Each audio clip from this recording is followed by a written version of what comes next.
we move on to the next area, that is supply under GST. So supply definition is very important, because whether an activity becomes supply or not is what first you need to check. So you basically get a question which will be the first question, which will be a 14 marks question. So this 14 marks question, when you are answering, you have to follow this checklist once. Okay, so this checklist you kindly make note somewhere in your notebook. It's like a flow chart, and you need to follow these steps only to arrive at the answer. Okay, first you need to check an activity. So they will be giving activity in the question itself. Okay, so whether that activity is supply or not, you need to check first.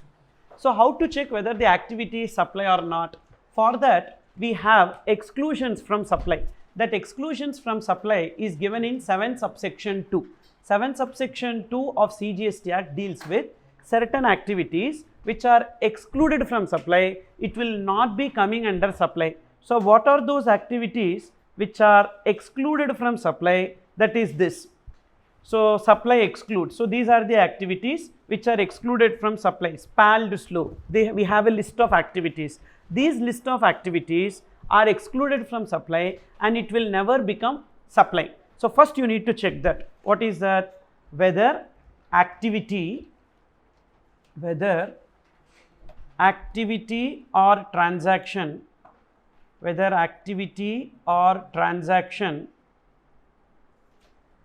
covered under section 7 subsection 2. What is 7 subsection 2? Exclusions from supply. Whenever you are giving reference to 7 subsection 2, you should also write read with schedule 3 of CGST Act. So whenever you are writing as per section 7 subsection 2, it is excluded from supply. There you also write as per 7 subsection 2 read with schedule 3 of CGST Act, the said activity is excluded from supply. Okay, so I told you na cheating, that only I am referring to. Then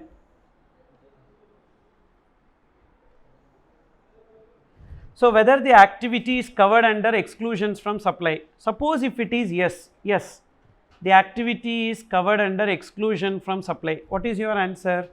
The said activity is supply or not a supply? Not a supply. When it is not a supply, whether GST payable or not payable? Not payable. Okay, so GST not payable.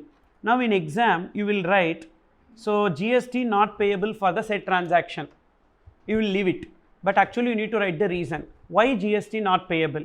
Because the said activity is covered under section 7 subsection 2 read with schedule 3 of CGST Act, which is excluded from supply. That's why GST not payable. So justification for everything, justification is required.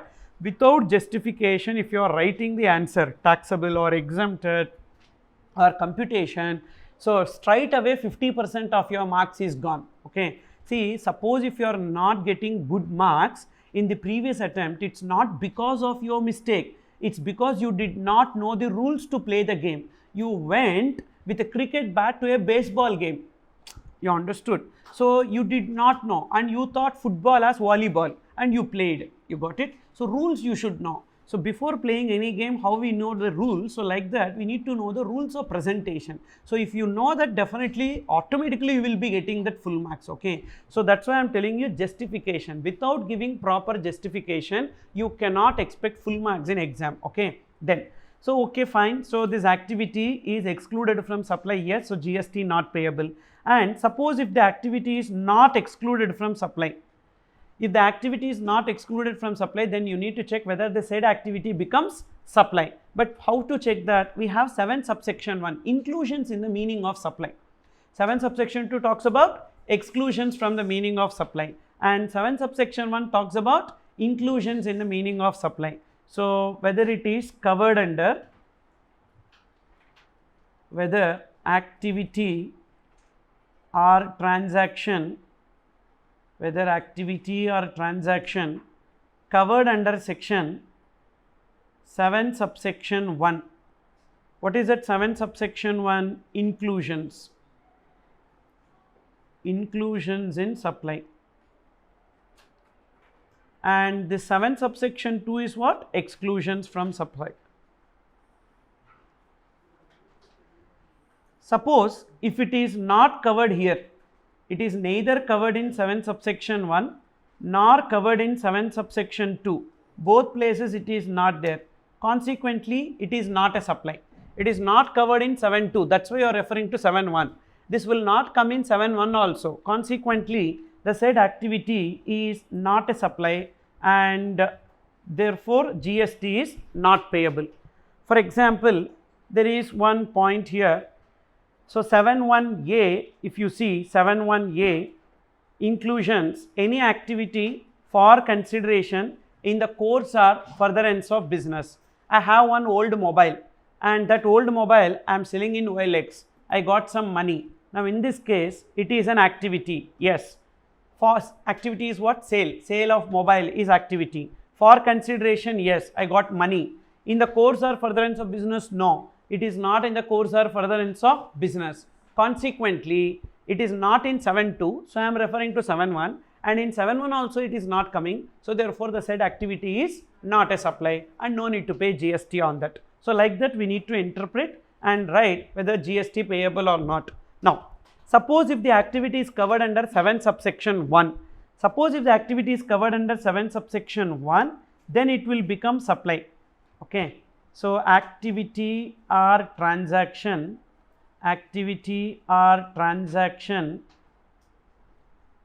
is supply. Activity or transaction is supply. Once it becomes supply, we need to classify it into goods or services. How to classify it into goods or services? We have section 7 subsection 1 capital A. So what this 7 subsection 1 capital A says, the following activities are treated as supply of goods, the following activities are treated as supply of service, like that it has given a classification. So we need to refer to that 7 subsection 1A read with schedule 2. 7 subsection 1A read with schedule 2. So classifies the supply into 2, supply of goods or supply of services. Supply of goods or supply of services. Section 7 subsection 1 capital A read with schedule 2. And suppose if the activity is supply of goods. Actually goods related provisions we don't have in syllabus for CA final exam. So whether it is FCM or RCM, whether it is taxable or exempted, we don't have in syllabus. So the moment it is given as goods in the question, if it is exempted given in the question, then you will take it as exempted, otherwise it will be taxable. So once it is taxable, so who will pay GST? So if it is given as RCM in the question, then it will be recipient will pay, otherwise it will be supplier. Okay, but that fact will be given in the question itself, whether it will be taxable or exempted, etc. Services we need to remember. What are the list of services which are exempted, we need to remember, and once these services are not exempted, the balancing figure will be what? Taxable. Wherever the services becomes taxable, who is liable to pay GST also we need to know, whether it will be covered under FCM or RCM. FCM refers to forward charge mechanism. Who will be liable to pay GST to government? Supplier. So and in case of reverse charge mechanism, say I am a supplier, I am making supply to you and you are the recipient. So who will pay GST to government in case of RCM? Recipient will pay GST to government, that is known as reverse charge mechanism. So now in case if the activity becomes supply of goods or supply of services, the next aspect that you need to check is it taxable or exempted. Whether such supply is exempted. Whether such supply is exempted. How do we know whether it is exempted or not? If it is goods, that will be given in the question. If it is goods, that will be given in the question. If it is services, we need to check. So we need to remember one notification. What is that notification number? 12 of 2017. This 12 of 2017 contains a list of exemptions. So whenever you are writing that the said service is exempted, you need to write as per notification number 12 2017 the said activity is exempted, like that we need to write. Okay. So therefore whether the such supply is exempted or not. Yes, it is exempted. Then again, even though it becomes supply, GST payable or GST not payable? Not payable. So I am connecting it here, GST not payable. Why GST not payable? Even though the activity becomes supply, but the said activity is exempted. As the said activity is exempted, GST is not payable on that activity. Okay. Then thereafter, whether the said activity is exempted? No, the said activity is not exempted. Then we need to write, like we need to check. So it is taxable. If it is not exempted, the balancing figure is what? Taxable. So such supply of goods or services is taxable. Such supply of goods or services is taxable. Thereafter, we need to check who is liable to pay GST. The first aspect that we checked is what? Whether the said activity is supply or not. The second aspect that we need to check is what? Whether it will be exempted or taxable. So the third aspect is who is liable to pay GST. So we need to check RCM. If not RCM, the balancing figure is FCM. So we need to check as to whether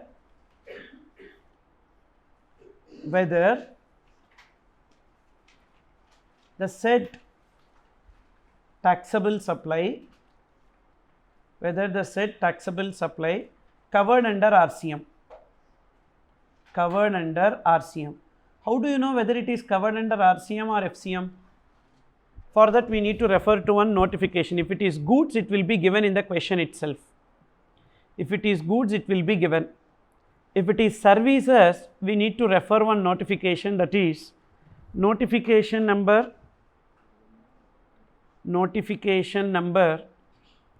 13 of 2017. Notification 12/2017 contains the list of goods, list of services which are exempted, 12/2017. Whereas 13/2017 contains a list of services which are covered under RCM. So whether the said taxable supply covered under RCM. So if the answer is yes or no, depends. Suppose if the answer is yes, then who will have liability to pay GST to government? In case of RCM, remember R for recipient. Recipient will have liability to pay GST to government. Liability to pay GST to government. Liability to pay GST to government is on recipient. Suppose if it is no, whether the said taxable supply covered under RCM, it is not covered under RCM, then liability to pay GST to government is on supplier. Liability to pay GST to government is on supplier. Now when the liability to pay GST to government is on the recipient, should we check whether they are required to register or not? No. Every recipient who is liable to pay GST is compulsorily required to get registered irrespective of their threshold limit. So don't check whether they are registered or not registered. Even though they are not registered, they are compulsorily required to get registered to pay GST to government. So therefore, this liability to pay GST to government is on recipient. So directly we can connect that GST is payable. GST payable. Depends. Who will pay? Whomsoever is having liability, that person will pay. And why are we not checking registration? Because recipient liable to pay GST is compulsorily required to get registered. Compulsory registration under section 24 of CGST Act. As per section 24 of CGST Act, there are some people who are compulsorily required to get registered, and in that one point is recipient who is liable to pay GST under RCM. Suppose if the liability to pay GST is on supplier, check whether they are registered or not. Okay. So here we need to check. When supplier is liable to pay GST, you need to check whether they are registered or not. So whether supplier is registered whether supplier is registered or liable to be registered, whether supplier is registered or liable to be registered. If the answer is yes, then GST payable. GST payable by whom? By the supplier.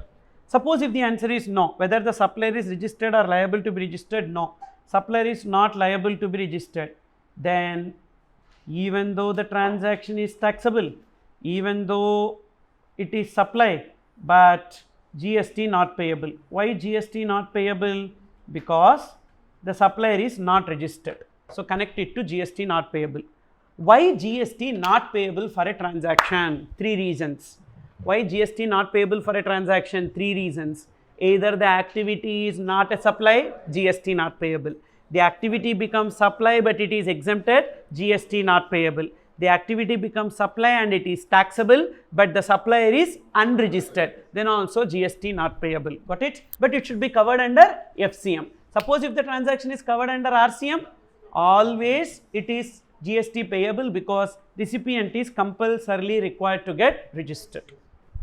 So now what you need to do is that in that 14 marks question, the first question is there, na 14 marks question. In that 14 marks question, every transaction you need to analyze like this. So whether it is supply or not, whether it is taxable or not, and who is liable to pay GST, and whether the person who is liable to pay GST is registered or not. Based on that, you will get to know the outward tax liability. And what are the key references that you need to remember here is that section 7 subsection 1 talks about inclusions in supply, 7 subsection 2 talks about exclusions from supply, and notification 12 2017 talks about the list of services which are exempted, notification 13 2017 talks about the list of services which are covered under RCM, and section 24 talks about compulsory registration. Now, so we are moving on to the meaning of supply here. Section 7 deals with the meaning of supply. So segment 2, supply under GST we are discussing. So the supply of goods or services or both is the taxable event under GST. This supply we have broadly 3 sections. Section 7 subsection 1 which deals with inclusions in the meaning of supply, 7 subsection 2 deals with exclusions from supply, 7 subsection 1a classification of supply into goods and services. This 7 subsection 3 is one section which says that once you classify the activity as supply of goods, central government is empowered to reclassify it as supply of services, and once you classify the activity as supply of services, central government is empowered to reclassify it as supply of goods. But right now this 7 subsection 3 is not effective because I have not given any notification empowering central government to reclassify supply of goods as service and vice versa as per 7 subsection 3. So therefore we can safely ignore this 7 subsection 3. What you need to remember is only these 3, that is 7.1 inclusions we are discussing.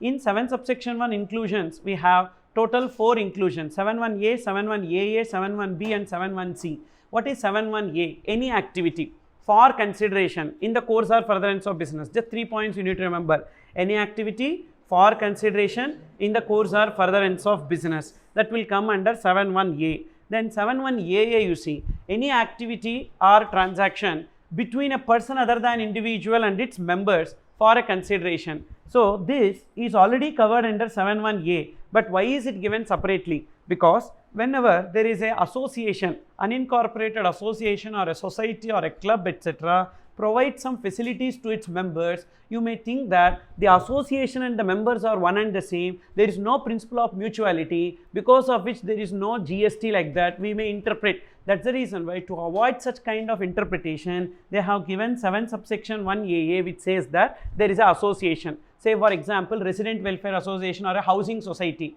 In that housing society, there will be flat owners who are the members of that society. Now the society will be providing some services to the flat owners by way of lift maintenance, common area maintenance, etc., for which they will be collecting maintenance charges from the members. Whether the association and members are one and the same, yes. Even then, it will become supply between them under this point. Who is the person other than individual here in this example? Association. And who are the members of that association? Flat owners. Now in this, not only this, even a company which is providing services to its shareholders will come.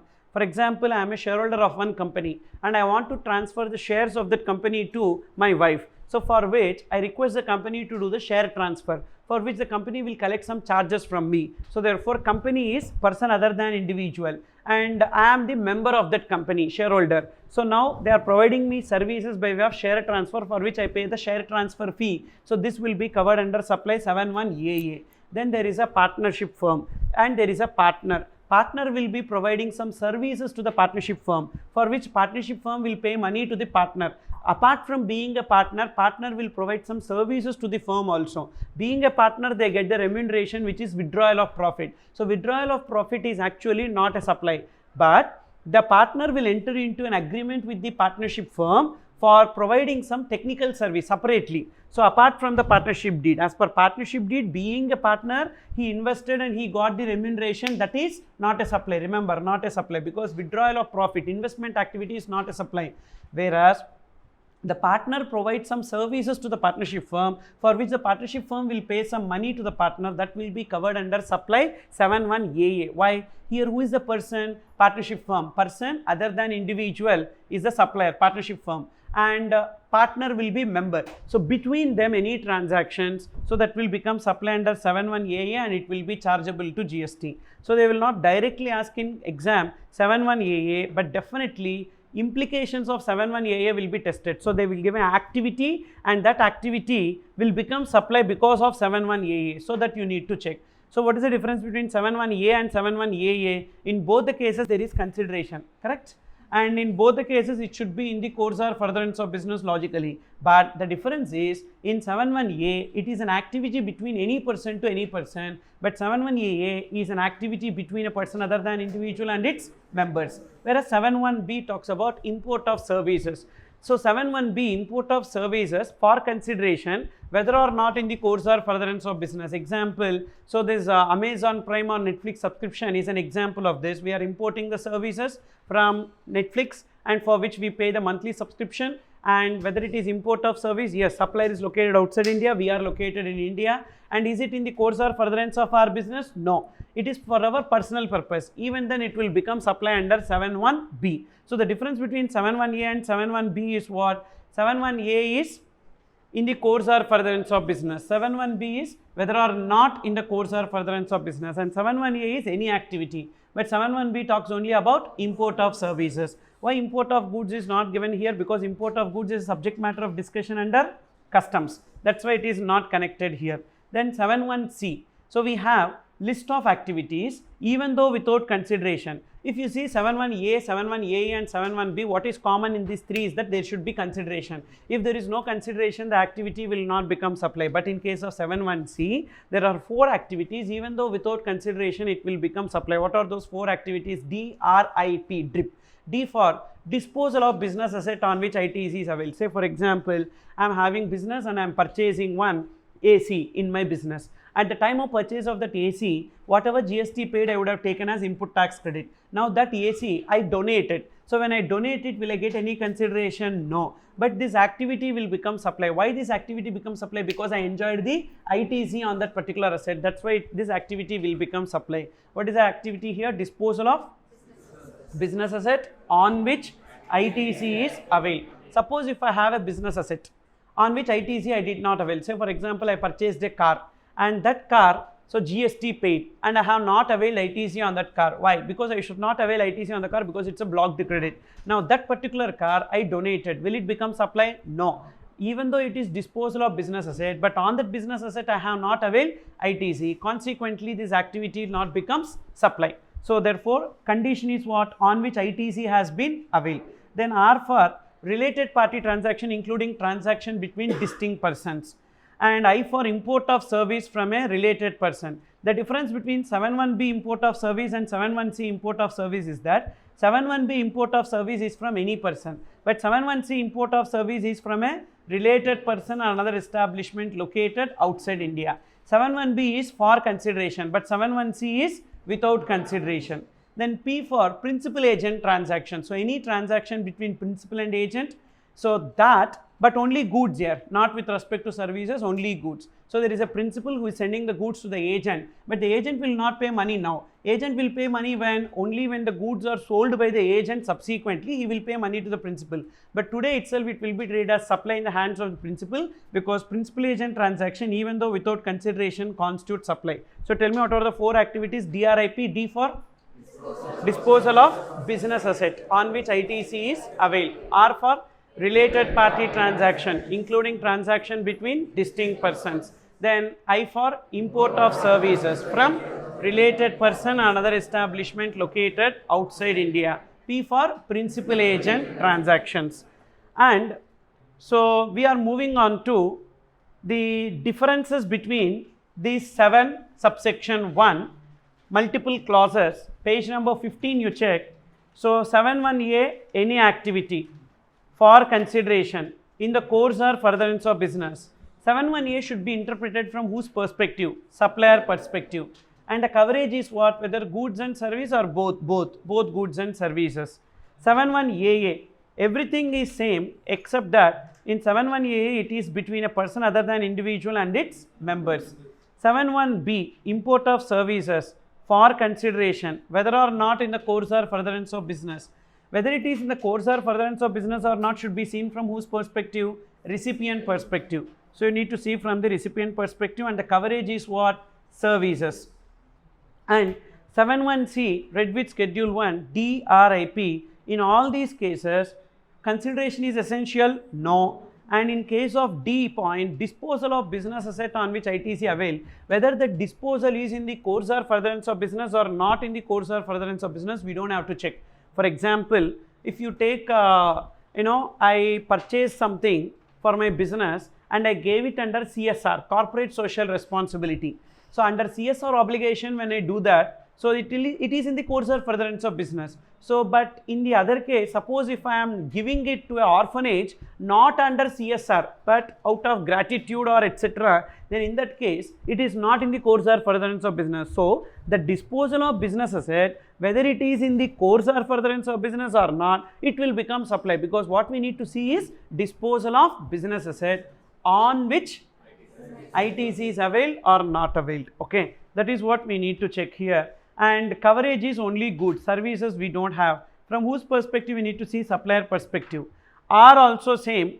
In all these cases, RIP, it should be in the course or furtherance of business, and in this only I should be seen from recipient point of view, because only 2 places we see from recipient point of view. What are they? Import of services 7(1)(b) and import of services 7(1)(c). These 2 alone we will be seeing from recipient point of view, rest and all will be from supplier point of view. Then principal agent transaction, the coverage is only goods, we don't have services, but related party transaction we have both goods and services. So it is imperative that every transaction you need to analyze this as to whether it will become supply or not. Don't forget this. That is the place where we do mistake and we jump on to whether it is taxable or not, because of which we will be losing the marks. Okay. Now we need to know what are excluded from the supply. So page number 14 you can see what are the activities which are excluded from supply. You remember this with a keyword spelled slow. S for sovereign functions. What are the sovereign functions means? All activities of government other than 4 are excluded from supply. So what are the 4 activities which are covered under supply? Department of Post, transportation of goods or passengers, airport or port, services to business entities. These are the 4 activities which are covered under supply. All other activities are excluded from supply of government. Okay. So what are the 4 activities? Department of Post, transportation of goods or passengers, airport or port, services to business entities. All other activities of government is excluded from supply. For example, so government will be providing water to the household for which they collect some money, water charges. So in this case, is it Department of Post? No. Is it transportation of goods or passengers? No. Is it airport or port? No. Is it service to business entities? No. Consequently, the said activity is excluded from supply. Suppose if the same water is provided to a commercial complex and they collect some water charges, will it come under supply? Yes, because services to business entities. Same way, RTO, Regional Transport Officer, issuing driving license to you and collect some charges towards the driving license. Again, it will be excluded from supply. Why? Because you are not covered anywhere here. Suppose if the RTO is registering a vehicle in the name of the business and collect some registration charges, that will become supply because it will come under services to business entities. Then that is about S point. P for post. What are the posts which are excluded from supply? Constitutional post, government post and nominated post. Government post means MLAs, MPs, member of panchayat, then local authority, mayors. These people will be called as government post.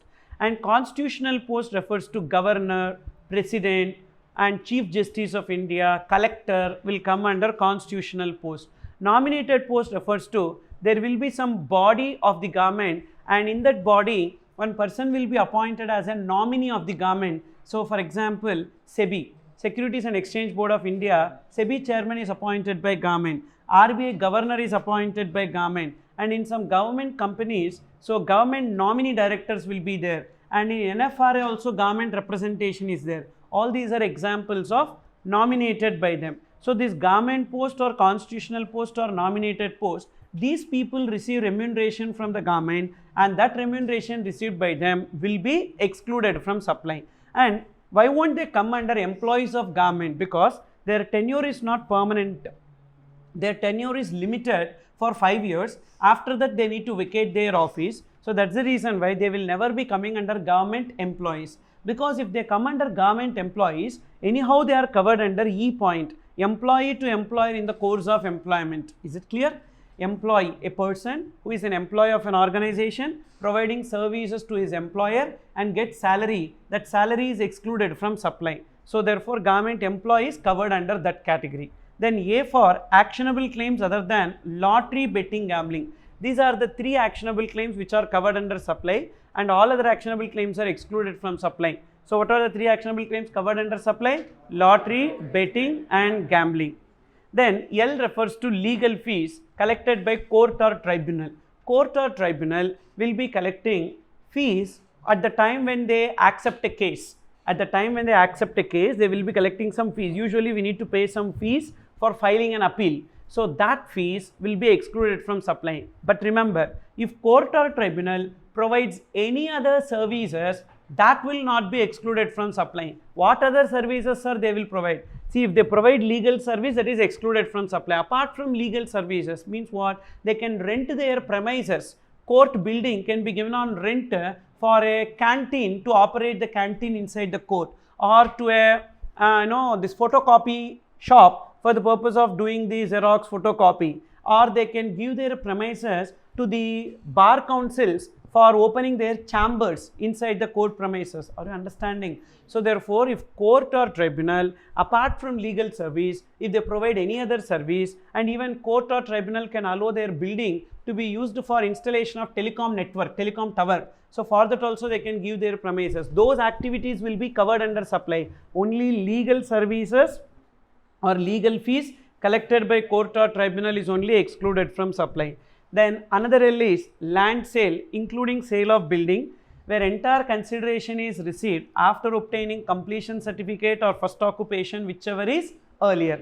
So that is, I have land, I am selling that land. Whether it is covered under supply or excluded from supply, excluded from supply. That land can be as such or as developed land. So what is the meaning of as such? Say for example, I have agricultural land. That agricultural land, I am giving it to one person, selling it to one person. So sale of land as such is excluded from supply. Now what I do, I buy the land and I do the plots. I develop the land, I make leveling, I install the pipelines, drainage lines, I make it into plots, and I will be selling the developed plots. Even sale of developed plots is also excluded from supply. Okay, land in whatever mode you are selling, that will be excluded from supply. But building is also excluded from supply if entire consideration is received after obtaining completion certificate. Completion certificate will be issued by the authority, local authority or urban development authority. Say for example, I am starting a construction and I got the completion certificate for this building. Thereafter, if I sell the building, it is excluded from supply, no need to pay any GST. But under completion, means during construction stage itself, if I sell the building, so definitely it will be chargeable to GST. So there could be 3 situations that can arise out of this. Sale of flats, you can see that point in page number 21. GST on sale of flats or building, page 21, GST on sale of flats or building, if entire amount is received before obtaining completion certificate, is it excluded from supply or not excluded from supply? Not excluded. When is it excluded from supply? If entire amount is received after obtaining completion certificate. So if entire amount is received before obtaining completion certificate, it is not excluded from supply, GST payable, and it will be treated as works contract service. What is the name of that activity? Works contract service. If entire amount is received after obtaining completion certificate, whether GST payable or not payable, not payable. Why it is not payable? Because it is excluded from supply. It is excluded from supply, and it will be treated as what? Sale of immovable property.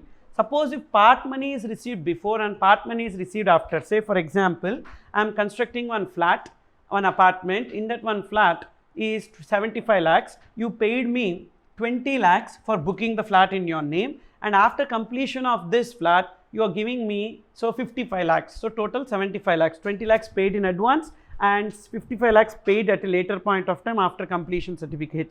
Now, whether entire consideration is received after completion certificate? No. Part received before, part received after. When is it excluded from supply? Only when entire consideration is received after obtaining completion certificate, it is excluded from supply.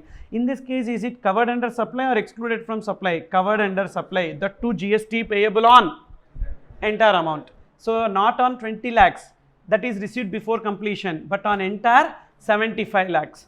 So therefore, if you don't want to pay GST, what you should have done? You should have received the money after obtaining completion certificate. Then only it is excluded from supply. Otherwise, fully it is covered under supply and chargeable to GST as works contract service. Here, what is the meaning of CC and FO? CC refers to completion certificate, FO refers to first occupation. In some places, so they will be giving occupation certificate for the flats. Completion certificate is for the project. Occupation certificate is for the flat. So therefore, if they got the occupation certificate for the flat, means flat wise they will give occupation certificate, then which will be earlier? Occupation certificate will be earlier. That itself will be taken as the date of completion. Entire amount received after occupation certificate will be excluded from supply. Understood? So what we have seen so far is S, P, A, L, L. S for sovereign functions. A, actionable claims other than lottery, betting, gambling. L, legal fees. So fee collected by court or tribunal. Another L, land sale including sale of building, entire consideration after obtaining completion certificate. P for post. What are the post? Government post, constitutional post, nominated post. E for employee to employer in the course of employment. And any employee providing service to the employer, and that should be in the course of employment. What if there is an employee who is not providing services to the employer, but an associate of the employer? Will that amount received by the employee will be covered under supply or excluded from supply? It is not excluded from supply, because only if he provides services to his employer with whom there is a contract of employment, then only it will be excluded from supply. That too, those services should be as per the contract. Suppose if the services are not as per contract, means some other services not mentioned in the employment contract, will it be covered under supply? Yes, that is not excluded from supply. So employee to employer in the course of employment. Then D for death related. So what are the death related? Funeral, burial, crematorium, mortuary, including transportation of the deceased. So all post death related activities, because until the person who is alive, all the transactions will attract GST, at least after death. So let them go peacefully. So for that it is excluded from supply. Then yes for sale on high seas basis. Sale on high seas basis means sale before import. That is, the goods are in transit. When the goods are in transit from import, okay, we are importing goods. Say for example, I am importing goods from outside India. The goods are in transit. Now I transfer the document of title to you. What is the document of title? Bill of lading or airway bill is called as document of title. I transfer the document of title to you, means I don't need the goods. You need the goods. So I transfer the document. Now who will be called as importer? You will be called as importer. Anyhow, you pay the customs duty. So whatever money that I am collecting will be excluded from supply. Got it? Why? Because anyhow you are the importer, you will pay the customs duty along with IGST. So whatever money that I am collecting will be excluded from supply and it will not be chargeable to GST. Why, sir? Because the subsequent buyer will pay customs duty on the last purchase price. In case of high sea sales, remember, it is not the original import price that will be taken, but the last purchase price will be taken for payment of customs duty. For example, I imported for $10,000. I sold to you for $11,000. Now you need to pay customs duty on $10,000 or $11,000? $11,000, including IGST. So why including IGST? Because in the past there used to be CVD and SAD. CVD and SAD got subsumed into GST. So which means at the time of import, along with customs duty, you are also required to pay IGST. You are required to pay IGST on $10,000 or $11,000? $11,000, which means if I also charge GST on $11,000, it will be double taxation on you. That's the reason why. So sale on high seas basis is excluded from supply. Is it clear?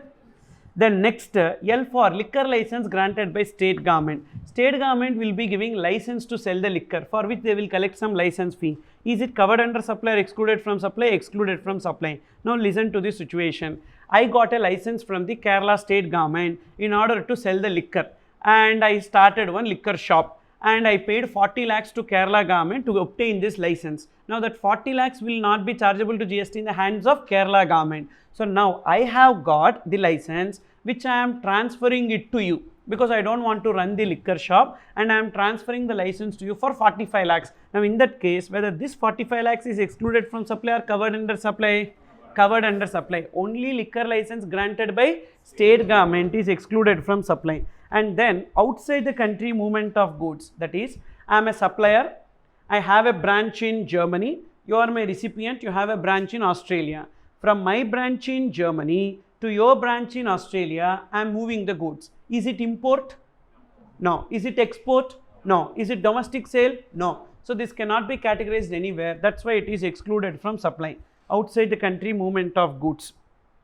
Then W refers to warehoused goods sold under customs. So warehoused goods means what? So whenever I am importing the goods, I deposit these goods in the warehouse without payment of any customs duty. Okay, and you will be clearing that goods. So I imported, but I will not clear. Why I will not clear? Just like sale on high seas basis, in case of sale of warehoused goods, I imported the goods, I kept it in the warehouse. Thereafter, I have transferred the document of title to you. Now you are going to clear the goods. When you are going to clear the goods, you are going to pay the customs duty including IGST. So whatever money that I collected from you, that will be excluded from supply. Reason same. Why sale on high seas base is excluded from supply? The same reason warehoused goods under customs sold is also excluded. But only difference is, in case of sale in high seas, the goods are in the transit at the time when the sale happens. But in the W case, the goods are in the warehouse. Which warehouse?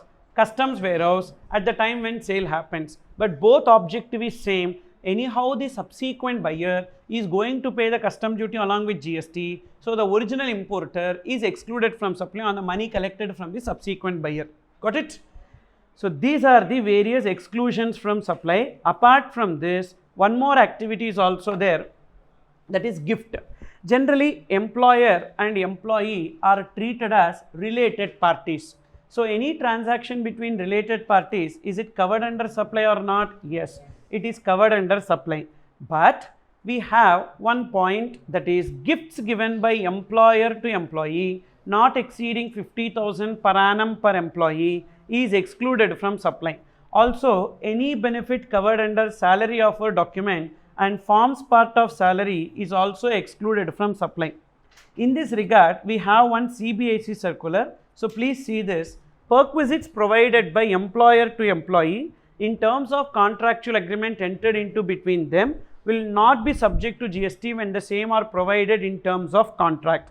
Now, this discussion we can divide into two, that is supply by employer to employee. Supply by employer to employee. Supply by employer to employee.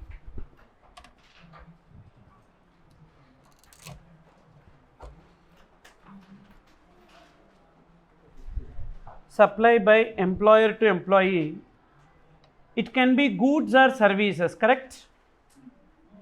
Yes or no? It can be goods or services. It is divided into two: for consideration, without consideration. I want you to answer, if it is for consideration, is it supply or not a supply? Supply under 7(1)(a). Why? Activity. Activity. What is activity? Some goods or services given. For consideration, yes. Is it in the course or furtherance of business? Of course, yes. Why? Between employer employee there will be personal. If it is personal, we will not be talking about that also, correct? Am I right? That is some other relationship. It's not employer employee relationship, okay? The moment we say employer employee, that's purely a business relationship, okay? So therefore it is in the course or furtherance of business for a consideration. Example, employer providing lunch facility to the employee and collect some nominal charges for the lunch provided, or company provides cab facility to the employee and collect some nominal charges towards the cab facility. These are examples of employer to employee for a consideration. So is it supply or not a supply? Supply under section 7(1)(a). Supply under section 7(1)(a). Suppose if it is without consideration, so we need to check again, is it gift or perquisite? So both are without consideration. Gift also without consideration, perquisite also without consideration.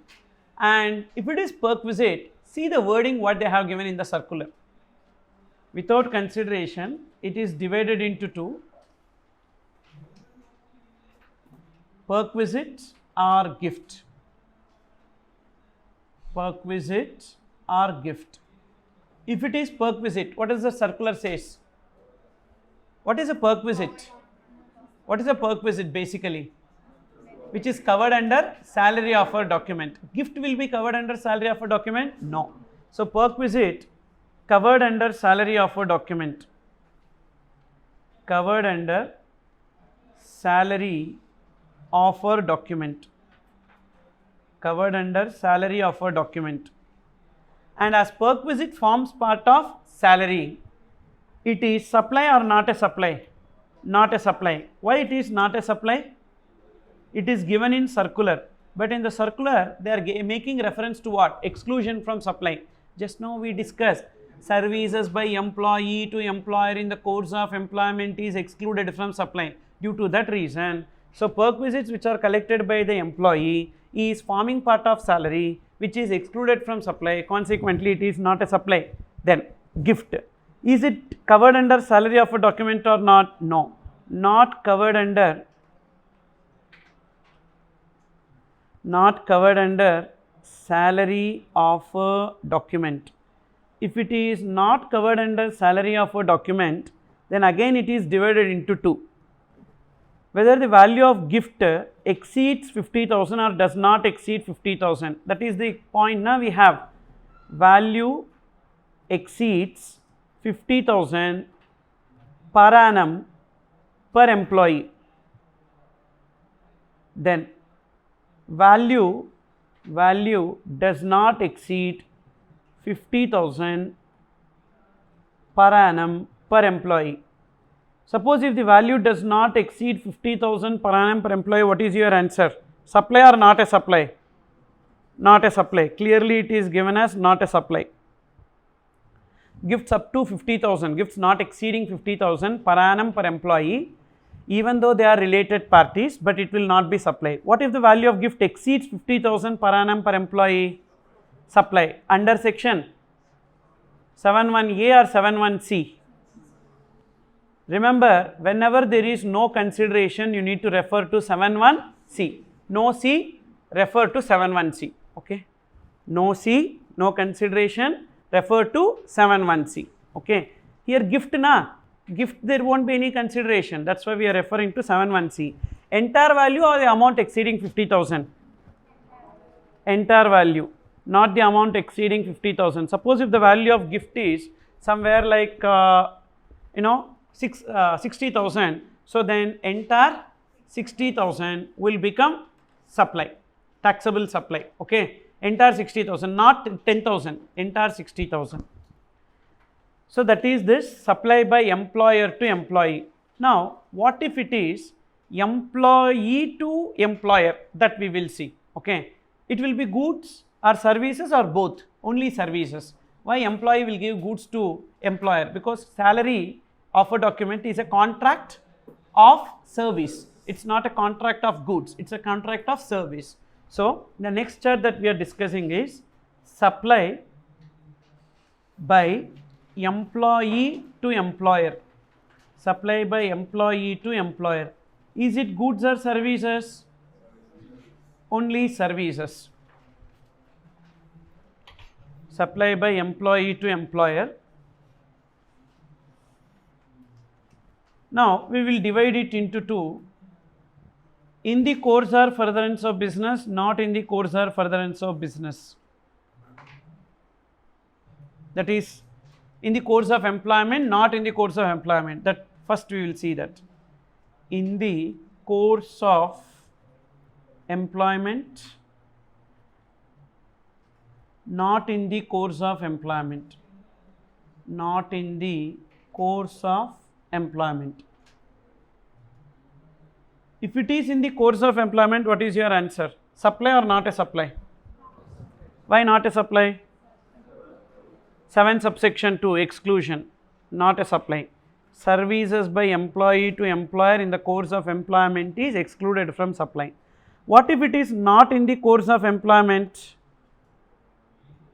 That is divided into 2. So it is not excluded from supply. So it may be covered under supply, correct? For inclusions in supply, you need to refer to 7.1a. 7.1a, what is the main criteria? In the course or furtherance of business. So when it is not covered under 7.2, then you check 7 subsection 1. In that 7 subsection 1, 7 subsection 1a, activity for consideration in the course or furtherance of business. So therefore we are distinguishing here, in the course or furtherance of business of employee or not. In the course or furtherance of business. In the course or furtherance of business, not in the course or furtherance of business. Not in the course or furtherance of business. Suppose if it is in the course or furtherance of business, that is again divided into for consideration, without consideration.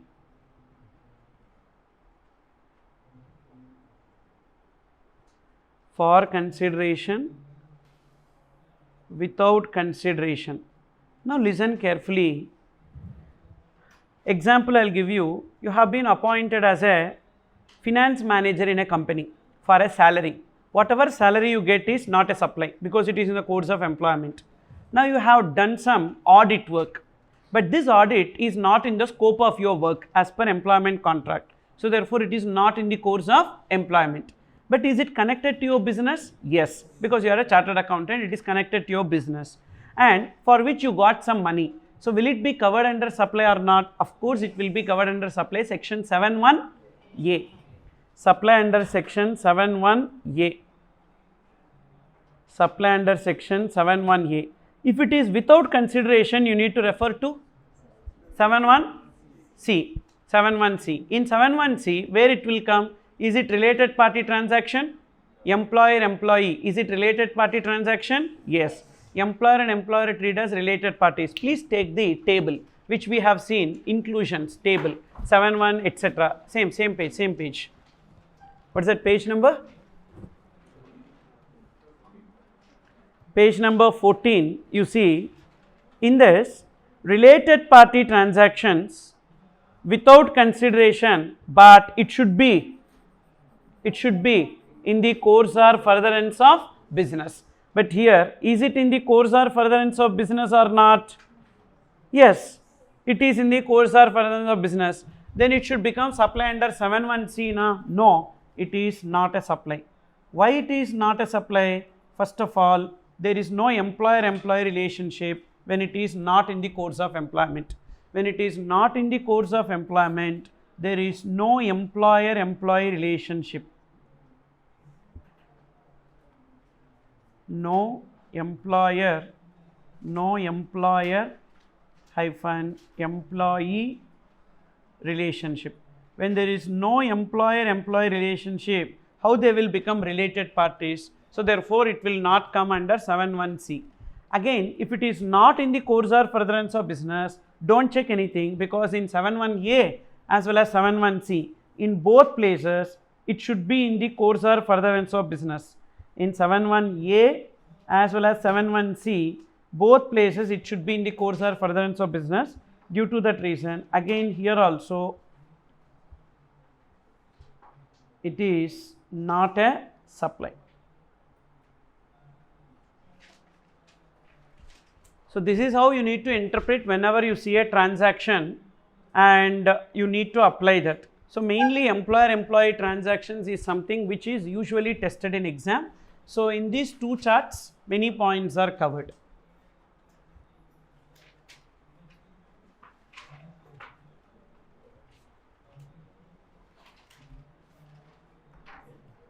Finished? Yes, doubt?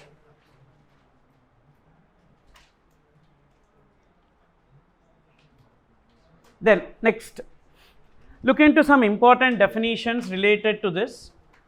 So we have this land circular already we have discussed. Sale of land after development is excluded from supply. Look into this important definitions. First definition we have with respect to goods. So 5 definitions you need to remember along with the section reference. You can see that information in page number 13. Meaning of goods given in section 2 clause 52. Meaning of services section 2 clause 102. Meaning of business section 2 clause 17. Meaning of consideration section 2 clause 31, and meaning of person section 2 clause 84. All these definitions are section 2 only, but try to remember with the clause number also, okay, please, so that when you are writing in exam, when you write along with the clause, it will be nice. So goods defined under section, come on, 2 clause 52. So what is the meaning of goods? Goods means goods includes and goods excludes. Goods means any kind of movable property. So therefore, immovable property will not come under goods. And goods excludes money and securities. Money and securities, even it is excluded from the service definition also. So service are defined under section 2 clause 102, goods defined under section 2 clause 52. Both goods and services definition excludes money and securities, which means whenever there is a transaction in money, there won't be any GST. For example, I have taken 2000 rupee note from you and I gave you 20 100 rupee notes, because September 30th is the last date for 2000 rupee notes. So I have taken 2000 rupee note from you and I gave you 20 100 rupee notes. Now in this case, is it a transaction in money? Yes, conversion from one currency denomination to another denomination. In this case, will there be any GST? No. Transaction in money, neither goods nor services, it will not attract any GST. But today, what is happening is that, so there is a commission that is involved. So I will not give you 20 100 rupee notes. Instead, I will give you 1900 rupee notes, which means 100 rupees is my commission. This 100 rupees will be treated as supply of service. Transaction in money for a separate consideration, it will become service. So transaction in money is neither goods nor services. But the same transaction in money for a separate consideration, it will be treated as supply of service.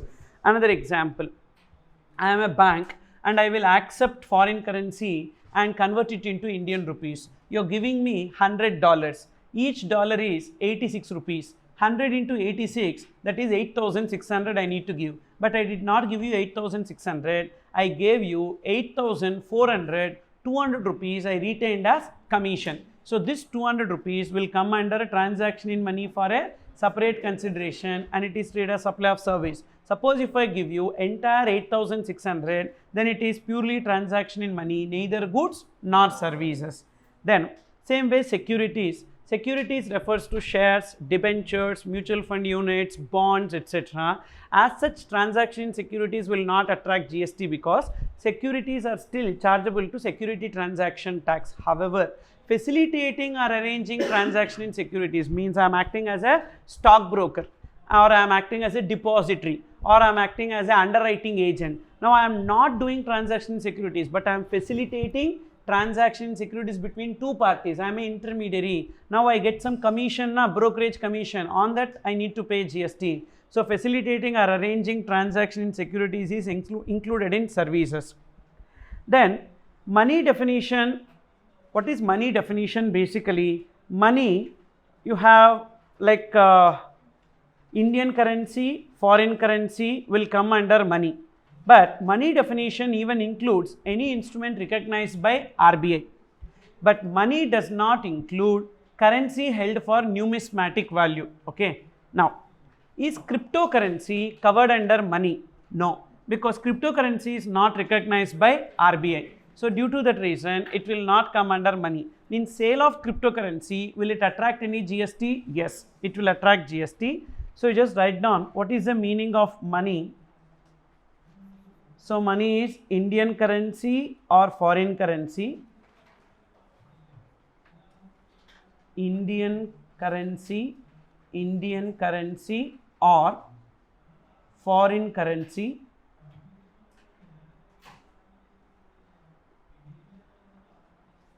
Comma, includes any instrument recognized by RBI, any instrument recognized by RBI, and excludes currency held for numismatic value. Currency held for numismatic value. Numismatic value means, so old currency, so which is not in Indian legal tender today. Sale of old coins, sale of old currency notes, that is an example of currency held for numismatic value. So what is the meaning of money?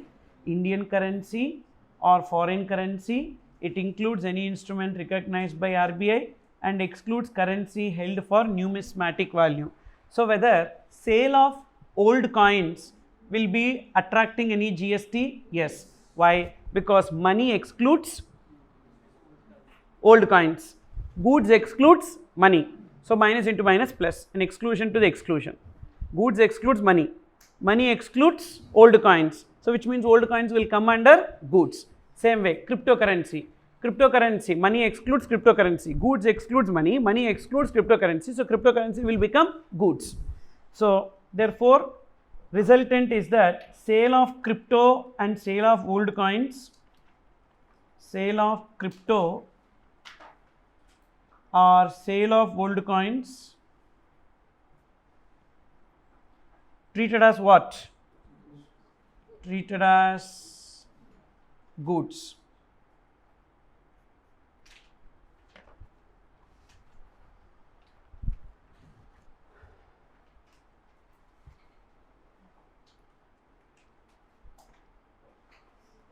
Then goods definition includes growing crops, grass and things attached to a forming part of land which are agreed to be severed before supply or under a contract of supply. First we will see actionable claims. Goods include, so first what is the meaning of goods? Anything other than immovable property, means movable property, any movable property. And it includes actionable claim. Actionable claim means what? Any instrument which satisfies 4 conditions are called as actionable claims. What are those 4 conditions? Number 1, you should have a right to receive a benefit or recover a debt which is transferable and legally enforceable, and a holder of such right is entitled to receive the benefit or recover a debt. Example, you have a lottery ticket. That lottery ticket when you have right to receive the benefit? Yes. Once the prize is awarded, you have right to receive the benefit. Can the lottery ticket be transferred from one person to another person? Yes. Usually in lottery ticket there won't be any name mentioned, so it can be transferred to any person. And whether the holder of that instrument is entitled to receive the benefit? Yes. And is it legally enforceable? Yes. And in the states where lottery system is prevailing like Kerala, Assam, Manipur, etc. So yes, it is prevailing in those states, so it is legally recognizable. So sale of lottery will be treated as actionable claim and it will attract GST. And one more point also we have there, that is all actionable claims are excluded from supply except 3. What are those 3? Lottery, betting and gambling. And these are the examples of actionable claim: bill of exchange, lottery, promissory note and bearer check. In all these cases, for example, you have a bill of exchange, you have right to recover a debt and you can transfer that, you can endorse the bill of exchange to another person and it is legally enforceable because bill of exchange is covered under Negotiable Instruments Act, and whomsoever is holding the bill of exchange, that person is entitled to recover the debt. So these are the instruments which are called as actionable claims. But the problem here is that there are some actionable claims which can also be covered under money definition because they are recognized by RBI. Example, bill of exchange is an instrument recognized by RBI. Promissory note is an instrument recognized by RBI, bearer check is an instrument recognized by RBI, then anything recognized by RBI will become money. If it becomes money, it is excluded from goods. If it is actionable claim, it is covered under goods. How the same can be excluded from goods and included from goods? That's where we need to make this harmonious interpretation. If actionable claims are covered under money definition, so those actionable claims which are covered under money definition, that is bill of exchange, promissory note and bearer check, will be neither goods nor services. But the other actionable claims are there now, will be treated as goods. But in that also only 3 actionable claims are covered under supply. What are they? Lottery, betting and gambling, and others are not a supply. So that is about this. Then anything that is attached to earth, at the time when it is entered into contract, so it is immovable, but at the time when we deliver it, it becomes movable. For example, so there is some rubber plantation. At the time when we enter into contract, it is immovable in nature, but I enter into contract today to sever it, that is cut it and deliver it. So therefore, at the time when enter into contract, it is immovable, but under the contract, at the time of delivery, it will become movable. That's why it will come under goods. Growing crops, grass and things attached to or forming part of land which are agreed to be severed before supply or under a contract of supply. This is the meaning of goods. And meaning of service is simple. Anything other than goods is service. Any activity other than goods will become service. For example, sale of land is service. Sale of building is service. Why? Land is immovable property, building is immovable property. Immovable property will not come under goods, so it will become service.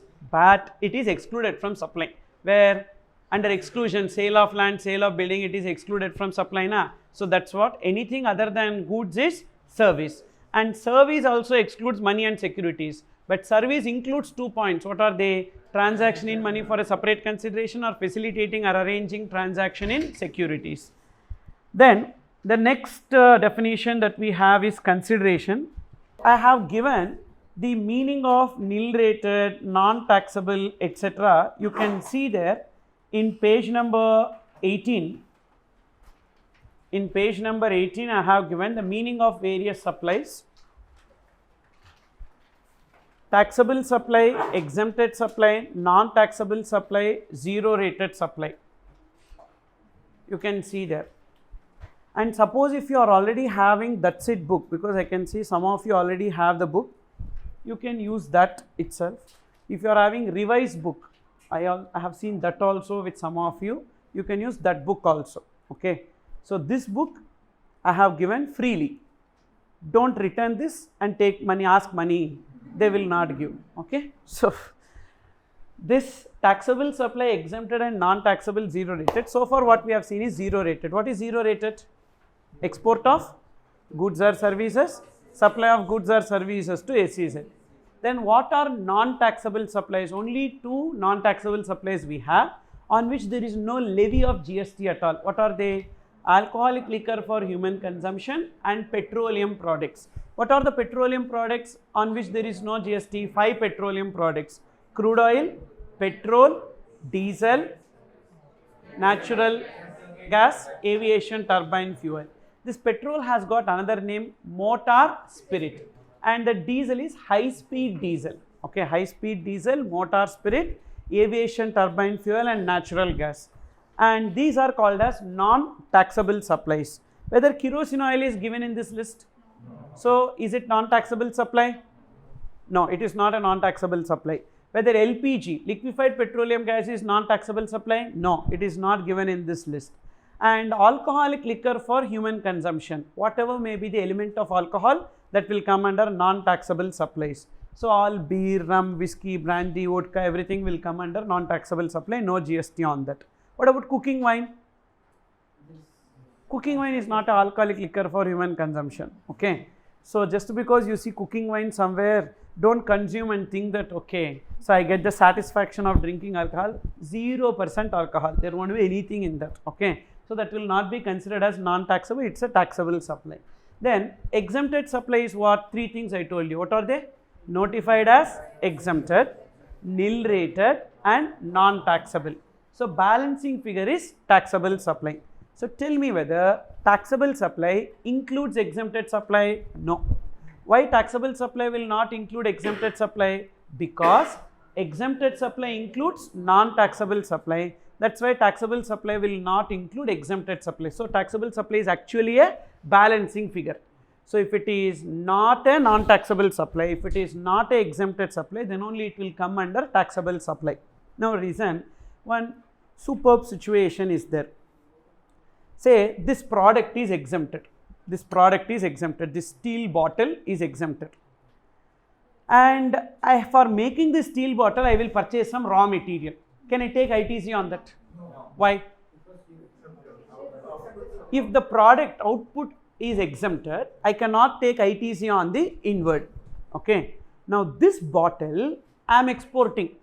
This bottle I am exporting. Can I take ITC on my inward supply? Yes. The moment this bottle which is exempted got exported, it will come under 0 rated. So the character changes. As the character changes, I can take ITC on my inward supply. And even the 2 options will be applicable. In the 2 options, which option will be applicable here? Both the options or only one option? Only one option. You tell me which option. This product is what? Exempted. Can I pay GST on this? No. So, option 2. Option 1 not applicable because the product is exempted. Option 1 I cannot get because option 1 is what? Pay IGST. From where I can pay IGST? There is no rate on this. From where I can pay IGST? So therefore logically option 2. What is that option 2? Without payment of GST and whatever ITC I can take and I can get it as a refund. Understood or not? So therefore whenever you are exporting exempted goods, it will become 0 rated. Now you tell me what is the difference between nil rated and 0 rated. Meaning you tell me. Nil rated meaning. Rate of GST is 0. What is 0 rated? Export of goods or services, supply of goods or services to SEZ. Super. Second point, ITC. When my outward supply is nil rated, can I take ITC on inward supply? No, because nil rated will come under? Okay. When my outward supply is 0 rated, can I take ITC on inward supply? Yes. Number 3, payment of GST. Will I pay any GST if my outward supply is nil rated? No. If my outward supply is 0 rated, maybe. 2 options. So pay GST or don't pay GST, the burden will become 0, correct? Then where it will be classified? Nil rated will be classified under exempted. 0 rated will be classified under taxable. Why 0 rated will be classified under taxable? Because we can take ITC on taxable supplies, even on 0 rated supplies also we can take ITC. That's why 0 rated will be classified under taxable. Understood or not?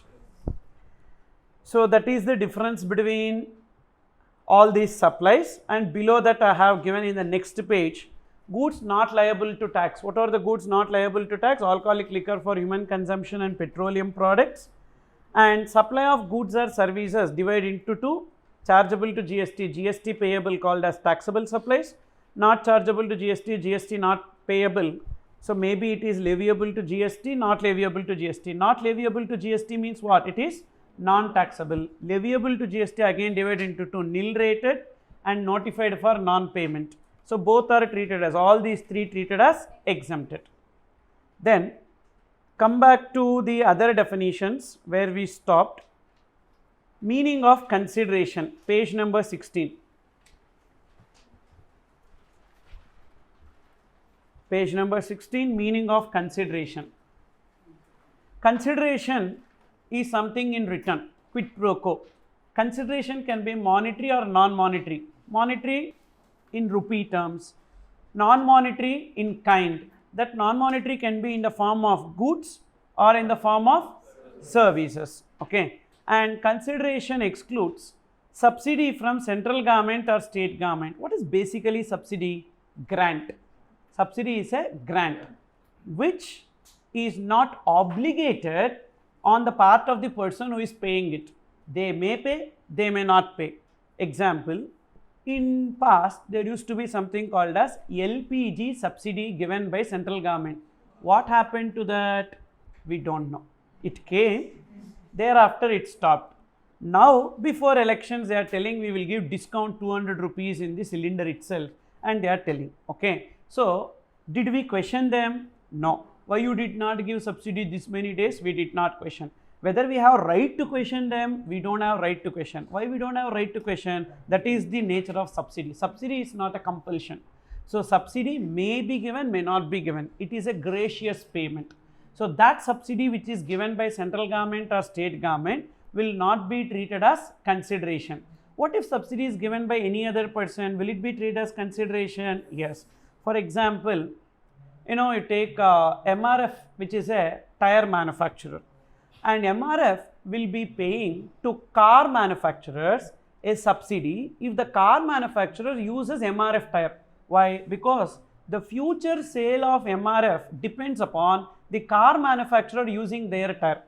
You purchased a car. What could be the life of a tire in that car? 3 years, 4 years maximum, correct? And after that you need to replace the tire. When you replace the tire, so 3 tires MRF, 4th tire will you go for Apollo, Bridgestone, Seat? No. You will replace with MRF only. Even though another company tire will fit, but even then you will not go with that. Why? Psychologically you will feel like 3 tires are of one brand, how can it change? So that's where the future sales of the company is in. That's why they will be paying subsidy to the car manufacturer if they are using their tires. So this is a subsidy received from CG, SG, others. So treated as consideration. Okay. What if subsidy is received from local authority?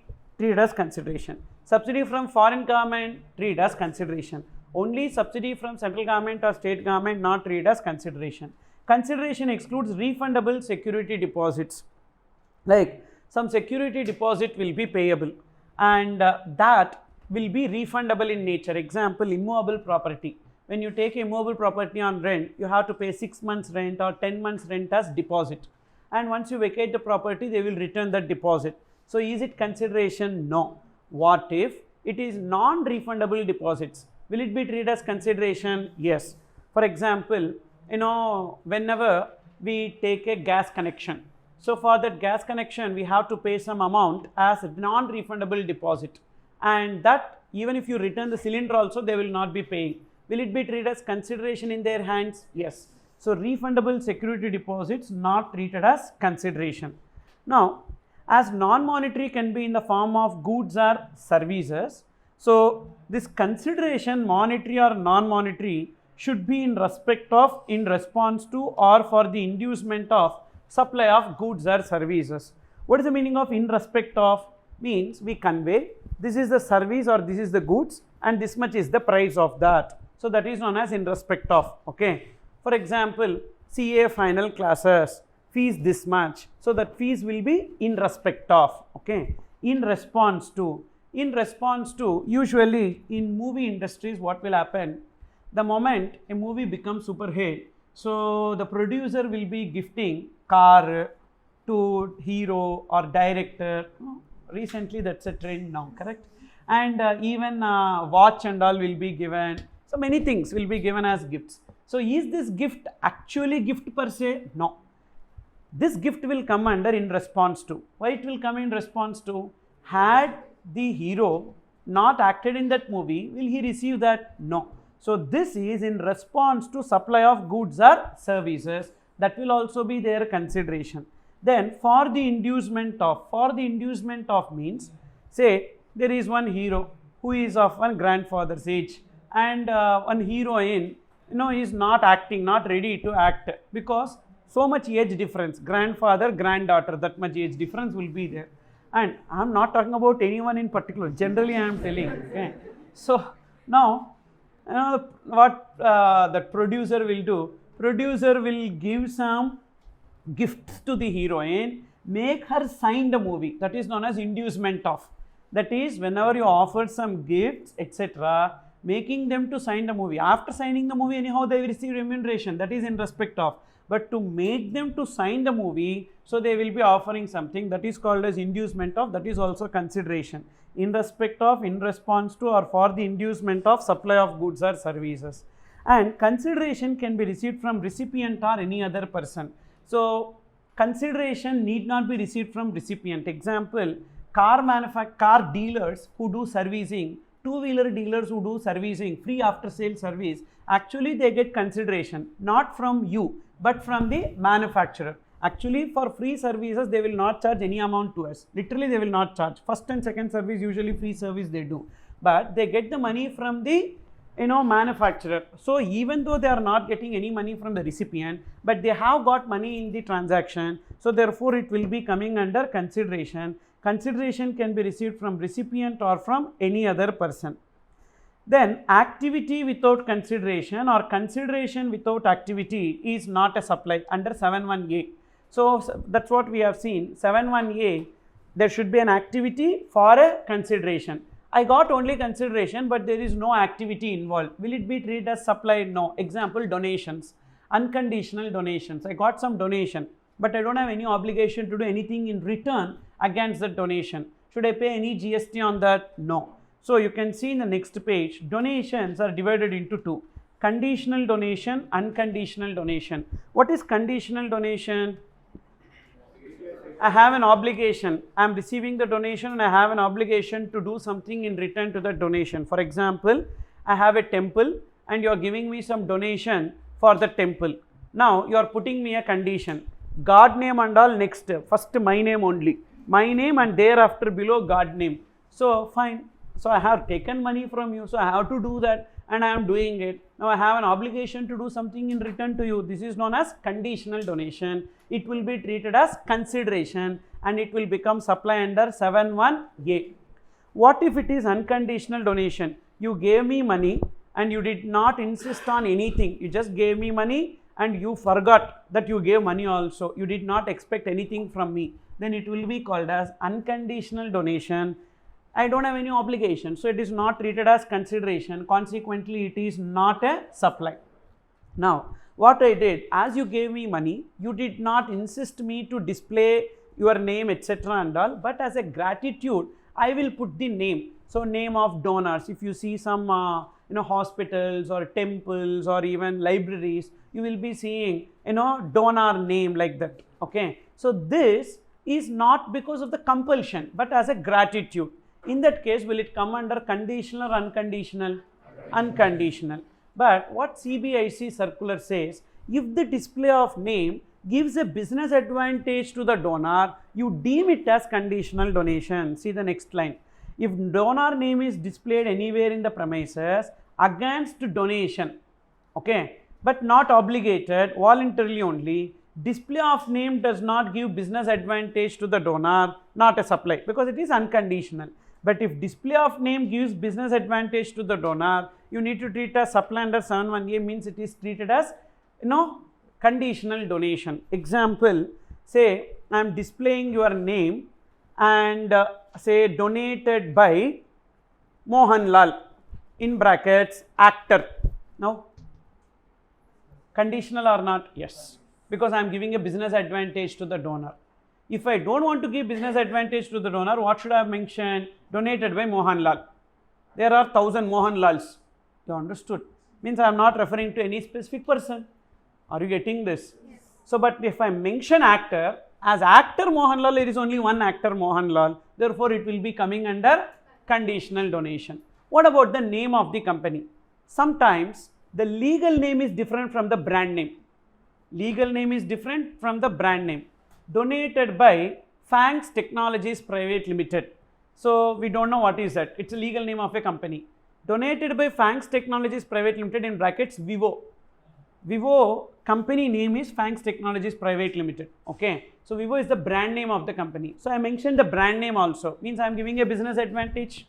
So, definitely there will be conditional donation.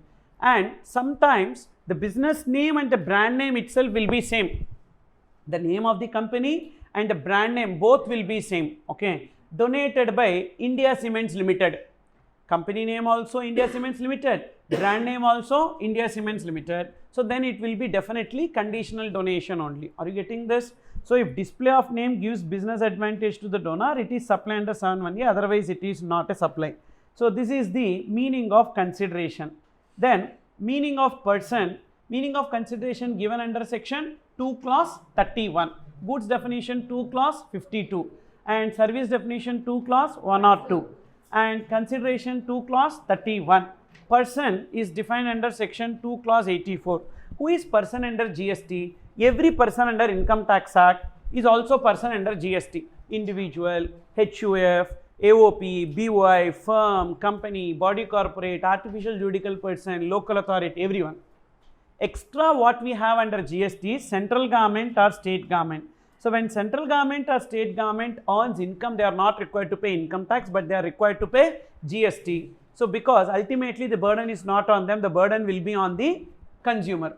If they pay income tax, they have to pay out of their pocket. For example, Indian Railways. If Indian Railways is required to pay income tax, they have to pay from their pocket to another pocket only, because finance department, Ministry of Finance. Whereas if they are required to pay GST, they are not paying out of their pocket, they are taking it from the passenger pocket. You understood? So which means it is additional revenue to the government. That's why central government or state government is person under GST. Then next definition what we have is meaning of business. Business is defined under section 2 clause 17. So in this business definition we have general activities and specific activities. These general activities, whether it's like these general activities, almost all activities will be covered here. But why it is business, we need to write in exam.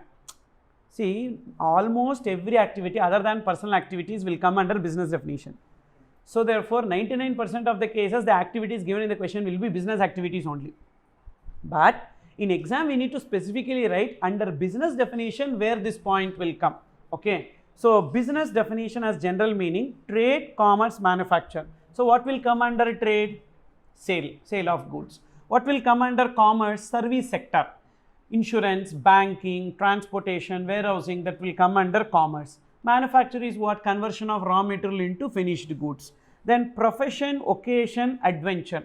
All these three involve skill. I have a skill, using that skill I will make a living. So that is known as profession, occasion, adventure. If I got that skill by way of qualification, it is known as profession. Example, doctor, engineer, advocate, etc. So when a person you call as advocate, just because they watch lot of movies and they know how to argue in the court, will you call them as advocate? Definitely no. So they should get a qualification.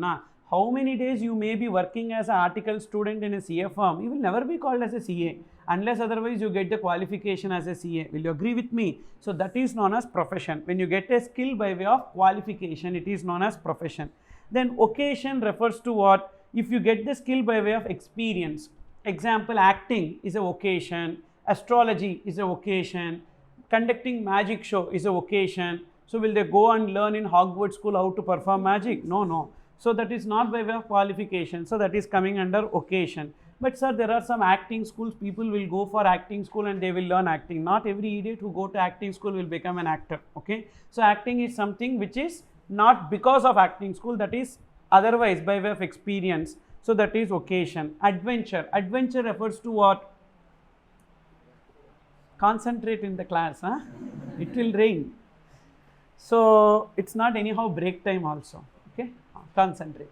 Adventure means what? Adventure refers to an activity which you are doing not for your living but as a passion. Then it will be coming under adventure. Say for example, there is a chartered accountant who acted before the client. Now he want to act before the camera also. So therefore, the acting before camera, he gets some money that will come under adventure. Of course, chartered accountant becoming actor is adventure only. You understood or not? Then, so adventure is what? When you have a skill, you get it out of passion. So that is called as adventure. But all these three are related to skills. Then wager refers to what? Betting transactions. Betting transactions, gambling transactions will come under wager or any other similar activity. So what are the 8 activities we have? Trade, commerce, manufacture, profession, occasion, adventure, wager or any other similar activity. its incidental or ancillary is also covered. So you are a chartered accountant and you wrote a book on how to evade tax, and that book you published, and you got a royalty income. Whether that royalty income will come under business? Yes. Incidental or ancillary to profession. Then irrespective of the volume or frequency, that is, after publishing that one book itself you got arrested, you went to jail, even then the royalty income what you got in publishing that first book will come under business, irrespective of volume or frequency. Not that you need to continue that. Whether or not for a pecuniary benefit. Pecuniary benefit means what? Profit motive. Whether there is profit motive present or not, so it will come under business. Okay, it's like recently, like last month only, I came to Kerala. I went to Sabarimala. Okay, and in that place, so I had a very good darshan. I went to Onam. I had a very good darshan. After that, people are forming big queues for the purpose of purchasing this aravana. Okay, and that particular, I did not understand why this much they are purchasing under. Anyhow, after they take home, one spoon they will eat, remaining they will throw only. Okay, and but they are purchasing for my family 10, other family 20, like that and all. And this sale of prasadam by a temple, profit motive or non-profit motive? Non-profit motive. They don't have to sell. It's not for profit motive, it's non-profit motive. Reason being, by selling that prasadam they don't have to survive. Okay, it's non-profit motive. The intention there is only to recover the cost, not to make gain out of that. Arayar, he is having lots of wealth. By selling this only, don't have to get. Okay, so therefore definitely it is not for profit motive. But even then they are selling, so they are required to pay GST, but actually it is exempted. So it will come under business, but sale of prasadam in a temple is exempted supply. But first, is it coming under supply? Yes. Will it come in the course or furtherance of business? Yes. Trade, but it is not for a pecuniary benefit. Then these are the general meanings of business. Then we have some specified activities. These specific activities, whether it comes under the general meaning of business or not, it will always be treated as business. First one, entry tickets. Entry to any premises will come under business. Entry to cinema theatre, entry to museum, entry to wildlife sanctuary, or entry to temple. If they collect any entry ticket, that will come under business.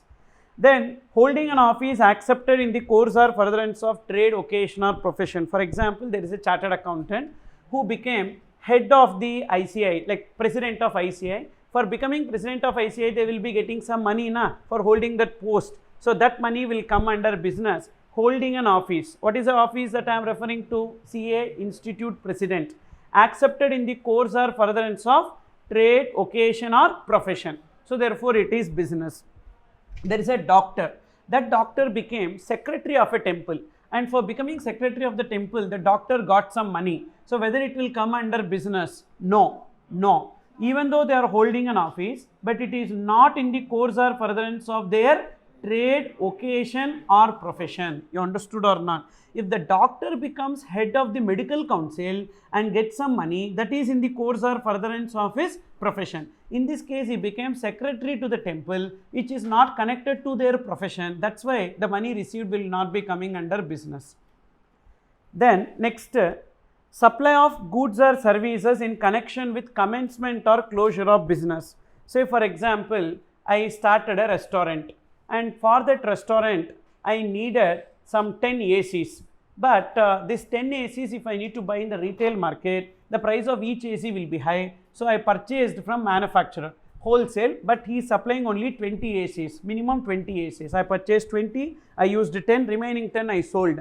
Is sale of ACs my business? No. Restaurant is my business, but I am selling these ACs in connection with commencement of business, so that will also come under business. When I close down my business, whatever assets that are there in my business, I will sell off those assets. This sale of assets will also be coming under any supply of goods or service in connection with closure of business. Then provision of facilities or benefits to its members by a club, society or association. Generally, this apartments owners association, like flat owners, all flat owners will form an association.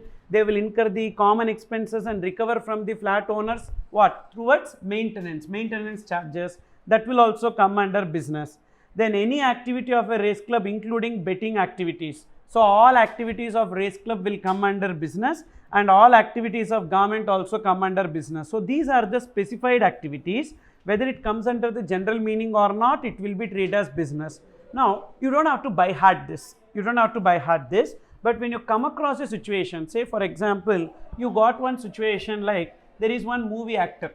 That movie actor made some painting and he sold that painting and he got money. Whether it is supply under 7(1)(a), what is it you will write? Sale of painting. So activity and the consideration he got. You tell me whether it is in the course or furtherance of business. Yes. Where it will come? Not occasion. He is an actor. Being an actor is occasion, and he is making a painting and selling, that comes under adventure. Some other skill here, passion. So some other skill, so adventure, therefore it comes under business. Then there is a horse race club which is selling food and beverages to its visitors or people who come there, audience. Whether that will be coming under business? Yes, where all activities of a race club will come under business. Like that, you need to write when you get a situation as to where it will come under business. Okay. Then we are now looking into the meaning of related. You can see the next page. Meaning of related is given under explanation to section 15, and it is not given under section 2. So by mistake also don't give reference to section 2, you need to write about explanation to section 15. Okay. And total 9 relationships are there. First relationship, you see, such persons are officers or directors of one another's business. So what does it mean? In your business, you are appointing me as officer or director, and in return I am appointing you as officer or director in my business. I have one business, you have one business. You are appointing me as officer or director in your business. In return, you are appointing me as officer or director in my business. So now we both are related. Why we both are related? Because we have mutual interest in each other's business. Suppose if I am only appointed as officer in your business, but you are not appointed as officer in my business, whether we both are related? No. So read the wording carefully. Such persons are officers or directors in one another's business. So in my business, I have to appoint you as officer or director, and in return in your business, you have to appoint me as officer or director. Now we both are treated as related. That is this. Okay. I have given the example also there. Then another point, such persons are legally recognized partners of a firm. Say there is a partnership firm XYZ and Co. In that partnership firm, 3 partners are there, X, Y and Z. X and Y related, Y and Z related, X and Z related. But whether the partner and the firm is related? No. See the wording, they use the word partners of a firm. They did not say partner and firm. Partners of a firm are related. So therefore, only partners of that firm is related, but the firm and partners are not related. And one more point is given there, legally recognized firm. Legally recognized refers to the situation where the firm is registered, means the partnership firm should be registered, means the partnership deed is registered. Then third point, they are employer and employee. So already we discussed that employer and employee are treated as related. So tell me what are the first 3 points. Number 1, such persons are officers or directors of one another's business. They are legally recognized partners of a firm. They are employer and employee. Then fourth point, you see, any person directly or indirectly owns, holds or controls 25% of voting stock or shares of both of them. Okay. So what is the meaning of this? As such, if you read, you will not get. There are 2 companies. Okay. So 2 companies, X Limited and Y Limited. In these 2 companies, X Limited and Y Limited, Mr. A has invested 25% or more. Now these 2 companies are treated as related. What is that example I told you? X Limited, Y Limited. These 2 companies are having a common shareholder, Mr. A. Mr. A is holding 25% in X Limited and 25% in Y Limited. Now in this case, so whether X Limited and Y Limited are related? Yes. X Limited and Y Limited are treated as related because they both are having a common shareholder, Mr. A. Now, how X Limited will know whether A has invested more than or equals to 25% in Y Limited? As per Companies Act disclosure requirement, whenever a person invests more than or equals to 25% in other, they have to disclose that fact with all other companies also. So therefore, X Limited will know the fact that he has invested, even Y Limited will know the fact that he has invested in X Limited. So now between these two, if there is any transaction, that transaction will be definitely influenced by Mr. A, because in order to take any decision, a special resolution is required, and that special resolution requires a majority of 75%. So without his vote, the decision cannot be taken, because he himself holding 25%. So 75%, more than 75% majority is required. That's the reason why X Limited and Y Limited, any transaction, that's a related party transaction. Why are we learning related party transactions? We have come across in two places. 7(1)(c), related party transaction, even though without consideration constitutes supply, and import of services from a related person, that also constitutes supply. For that reason, we are discussing this. And next point you see, so one person directly or indirectly controls the another. So control is not defined in GST, but what is the meaning of control? Either investment more than 50%, that is also control. Holding subsidiary relationship, there is a control. One company invests more than 50% in the other, there exists control. Or majority common board of directors. There are two companies in which 3 directors are there. Out of these 3 directors, 2 directors are common. Means control is there or not between the 2 companies? Yes. Or control by way of operations. Investment is not more than 50. Even board of directors majority are not common, but there is an agreement through which one company controls the another company. Example, OYO rooms.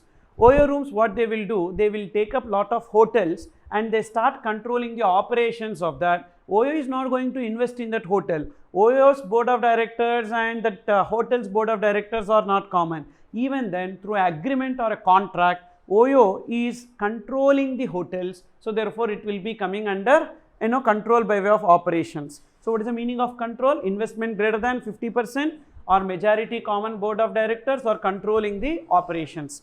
Then next, together they directly or indirectly control a third person. What does it mean? Say this, opposite of this. X Limited, Y Limited are the shareholders of A Limited. X Limited invested 30% in A Limited. Whether X Limited controls A Limited? No. Y Limited invests 25% in A Limited. Whether Y Limited controls A Limited? No. But together, X Limited and Y Limited, how much is the investment? 55%. So together with whether these two companies controls A Limited? Yes. Because of this, X Limited and Y Limited are treated as related. So why then, sir, in that case, all shareholders of a company will be treated as related, because all shareholders of a company will definitely control the company. In that case, all shareholders of a company are related. Now, don't see all at a time. See any two parties, supplier and recipient. So X Limited is one person, Y Limited is one person. Together, are they controlling A Limited? Yes, they are controlling A Limited. That's why they both are treated as related. Simple logic. They both have a common interest. They both have a common interest. So they both are treated as related. Okay. So simple part. Two people, when they go and they see the same girl, so they have the relationship. You understood? Who? Those two boys. Okay. Common interest when they have. So common interest when they have any transaction between them, it's a related party transaction. So they will discuss. So which color dress you are wearing, which color dress I should wear so that she will look at me. So you guys don't know, you are CA students now. So that is known as related here. So they both have the common control there. Okay. So together they control a third person. So related to these investments, we have seen 3 points. What are those? Two companies having a common shareholder holding 25% or more. That is 4th point. 5th point, control. One person directly or indirectly controls the another. 6th point, together they control the third person. Okay. So first 3 easy. What is that first 3? Such persons or officers or directors of one another's business. Second, legally recognized partners of a firm. Number 3, employer, employee. That will not be tested in exam. Then next 3, difficult, that will only be tested. See, simple, if you want to know what is important for exam, when you are reading you feel like sleeping, so that is important for exam. Trust me. So because even CA Institute will coin questions there only because they wanted the student to fail, no other objective. Okay, so that's the reason why, you know, wherever you are reading you are not understanding or you feel like sleeping, you feel like throwing the book, those are all important areas. Okay, so you need to read it again and again, and this is those 3 points which are very, very important. What is that? Control related points. First, two companies with a common shareholder holding how much?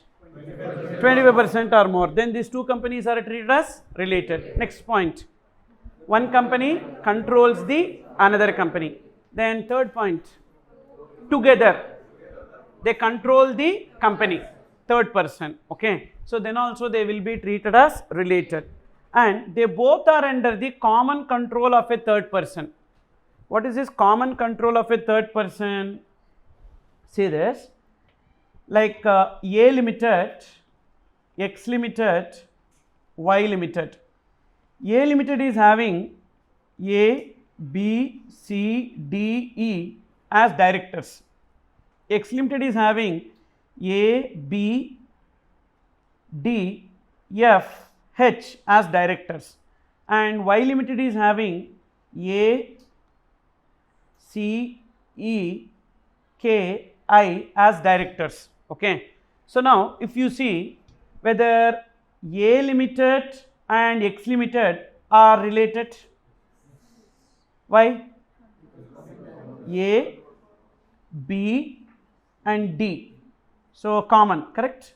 3 out of 5 are common, so therefore A limited and X limited are related because they have control. Then whether A limited and Y limited are related,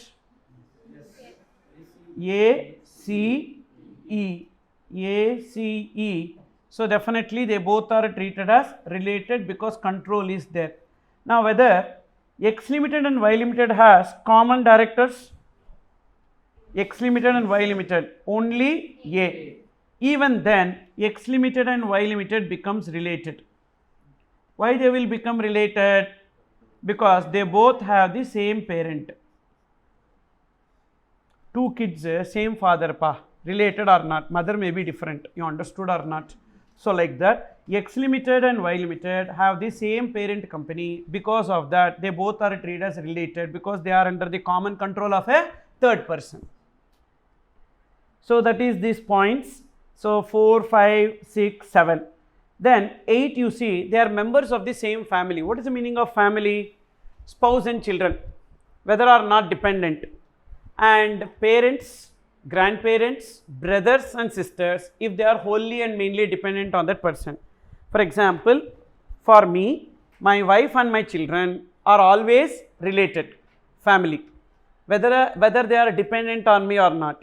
But my brothers, sisters, parents, grandparents will become related if they are wholly and mainly dependent on me. What about my wife's parents? Are they covered under my family? No. In-laws are not covered there. Only that person's parents, that person's grandparents is only covered. In-laws are not covered. So suppose if you come across in-laws and all, clearly right there, not covered under family, not a related party transaction, only for GST purpose. Okay. So then next. So what about my grandson? My grandson, related or not? No, because you have to see from my perspective. My children is only given under family definition, but my grandchildren is not given. For my grandson, whether I am related? Yes. Okay. So my grandson is not related to me, but for my grandson I am related. Super definition, no? So grandson, why? Because from grandson perspective, when you see, grandfather will become related if they are wholly and mainly dependent. Okay. Then next, sole agent. Sole agent or sole distributor or sole concessionaire. Who is a sole agent? There is only one agent and all the transactions happens through that agent only. Then definitely that agent is a related party. These are the 9 points that we have in related transaction. Again, they will not ask a question directly on this. In the transactions they will give, and you need to interpret whether it is a related party transaction or not, and accordingly you need to determine. One more point also there with respect to related party transaction apart from the supply, that is generally the transaction value will not be applicable in case of related party transaction. There is a valuation which talks about transaction value. Transaction value is the price involved in the transaction. So price involved in the transaction will be taken as transaction value, but between related parties, if there is any transaction, the price involved in the transaction will not be taken as value. We determine the value as per rules. So we have a dedicated rule for that, rule 28 of CGST rules, that will be applicable. Okay. Then, so we are now moving on to the concept of distinct persons and other aspects. You can see this also, export of goods and export of services definition. Generally, in case of export of services, where the supplier should be? Export of services, where the supplier should be? In India. Recipient? Outside. 2 points, superb. And place of supply should be outside India. Okay. Then consideration should be in convertible foreign exchange. However, in case of services to Nepal and Bhutan, it can be in Indian rupees, because India is having a MOU with Nepal and Bhutan, as Nepal and Bhutan are our strategic partners, because we have got all enemies only around us, Pakistan, Bangladesh, China, and therefore at least one country we should be having good support. Otherwise, if all attacks us, no, so then gone. That's the reason why always India follows a most favored nation status with Nepal and Bhutan. So Nepal and Bhutan, any transaction you are making, it can be in Indian rupees, still it will be treated as export of services. Okay. So 4 conditions, tell me again. Supplier should be, recipient should be, consideration, convertible foreign exchange. In case of Nepal and Bhutan, Indian rupees or foreign currency. And then place of supply, and supplier and recipient are not two establishments of the same person. For example, head office India, branch office outside India. So now head office provided some services to the branch offices. Even though first 4 points satisfies, but it will not become export of service. Why? Because head office and branch office belongs to the same person, so it will not be treated as export of service. What if supplier is holding company, recipient is subsidiary company outside India? Will it become export of service? Yes. Reason, holding company and subsidiary company are 2 different persons. Correct? They are not 2 establishments of the same person, but they are 2 different persons. 2 minutes, class itself is over. Then, next, what if I have opened a division outside India, and that division I have incorporated under the laws of that country. I have a head office in India and I opened a branch outside India, and that branch is registered under the laws of that particular country. Will it be called as another establishment of the same person or different establishment, different person? Different person. See this note, mark it as very, very important. Supply from a company incorporated in India to its establishments outside India, which are incorporated under the law outside India, would qualify as export of services. So branch means, don't blindly think that it is a different establishment, so it is not coming under export of service. Whether that branch is incorporated under the law of that particular country, yes, incorporated under the law of that particular country means it's a different person. So India to outside India, it will become export of service. If that branch is not at all incorporated as per the laws of that country, just we opened a like offshore unit, so that is not actually a separate registration we have or separate incorporation we have, then in that case it is mere establishment that will not be coming under a different person, so it will not qualify as export of service. Then next, what is the meaning of export of goods? What is the meaning of export of goods? You see there, simple, taking goods from India to outside India. Whether consideration is criteria for becoming export of goods. See, meaning of export is what? Taking goods from India to a place outside India. Is consideration relevant? No. So consideration is not at all relevant. Consideration in foreign exchange is not a condition. But if you want to get export benefits, you should realize the consideration in foreign exchange within the time stipulated under FEMA. This point we will be learning in refunds chapter, okay, but I am just connecting it here. What is that? Generally export of service, concentrate, please listen. Generally export of service, only when you have consideration it will become export of service. So you will get refund only when you receive consideration. Are you getting this? That's the reason why when you make application for refund in case of export of service, we will be submitting FIRC or BRC, foreign inward remittance certificate or bank realization certificate as the proof to get the refund. You got it? Whereas in case of export of goods, even without realizing the foreign exchange, we will get the refund. Even without realizing the foreign exchange, we will get the refund. But we need to ensure that we are realizing the foreign exchange within the time limit under FEMA.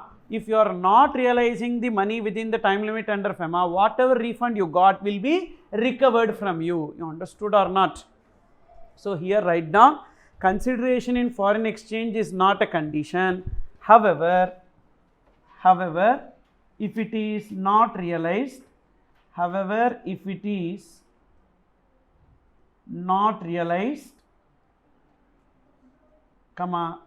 refund granted shall be recovered.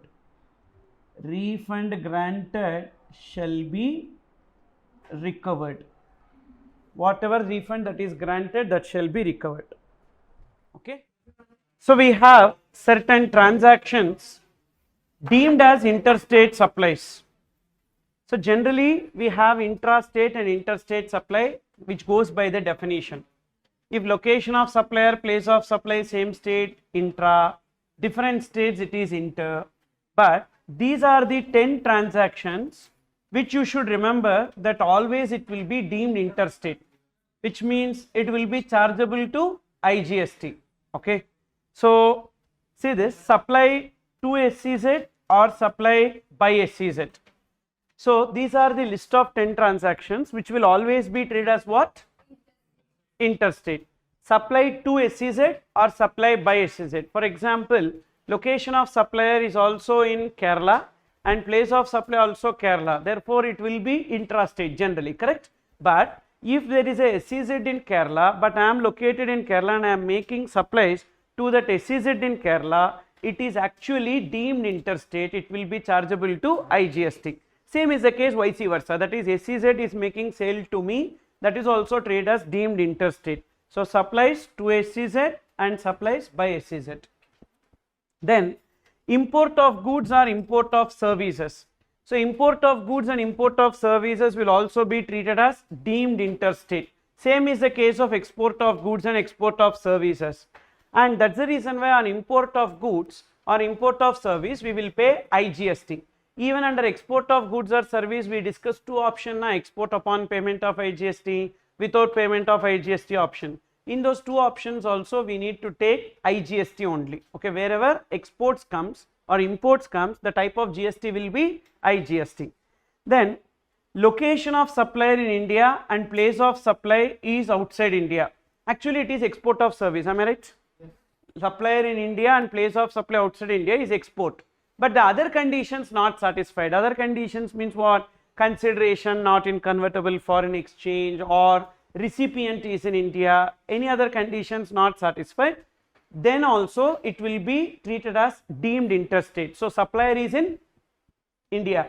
Place of supply is outside India. If other three conditions are satisfied, it will become export. If not, it is taxable. Okay. And both cases, let it be export or not an export, it will come under deemed interstate. Then next, supply of goods to a tourist. So actually at present it is not effective.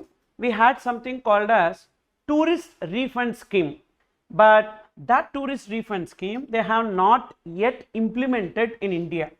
The objective of this tourist refund scheme is whenever a person who is coming to India as a tourist and he purchases some goods and takes those goods along with him when he is leaving, so on those goods whatever GST he paid in India, he will get it as a refund. So this scheme is prevalent in Singapore, Dubai, Malaysia, etc. and all, but in India they have started this scheme but they have not yet implemented.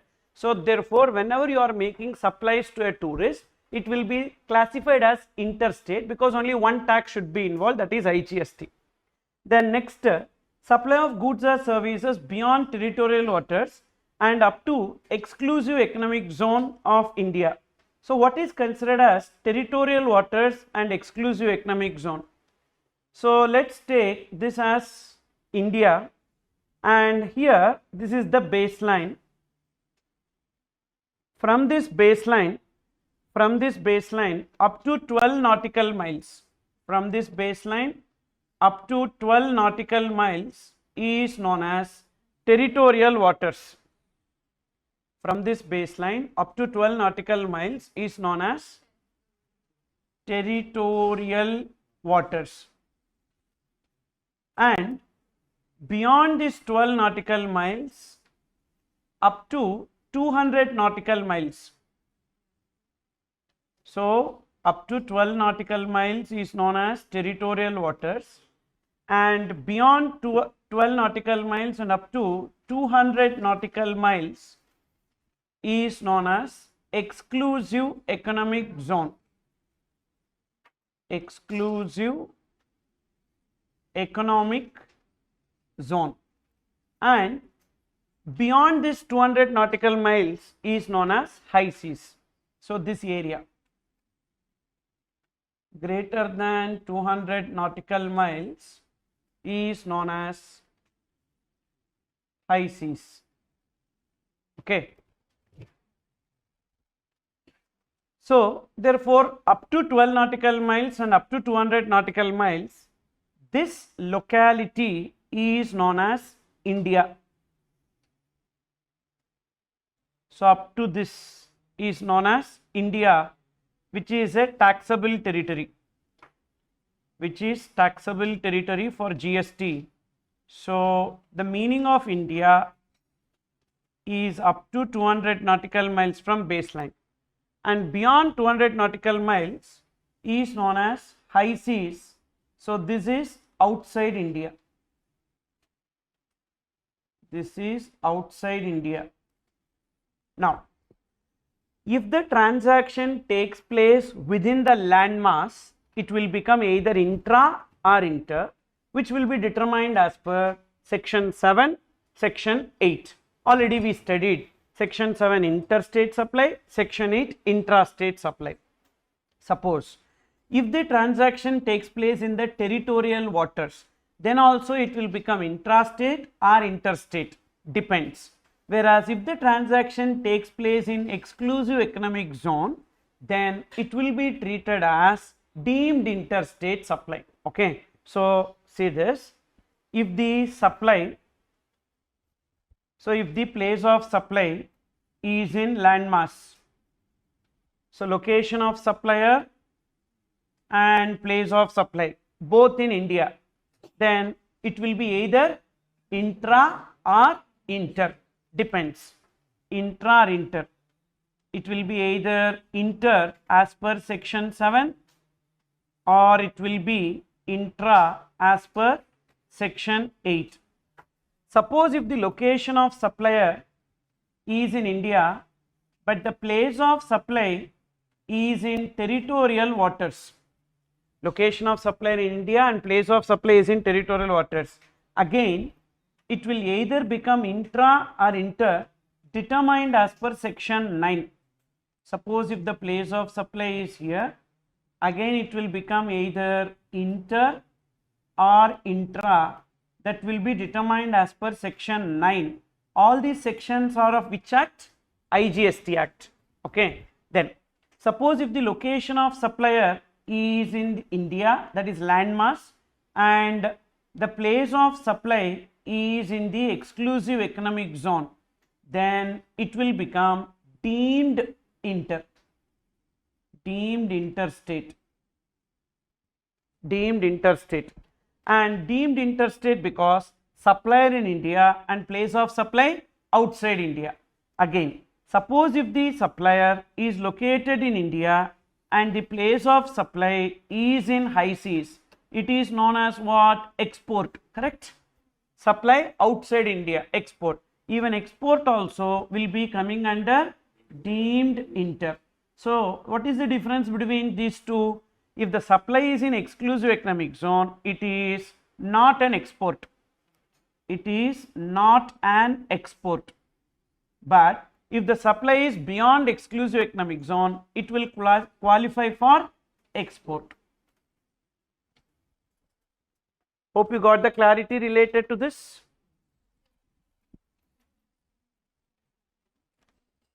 So if the supplier is in India, that is land, and place of supply is also in the land, it will become either intra or inter as per 7 and 8. So we need to apply 7 or 8. And when it is 7, 2 states, 2 different union territories, a state and a union territory, section 7. Same state or same union territory, section 8. Suppose if the place of supply is in territorial waters, I will give you an example. There is a engineer who is located in Karnataka, and there is a ship which is in Bay of Bengal, and that ship has got some repairs. So this engineer is going from Karnataka to the Bay of Bengal and provided the services. Now what will be taken as the place of supply? The nearest coastal state will be taken. What is the nearest coastal state? Say Tamil Nadu, then it will become interstate supply. Okay. Now the engineer is in Tamil Nadu and the nearest coastal state also Tamil Nadu, then it will be coming under intra-state supply. Suppose if the nearest coastal state to that ship is Andhra Pradesh, then it will become interstate supply, like that. So whenever the place of supply is in the territorial waters, we need to take the nearest state or nearest union territory as the place of supply. Accordingly determine whether it is intrastate or interstate as per section 9. But suppose if the place of supply is beyond 12 nautical miles and up to 200 nautical miles, don't say anything, it will always be treated as deemed interstate. Understood? Then, so that is this discussion I have given. So supply of goods or services beyond territorial waters and up to exclusive economic zone, so that will be deemed interstate. Then location of supplier in India and place of supply is also in India as per section 13 of IGST Act. So about this also we need to understand. So section 12 and 13 of IGST Act deals with place of supply in case of services. Okay. So see this discussion.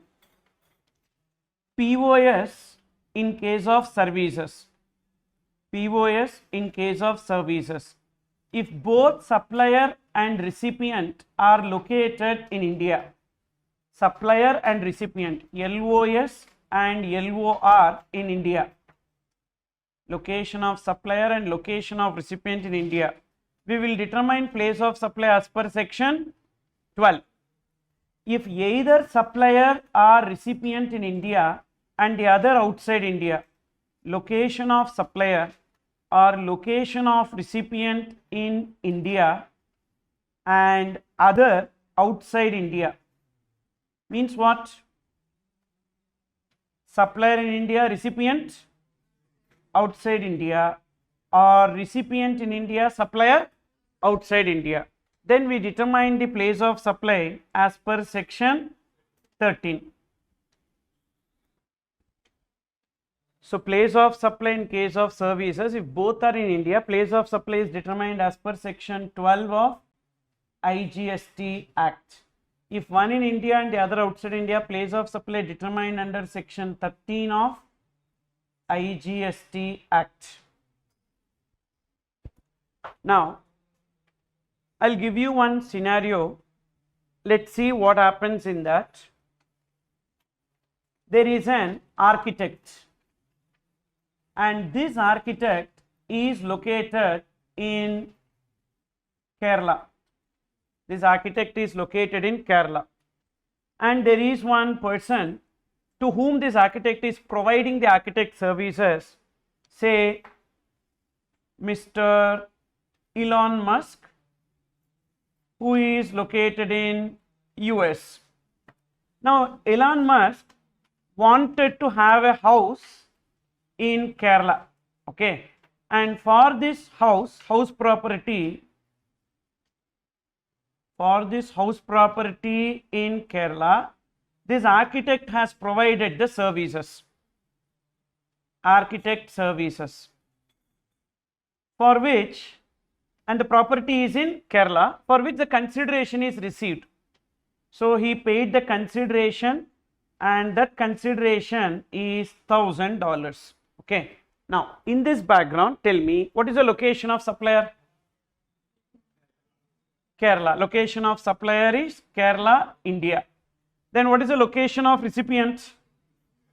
US. So whether the place of supply is determined under section 12 or section 13? Section? Just now you see the above information. If both are in India, 12. If one in India, the other outside India, 13. So in this case, place of supply determined under section 12 or place of supply determined under section 13? Place of supply under section 13. So in case of any service in relation to immovable property, the place of supply will be location of that immovable property. So what is the location of immovable property? Kerala. So place of supply will be taken as Kerala. Now location of supplier, Kerala. Place of supply also Kerala. Actually it will become intrastate, correct or not? But as the place of supply is determined under section 13, it will become deemed interstate. It will become deemed interstate. So once you determine the place of supply under section 13, even though both supplier and place of supply is in the same state, it will be called as deemed interstate supply and chargeable to IGST. Understood? So why sir like that? Because in section 12, they did not give reference to intrastate supply, interstate supply like that. So section 13 clearly is outside the ambit of intrastate supply and interstate supply. So the definitions of both inter and inter is not giving reference to section 13. They are giving reference only to section 12. So that's why, because of the interpretation issue, we need to take this as deemed interstate. Sir, how can we trust you? You don't have to trust me. You refer the past exam questions, you will come to know. Multiple times they have tested this concept. So it will become deemed interstate once the place of supply is determined under section 13. Understood? Then next, but be careful, be careful in exam. So what happens is that you will think like supplier in the same state, place of supply same state, you will end up writing as intra and you will classify this as CGST, SGST liability. Actually it should come under IGST liability. Then next, you can see security lending under SEBI. Security lending under SEBI, transaction number 8. What is security lending scheme under SEBI? Say for example, I have some shares of Reliance Industries Limited, okay, and you are making short sales. You are making short sales. Short sales means what? You don't have shares, but you place the sell order. That is known as short sales. Now what happens? If you are not able to deliver, you have to pay a huge penalty to stock exchange. To avoid that penalty, you can borrow the shares from the stock exchange. How you can borrow the shares from stock exchange means someone should lend, na? So I am having the shares of Reliance Industries. I will deposit the shares with this stock exchange. So those deposited shares will be given to you on a lending basis. Now you will do the delivery. You completed the delivery. Thereafter you will place the buy order and get the shares and return it back to the stock exchange. As stock exchange is giving you the facility of lending and borrowing the shares, you have to pay some fees called as lending fees. That lending fees stock exchange will give it to me. So therefore this is known as security lending scheme under SEBI. In this security lending scheme, I am the lender of the securities, you are the borrower of securities, and you pay some lending fees to me, na? on that lending fees, I need to pay GST or you need to pay GST. Generally, it is covered under RCM. So remember, security lending is covered under RCM, and you don't know who I am. I don't know who you are, because this transaction is happening through stock exchange, and due to that reason it will always be deemed interstate. Is it clear? Securities lending, generally also transaction in securities, we don't know who is the seller, who is the buyer, because the moment the transaction happens through stock exchange will not disclose the information of the supplier to the recipient and the recipient to the supplier. So that's why it will always be treated as deemed interstate. Understood this point? Security lending under SEBI. Next point, you see, trading in priority sector lending certificates. Now, generally, what is the difference between bank and a financial institution? What is the difference between a bank and a financial institution? Banks will accept public deposits, but financial institutions will not. Okay. Using the capital, if they give loans, they are called as financial institutions. Using public money, if they give loans, it is called as banks. Whether banks are regulated in India by RBI. When RBI is regulating the banks in India, they will put a condition that a minimum percentage of your public deposit, you need to give us loans to the priority sector. What could be the priority sector? Agriculture and farmers, then startups, education loans, housing loans, MSME loans. These are all examples of priority sector loans. So why they are mandating it? Definitely these loans are risky loans. Financial institutions will not be willing to give loans to these people. Housing loan, education loan, all these startup loans and all, highly risky. So that's why the RBI says that a bank should give 30% of their public deposits as loans to priority sector. Now concentrate. I have started one bank, okay, and this bank, say for example A bank, okay, A bank, and this bank has got 100 crores as public deposits. How much I should give as loan to priority sector? 30%, means 30 crores I need to give as loan to priority sector, but I could give only 20 crores as loans. What is the shortfall?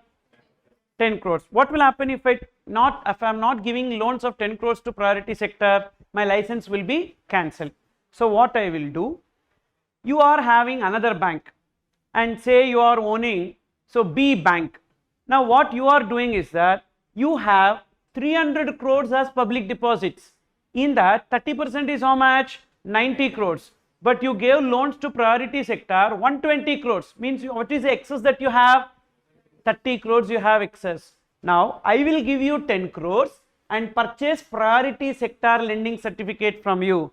So A bank will buy what? Priority sector lending certificate from B bank by giving 10 crores. This transaction will be chargeable to GST, and this transaction will be happening through e-Kuber portal of RBI, and the selling bank don't know who is the purchasing bank, and the purchasing bank don't know who is the selling bank and where is it located. That's the reason why again it will be treated as deemed interstate supply. That is transaction number 9. And transaction number 10 is I collected some advance, but I don't know whether it is intrastate supply or interstate supply. I will always classify it as interstate supply and chargeable to IGST. So come on, tell me, what are the 10 transactions that we have? Don't see your book, try to recollect, because for the last 15 minutes you slept. Okay, I can observe. So try. Supply 2R by SEZ, good. Import of goods or services, export of goods or services. Location of supplier in India, place of supply outside India. Place of supply determined under section 13. Then I draw one chart. India. Supply beyond 12 nautical miles and up to 200 nautical miles. Then tourist. Supply of goods to a tourist. 3 more. Security lending scheme, priority lending certificates, advances. So we don't know whether it is intra or inter. Very good, keep it up. So these transactions are treated as deemed inter. Then look into the next area, section 9, supply in territorial waters. What is this supply in territorial waters? That is, already we saw, whenever the supply takes place in territorial waters, what should be taken as the place of supply? Nearest coastal state or union territory. Then, now we have discussed 4 supplies, if you remember: taxable supply, exempted supply, non-taxable supply, zero rated supplies. Whether all these should be included in the aggregate turnover? Yes. Please check the meaning of aggregate turnover. Aggregate turnover includes taxable supplies, exempted supplies. What about non-taxable supplies? Anyhow, exempted supply includes non-taxable supplies, exports, and supply to SEZ. Why it is not given separately? Generally, supply to SEZ is what? Interstate, deemed interstate. It is already covered under interstate supplies. You understood? So in short, what you need to remember as aggregate turnover? Come on. Taxable, exempted, non-taxable, and zero rated. All 4, whatever 4 we have, that 4 is aggregate turnover. You understood? What are the 4 which comes under aggregate turnover? Taxable, exempted, non-taxable, zero rated. Whether aggregate turnover is computed state-wise or all India basis? All India basis, computed on all India basis. Then aggregate turnover excludes 2 things here: inward supplies on which GST payable under RCM. Why? See, turnover means generally what? Outward supply or inward supply? Outward supply. So definitely inward supplies will not come under turnover, even though you are required to pay GST under RCM. Then even GST also will not be coming in aggregate turnover. CGST, SGST, UTGST, IGST and compensation cess. Now my question to you: whether old indirect taxes like central excise duty, state excise duty or value added tax, etc., will it be included in aggregate turnover or not? Whether we have both GST as well as old indirect taxes? Yes. Example, tobacco and tobacco products. On tobacco and tobacco products, we have old indirect taxes, that is excise duty, central excise duty, and the new indirect taxes, that is called as GST. So now, whether while counting aggregate turnover, we need to include both, or we need to include any one, or we should not include both? We should include one. Which one? Old indirect taxes, because what is excluded? CGST, SGST. So but old indirect taxes should be included. So right there, old indirect taxes, that is old indirect taxes, that is central excise duty, comma, CST or VAT should be included in aggregate turnover.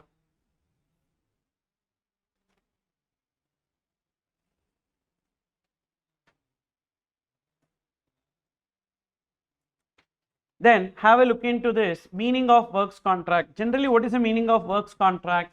A contract involving transfer of property in goods and provision of services, and this transfer of property in goods as well as provision of services is in relation to immobile property against a single consideration. Say I am a builder, you approached me to construct a house or to construct a building. So I will only supply whatever the material required for construction, like cement, building ware, equipments, everything I will supply, and I will only do the construction. So therefore this type of contract is known as works contract. So in works contract, what are the 2 elements? Goods element will be there, service element will be there, but this works contract is in relation to what? Movable property or immovable property? Immovable property, and against a single consideration, then it will be called as works contract.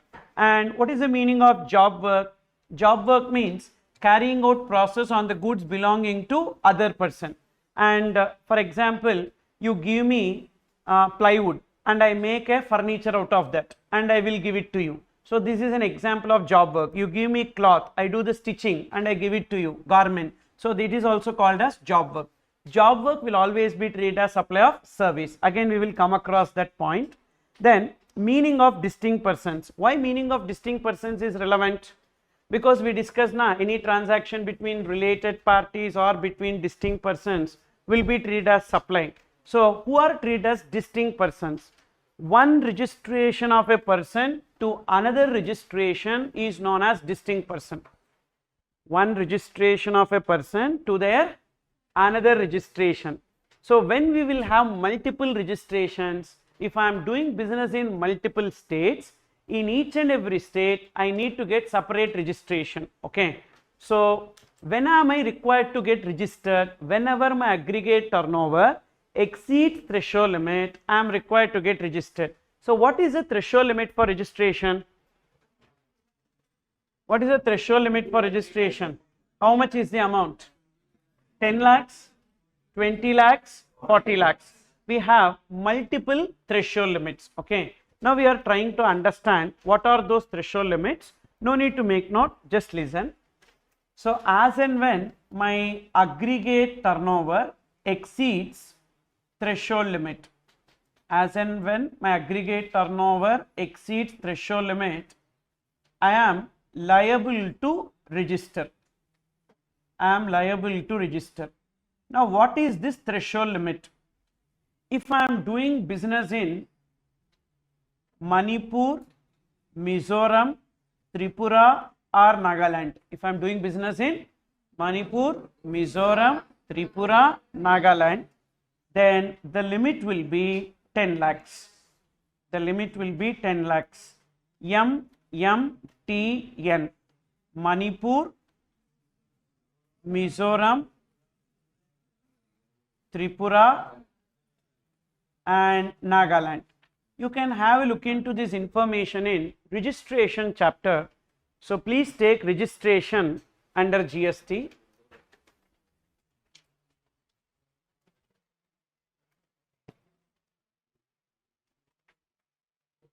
Can someone tell the page number? 98. Have a look into page number 98.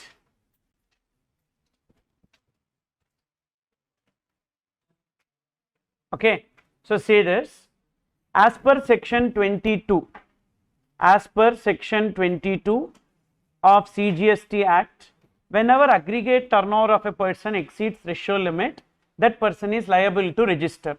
And what is that aggregate turnover threshold limit?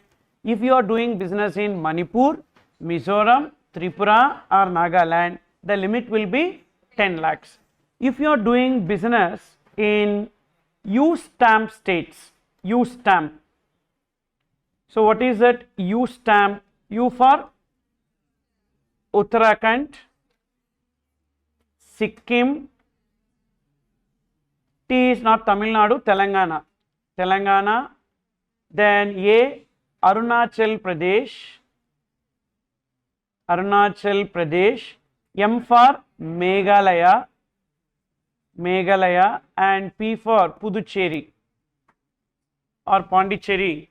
For these states, the limit will be 20 lakhs, let it be goods or services.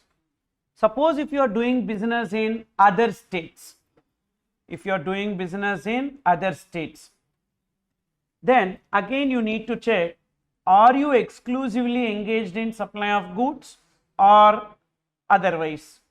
Exclusive supply of goods. If you are exclusively engaged in supply of goods, then what is the limit? 40 lakhs. And otherwise, otherwise means what? Otherwise means both goods and services or services, then the limit will be 20 lakhs. Can you remember these points here? So first, what is that you need to check? Are you doing business in single state or not? Actually, this discussion is applicable if you are doing business only in one state, only in one state. You are doing business only in one state.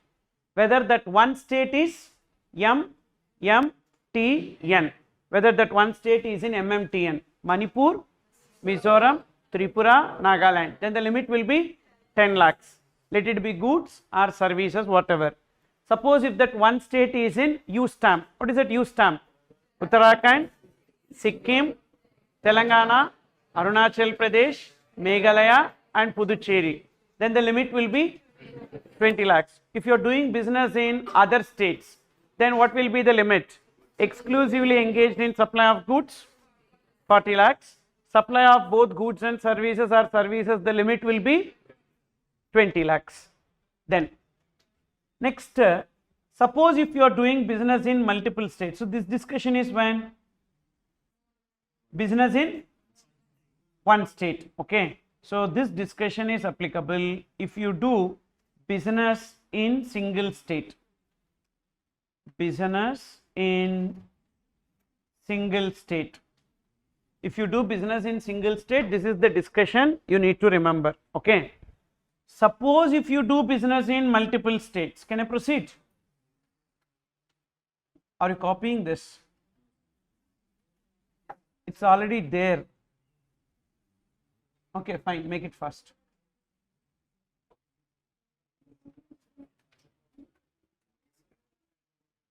Then suppose if you are doing business in multiple states,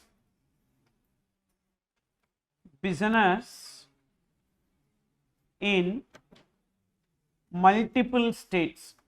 If you are doing business in multiple states, then what should be taken as the threshold limit? What should be taken as threshold limit? Again, you need to remember 3 points here.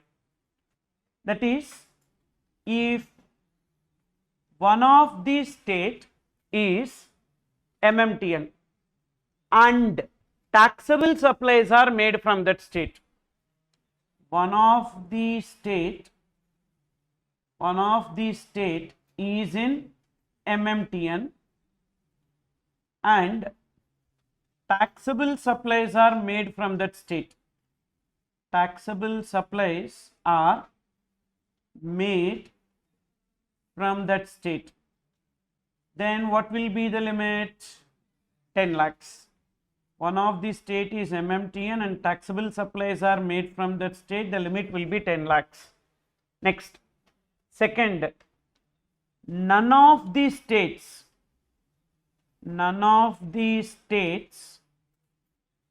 is in MMTN U stamp. None of the states is in MMTN U stamp. Okay, and exclusively engaged in supply of goods.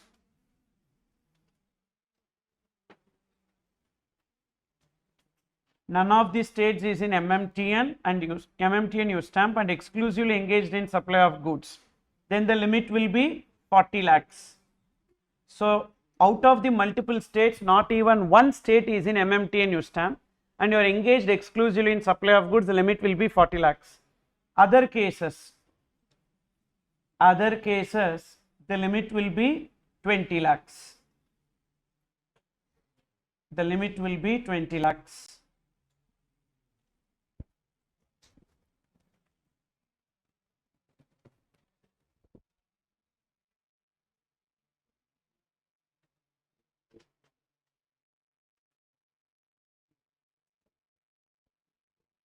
Okay, now see this illustration. You need to answer what is the threshold limit and where they are required to get registered. Tamil Nadu, Karnataka, Nagaland. Taxable goods, exempted goods. Taxable goods, exempted goods. So 8 lakhs. 4 lakhs, 6 lakhs, 6 lakhs, and in Nagaland it is 8 lakhs exempted goods. Now you tell me what is the aggregate turnover? What is the aggregate turnover? Aggregate turnover will be computed state wise or all India basis?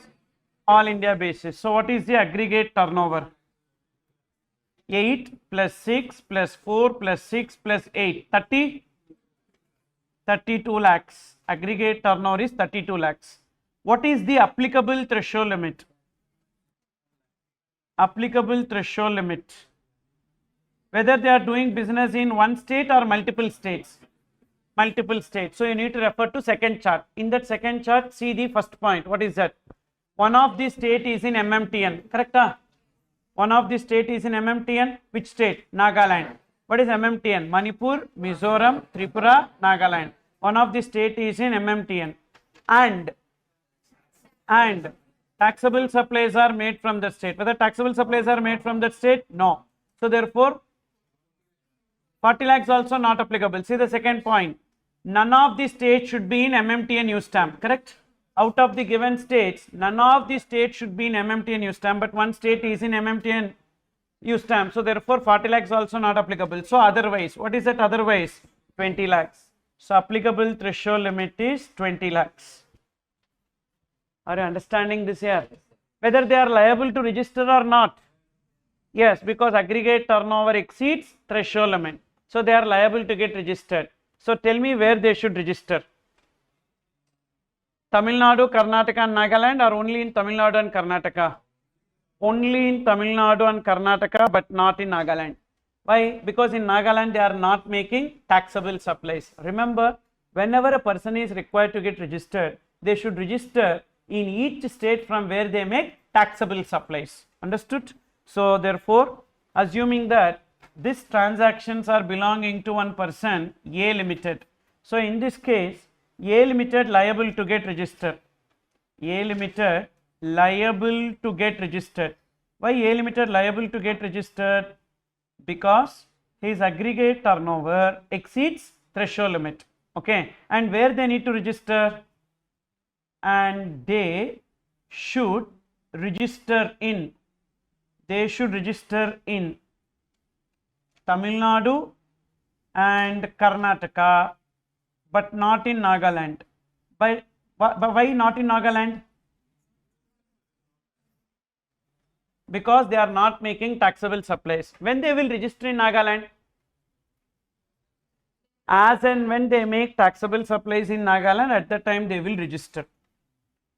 Now, if any transaction takes place between Tamil Nadu registration to Karnataka registration, is it transaction between distinct persons? Yes. So Tamil Nadu registration and Karnataka registration. So therefore, he will be obtaining two registrations, correct or not?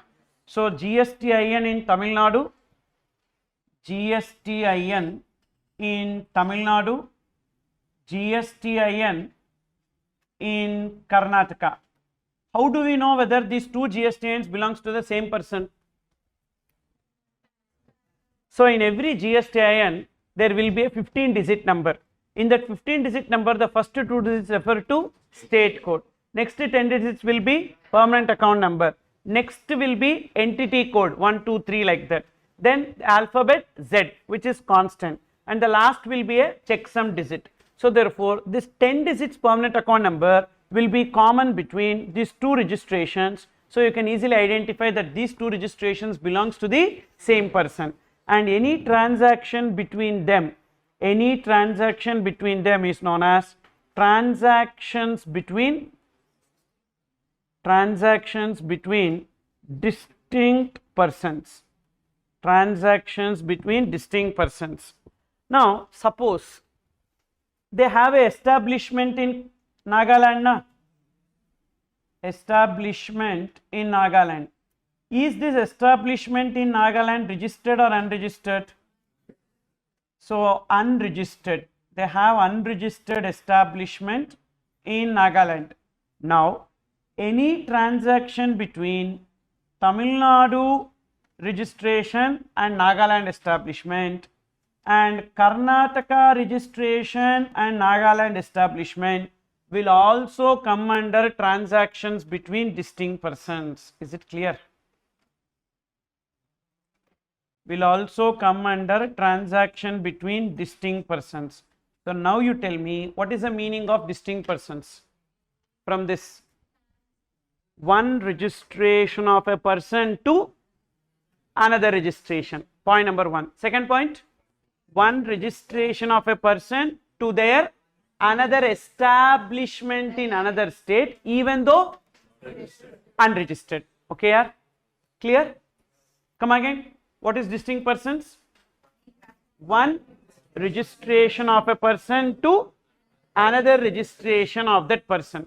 Then second point, one registration of a person to their establishment in same state or another state, even though unregistered. Even though unregistered, this transaction also will be treated as transaction between distinct persons, and it will become supply under 7(1)(c). Understood this? This already tested, this part not tested.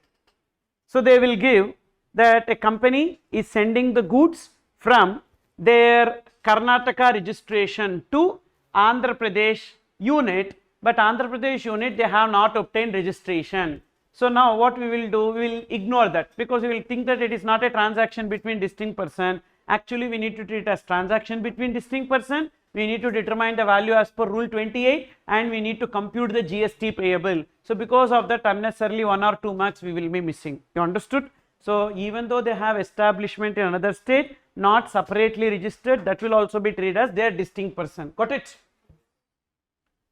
Now say this, when a person is required to obtain more than one registration, if they are doing multiple business in different states, separate registration with respect to each state mandatory. If they are doing multiple businesses in the same state but in different place of business, separate registration with respect to each place of business is optional within the state. Within the state, multiple place of business, there is no compulsorily separate registration. For example, within Kerala, say I am doing business in Kochi, thereafter Thrissur and some other place, like 3 different place of business. Should I get separate registration? No. Either I can go for single registration or I can go for separate registration. It is optional.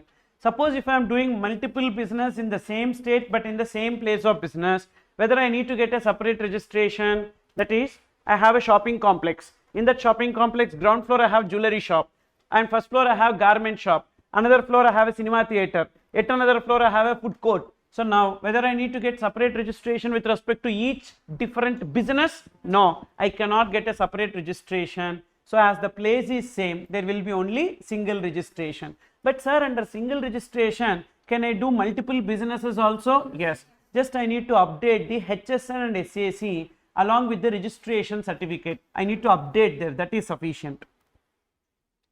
Another establishment in another state, whether registered or not, treated as distinct person. And basically who is distinct person? Every registration of a person to their another registration is distinct person. And then we have meaning of recipient. Who will be treated as recipient? If consideration is involved in the transaction, the one who is liable to pay the consideration is the recipient, but not to whom we are delivering the goods or services. If consideration is involved, the one who is liable to pay the consideration. Now carefully listen. I am providing services to subsidiary company, but the order for this services is placed by the holding company. Now who is my recipient? I am providing services to subsidiary company, but who asked me to provide services? Holding company. Now who will be my recipient? Holding company or subsidiary company? Why holding company? Who is liable to pay the consideration here? Holding company. So they are only my recipient. So I should raise invoice only to the holding company. Suppose if consideration is not involved in the transaction, the one to whom I am delivering the goods or the one to whom I am supplying services is the recipient. So if consideration is payable, person who is liable to pay the consideration. Consideration not payable, person who receives such goods or services. And if it is services, also goods also, person who receives such goods, person who receives such services. So with this, all the points that we have completed, and we have classification of supply into goods or services that we will see little later. After completing this, composite supply and mixed supply. See page number 24.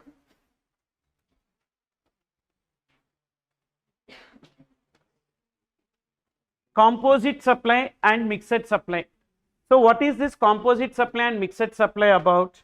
When there are two or more supplies in a single transaction, we should either classify it as composite supply or mixed supply, because the rates may be different with respect to those transactions.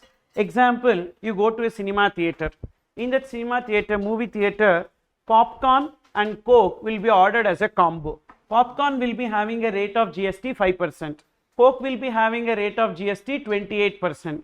Now when you buy it as a combo, whether it is 5% or 28%, how much rate to be applied? So that is the confusion we have. Same way, you purchase a AC and even they do the installation also. AC is taxable at 12%, installation is taxable at 18%. So now when we pay the money, whether 12% is applicable or 18% is applicable, so therefore we need to classify this transaction that has multiple supplies into either composite supply or mixed supply. If it is composite supply, whatever is the rate of principal supply, that will be taken. If it is mixed supply, we will take the highest rate. Are you understanding? Now, what is the meaning of composite supply and mixed supply? We need to know. Treatment we got. So what is the treatment in case of composite supply? Whichever is principal supply, that rate will be taken and applied on the entire transaction. What is the meaning of principal supply? That supply which is having predominant element in the transaction is known as principal supply. Okay. And so suppose if it is mixed supply, we need to take the highest rate. What is the meaning of composite and mixed supply? See the meaning of composite supply: two or more supplies naturally bundled in the ordinary course of business. What is the meaning of naturally bundled? One cannot be supplied without the another is known as naturally bundled in the ordinary course of business. Can you buy only AC without installation? No, because the moment you buy the AC, you need to get the installation done from the manufacturer, otherwise you will not get the warranty. So which means that it is naturally bundled. Then room plus complimentary breakfast, naturally bundled or not naturally bundled? Naturally bundled, because whether you eat the breakfast or not, you need to pay for it. So that because it's a complimentary breakfast, so again it will be coming under naturally bundled. What about popcorn and coke? Naturally bundled or not naturally bundled? Not naturally bundled. Why? Can you buy the popcorn alone separately, coke alone separately? You can buy as a combo also, so not naturally bundled. What about inverter and battery? Naturally bundled or not naturally bundled? Don't see from the recipient point of view. Sir, without inverter battery will not work, without battery inverter will not work. That I also know. See from the seller point of view. So seller, can he sell the battery alone separately, inverter alone separately, both together? Yes or no? So therefore it is not naturally bundled. So therefore naturally bundled means one cannot be supplied without the another. That is naturally bundled. One can be supplied even without the another is known as not naturally bundled. Okay. Suppose if it is naturally bundled, and type of supplies, in case of composite supplies, what should be the type of supplies? All supplies should be taxable supplies. And how the price should be? Either single price or separate price. And the principal supply should be identifiable. If all these conditions are satisfied, we will take the rate of principal supply. So what are the three conditions for composite supply? Naturally bundled, all are taxable, and principal supply should be identifiable. If these three conditions are satisfied, the name of that supply will be composite supply. And whatever is the rate of principal supply, that will be taken. Now you take this AC and installation. AC 12%, installation 18%. All are taxable? Yes. Naturally bundled or not naturally bundled? Naturally bundled. What is the principal supply? AC. So AC rate is what? 12%. So on entire amount, the rate of GST will be 12%. Then another example. So in case of inverter and battery, inverter say 12%, battery 18%. Okay. All are taxable. Naturally bundled? No, it is not naturally bundled. So that's why it will not become composite supply. But to become mixed supply, what is the condition? Only one condition. There should be a single price. So in case of mixed supply, what is the condition to become a mixed supply? It should not become composite supply and there should be single price. Then it will become mixed supply. And in case of mixed supply, we will take the highest rate. So in this, what is the highest rate? 12 and 18? 18%. So that will be taken. What if there is no single price? Means we showed separately. So that is battery this much, inverter this much, like that. Then it is neither composite supply nor mixed supply, but it will come under individual supplies taxable at the respective rates. Is it clear? See this. So if there are two or more supplies, see the note. If there are two or more supplies which is not a composite supply and also not involving single price, then it is individual supplies and taxable accordingly. Then, so first what you need to check? You need to check is it composite supply or not. For the three conditions, all are taxable, naturally bundled in the ordinary course of business, principal supply identifiable. Then it will become composite supply. You will take the rate of principal supply and apply it on the entire transaction. If any one is not satisfied, then you need to check is it a single price. If it is a single price, it will become mixed supply and the highest rate will be taken on the entire transaction. If there is no single price also, it is neither composite nor mixed, then it will become individual supplies. But here one more point you should check. Don't check the single price first itself, because in case of composite supply, the price can be single or separate. So that's why don't check the price first. Don't check the price first. So first you check is it composite supply or not. If it is not composite supply, then only you check the price, because in case of mixed supply only the price should be single, but in case of composite supply the price may be single or separate. Now this is about composite supply and mixed supply. Now why is it relevant? Actually for determining the rate of GST, also for the purpose of classifying a transaction into goods or services. Now see the previous page. So once an activity becomes supply, we need to classify that activity into goods or services. How to classify that activity into goods or services?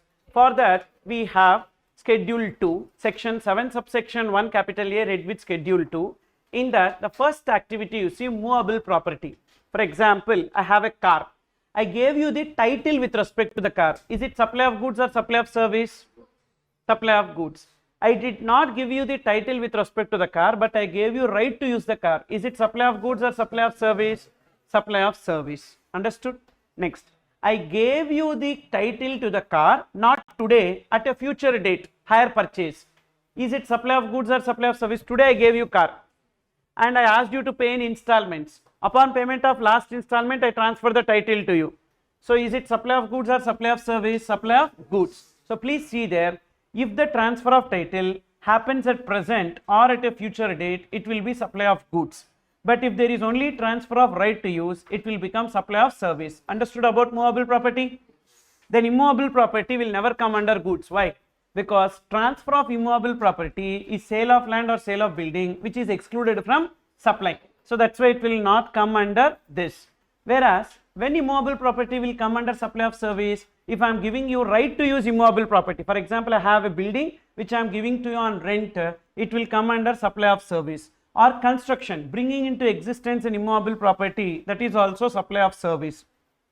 Then intellectual property rights, permanent transfer will become supply of goods and temporary transfer will become supply of service. For example, a music director who composes music of a movie, he will make permanent transfer or temporary transfer to the producer, temporary transfer. Because if he makes permanent transfer, the same tune he cannot copy for another movie. You understood? He cannot. The moment he transferred the music to producer for that movie, the same tunes, he cannot use it for another movie. So therefore, music directors will never transfer permanently. They transfer temporary for that movie only. Now whatever money that is received will become supply of goods or supply of service. Supply of service. Suppose if it is a patent or a copyright permanently transferred to the other person, then it will come under supply of goods. Then next, carrying out process on the goods belonging to other person. Now listen, simple. You gave me cloth, I did the stitching and I gave you the garment. Is it supply of goods or supply of service? Supply of service. I purchased the cloth, I made the garment and I gave it to you. Is it supply of goods or supply of service? Supply of goods. And now when I purchase the garment, concentrate, I purchase the garment, I purchase the cloth, I do the stitching, I make it into garment, but this garment requires certain danglings, hangings and all, which you gave me, and using that I stitched. You understood? So some buttons, some extra fittings you gave me, using that I stitched. Now still it is supply of goods or not for me? Yes, because the substantial material involved in the transaction is supplied by me only, so it will be coming under supply of goods. Now another case, you gave me cloth, I did the stitching, but the buttons, thread, etc. required for stitching I purchased. Now, will it become supply of goods or supply of service? Supply of service only, because substantial material is given by the recipient. So, therefore, don't see the total material, see the substantial material. So, in this example, what is a substantial material? Cloth. Who gave the cloth? Whether supplier is only buying the cloth and giving the garment, supply of goods. If recipient gives the cloth and supplier does the stitching, supply of service. Then suppose if there is supply of goods along with supply of services, that is in a transaction, there is both goods and services. How to classify? If it is notified supplies, always classify it as supply of service. What are they? Works contract, information technology software, and supply of food.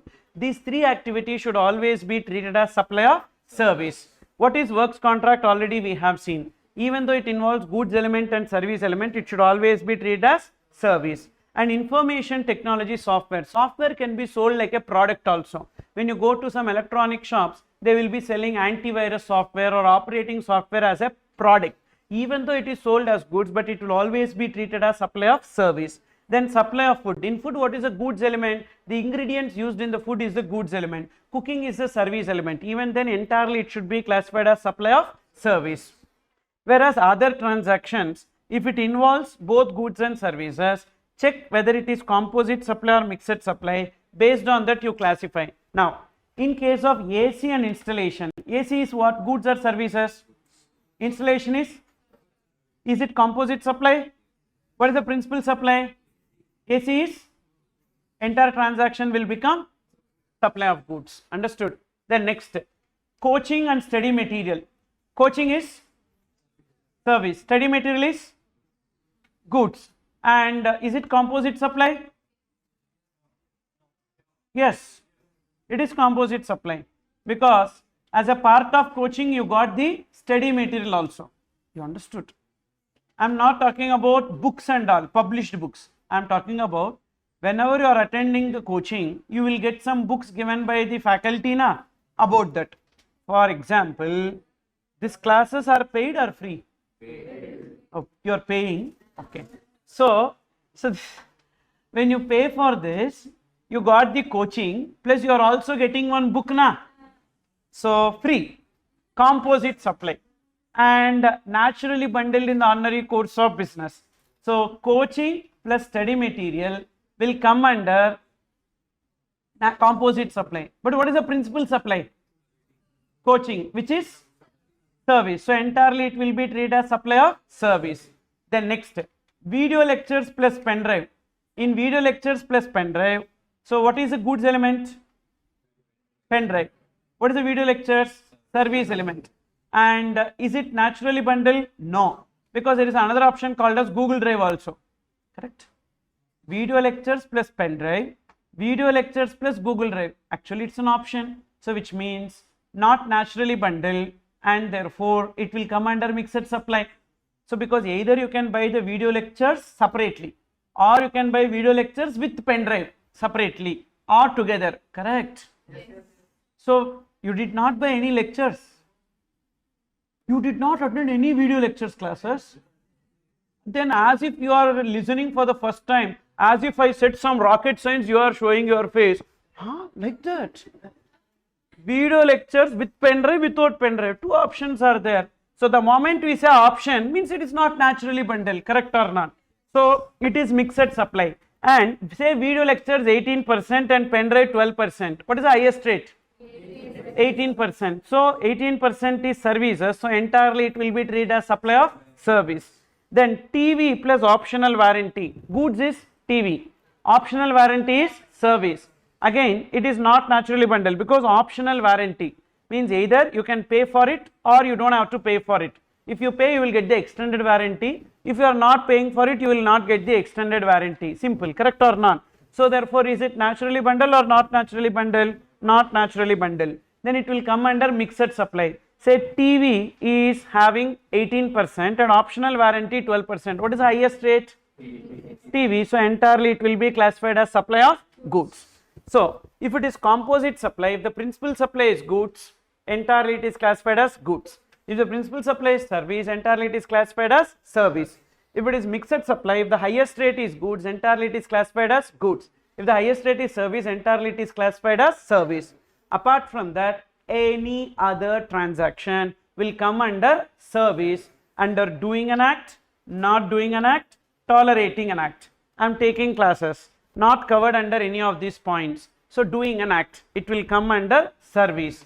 Not doing an act, so non-compete fees. So generally I will collect some money for not starting a competing business. So it is not covered anywhere, that is also service. And tolerating an act, what you are doing right now. So this is also supply of service, but for that you are not getting any consideration. That's why it will not become supply. If it becomes supply only, you need to put it here. You got it? If the activity is not a supply, then you will not bring it into classification. That is about, so supply, composite supply, mixed supply and classification. So this part we have completed. Okay. So take page number 25, liability to pay GST is what we are going to discuss now. So in this we have section 9. Section 9 deals with who is having liability to pay tax, whether it is a supplier or the recipient or any other person. As per section 9, basically the liability to pay GST to government is on the supplier, not on the recipient. Primarily it is on the supplier. But we have some notified goods and services under 9.3 and 9.4. With respect to these notified transactions under 9.3 and 9.4, the liability to pay GST is on the recipient. Whereas 9.5, we have certain transactions where the liability to pay GST is on e-commerce operator. So as per section 9.1 and 9.2, the liability to pay GST on a taxable supply lies with the supplier. But 9.3, 9.4 and 9.5 are exceptions to this 9 subsection 1. As per 9.3, so liability to pay GST to government is on recipient. 9.4 also recipient. 9.5 it is e-commerce operator.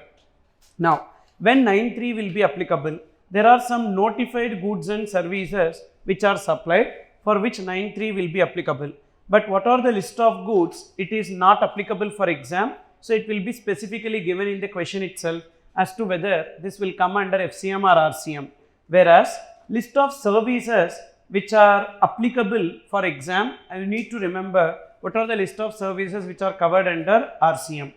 And the supplier may be registered or unregistered. Whereas 9.4 is applicable in case of inward supplies by a notified recipient, registered person from an unregistered person. Say I am a registered person, I am making inward supplies from an unregistered person. I have to pay GST under RCM. Who am I? Promoter or builder. Purchases by a promoter or builder is covered under RCM.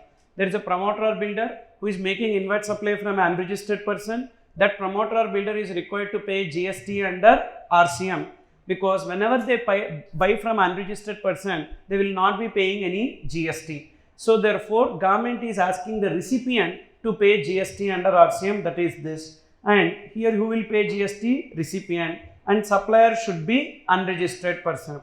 Whereas 9 subsection 5, when is it applicable? There are some notified services supplied through e-commerce operator. What are those notified services? HATE. H for housekeeping services. Example, urban club, urban company, etc. Wherein the supplier will be, so carpenter, plumber, AC mechanic, e-commerce operator will be these aggregators, and the recipient will be any person who requires that services. Liability to pay GST is on e-commerce operator. Then A for accommodation services. In accommodation services, example, GoIbibo, Make My Trip, OYO, etc. Here the supplier will be hotel owner and e-commerce operator will be these people, and the recipient will be the guest who stay in that accommodation. Again, liability to pay GST is not on the hotel owner but on e-commerce operator. T for transportation of passenger service. Example, Ola, Uber, Rapido, etc. Here supplier will be the driver or owner of that vehicle and e-commerce operator of these people, and the recipient will be passenger. Liability to pay GST is on e-commerce operator. Then E for eating food from restaurant. Swiggy, Zomato, Uber Eats, etc. Here the supplier will be restaurant and these people are e-commerce operator, and the recipient will be the customer who order food from that app. So now in all these 4 cases, liability to pay GST is not on the supplier but on e-commerce operator. But there is a condition here.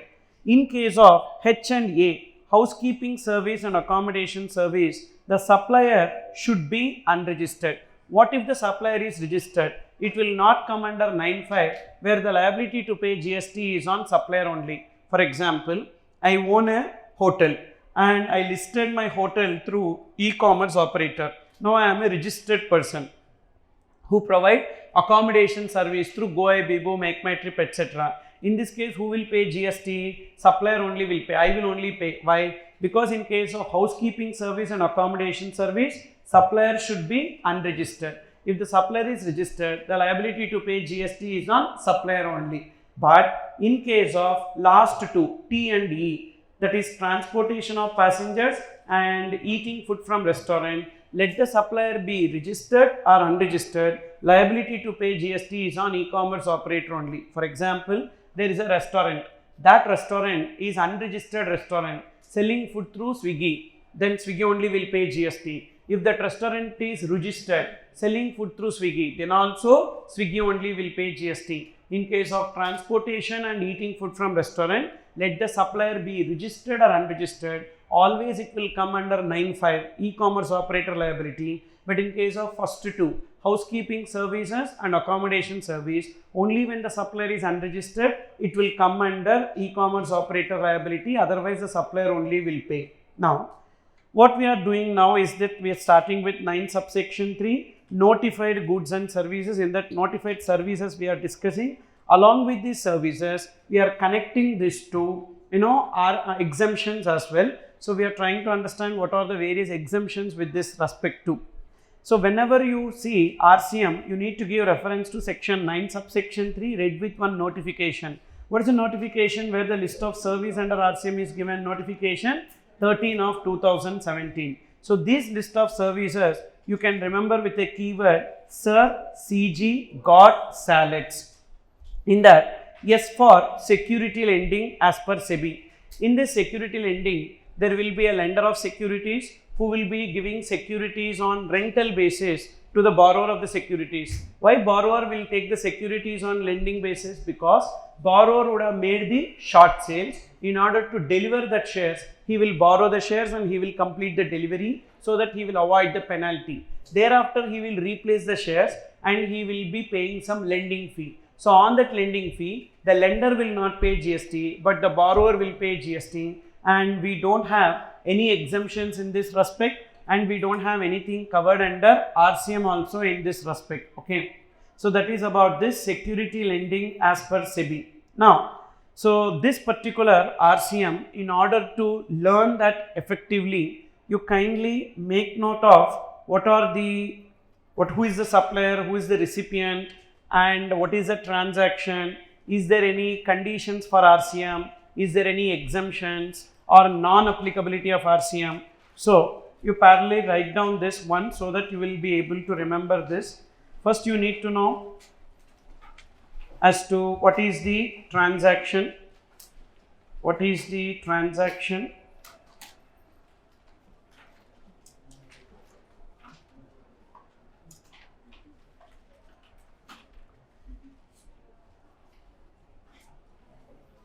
and then is there any exemptions with respect to this?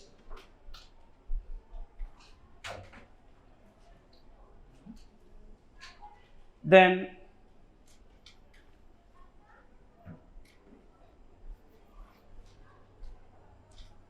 conditions for RCM,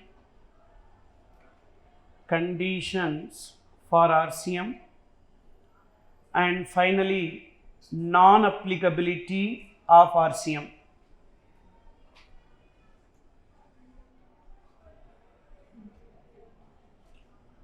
Non-applicability of RCM means in this case it will be FCM. Non-applicability of RCM.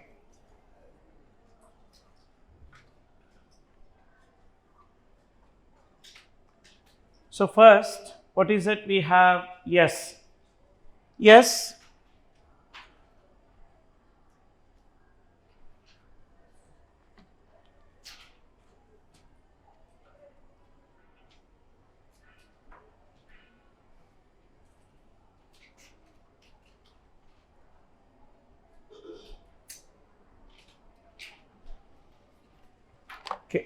So S refers to security lending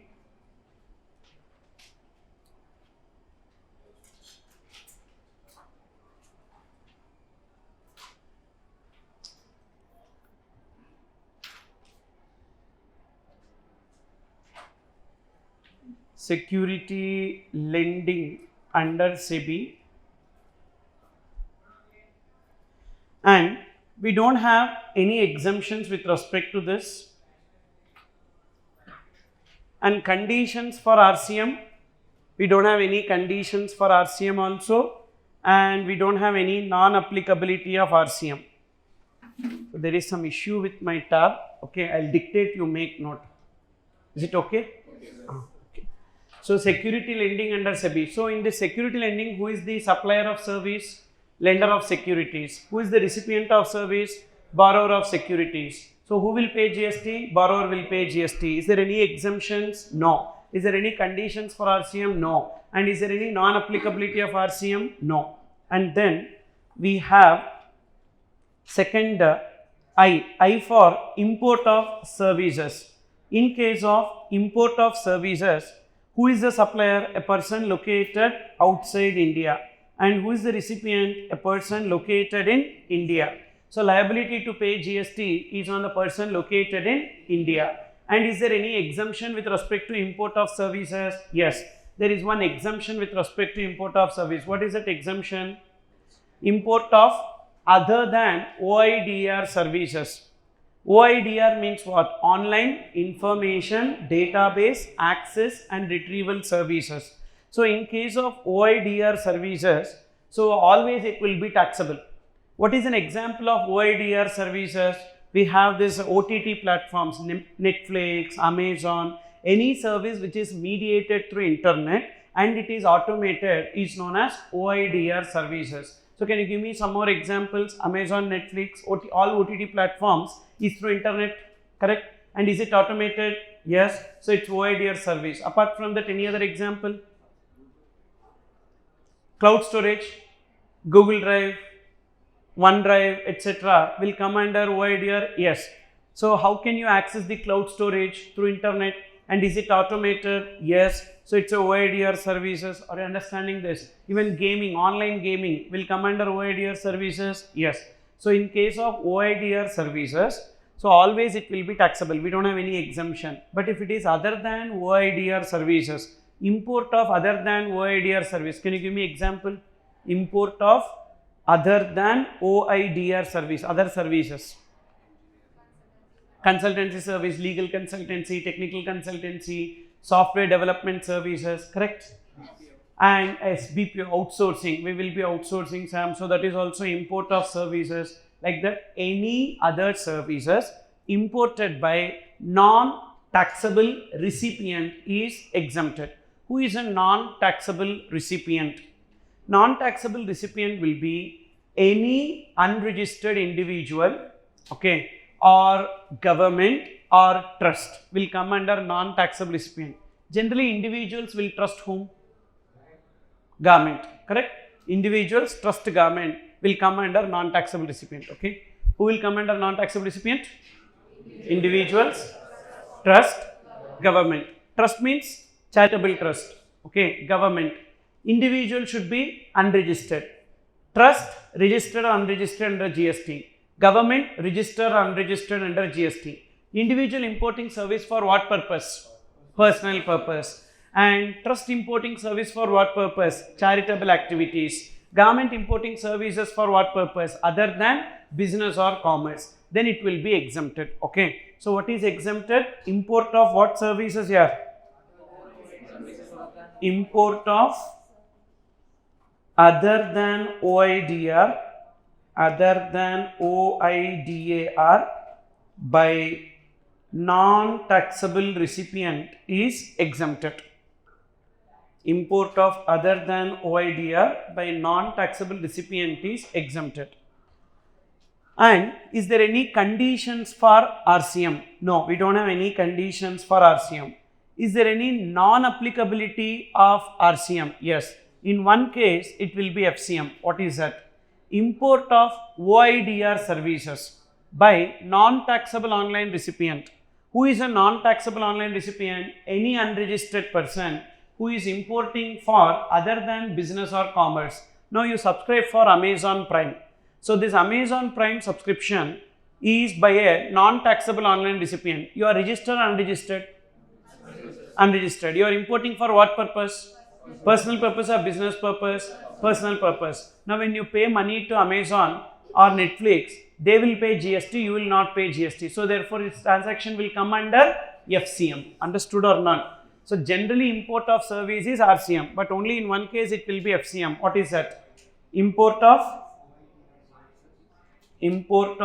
OIDAR services by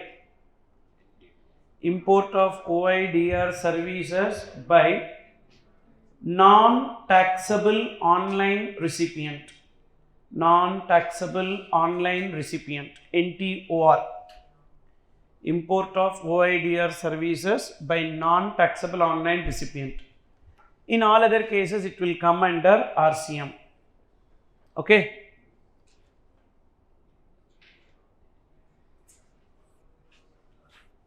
Then next, R. This R point already we discussed yesterday. What is that? Renting of residential property. So for whom? Residential person, correct? For what purpose? Residential purpose. So write down renting of transaction, you write down renting of residential property. Renting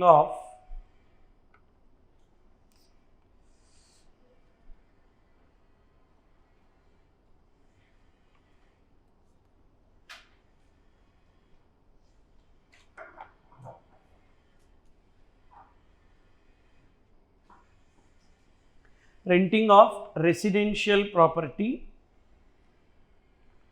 renting of residential property. And who is the supplier? Renting of residential property, the person who is giving on rent, owner of the property. Who is the recipient? Tenant. So the tenant has to pay. But what is the exemption with respect to this renting of residential property? Is there any exemption? Yes. To unregistered person is exempted. Renting to unregistered person. Renting to unregistered person.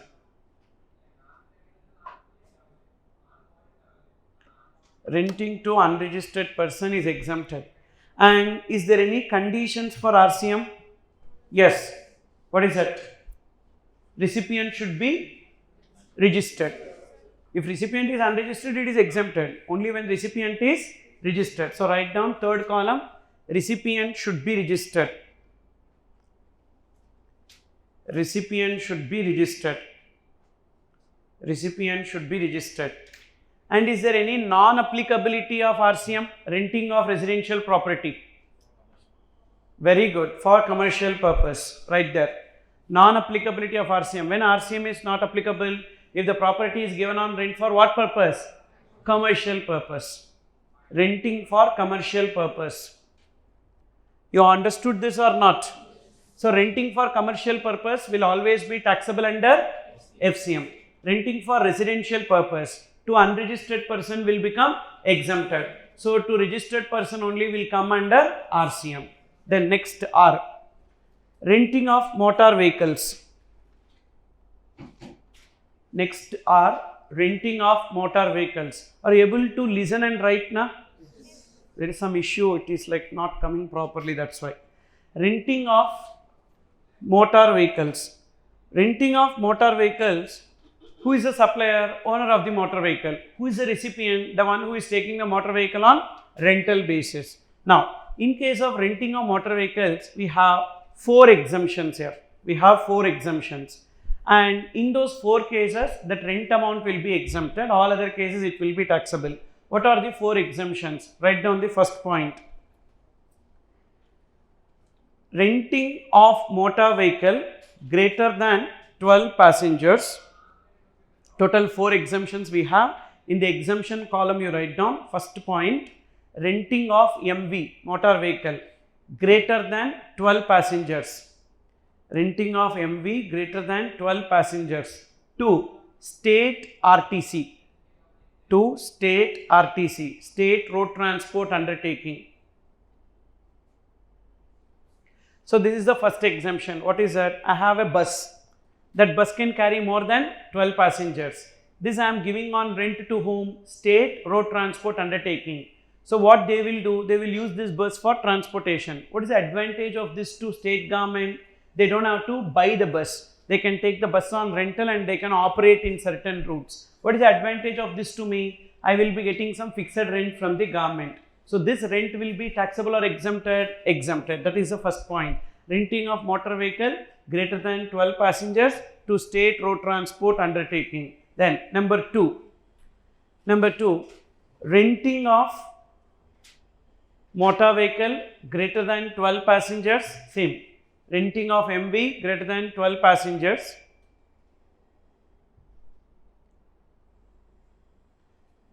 in brackets electric, in brackets electric. So what type of vehicle it is? Electric motor vehicle. Renting of motor vehicle greater than 12 passengers in brackets electric. So that should be an electric motor vehicle. To whom it should be given on rent? To local authority. Then it will be exempted. To local authority. To local authority, then it will be exempted.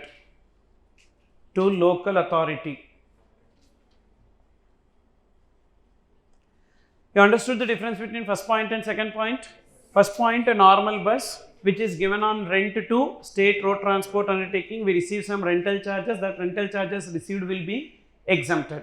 And second one will be a electric motor vehicle that also can carry more than 12 passengers. This I am giving on rent to a local authority. Now I get some rent. That rent is exempted. Now third, motor vehicle. Renting of motor vehicle that can carry goods.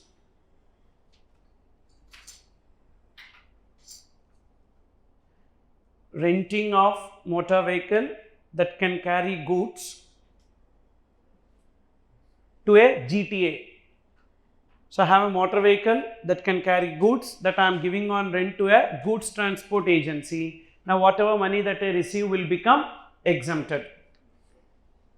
Usually goods transport agency, what they will do? They will transport the goods by roadways belonging to multiple consignors to multiple consignees. Now I have a lorry. That lorry I am giving on rent to them. Now I get some rental amount. That rental amount received by me will be exempted. Okay. So are you writing this? Because this will become like a summary chart for you. So you can quickly refer to that and go for the exam. Because this contains RCM as well as exemptions combined. Okay. So this fourth point. 3 points you understood? Tell me what are the 3 points? Renting a motor vehicle that can carry more than 12 passengers to state road transport undertaking. Second, renting of motor vehicle that can carry more than 12 passengers, but it is an electric motor vehicle to a local authority. Third, renting of motor vehicle that can carry goods to a goods transport agency. Fourth point you write down.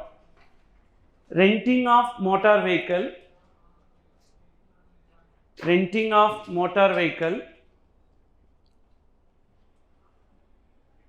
to a person, renting a motor vehicle to a person who provides,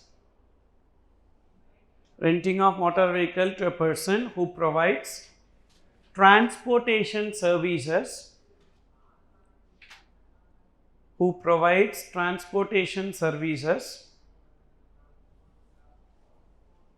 to educational institution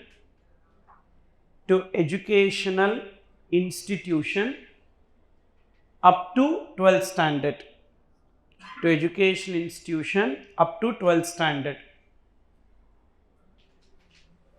Okay, what is that? Education institution up to 12th standard means what? School.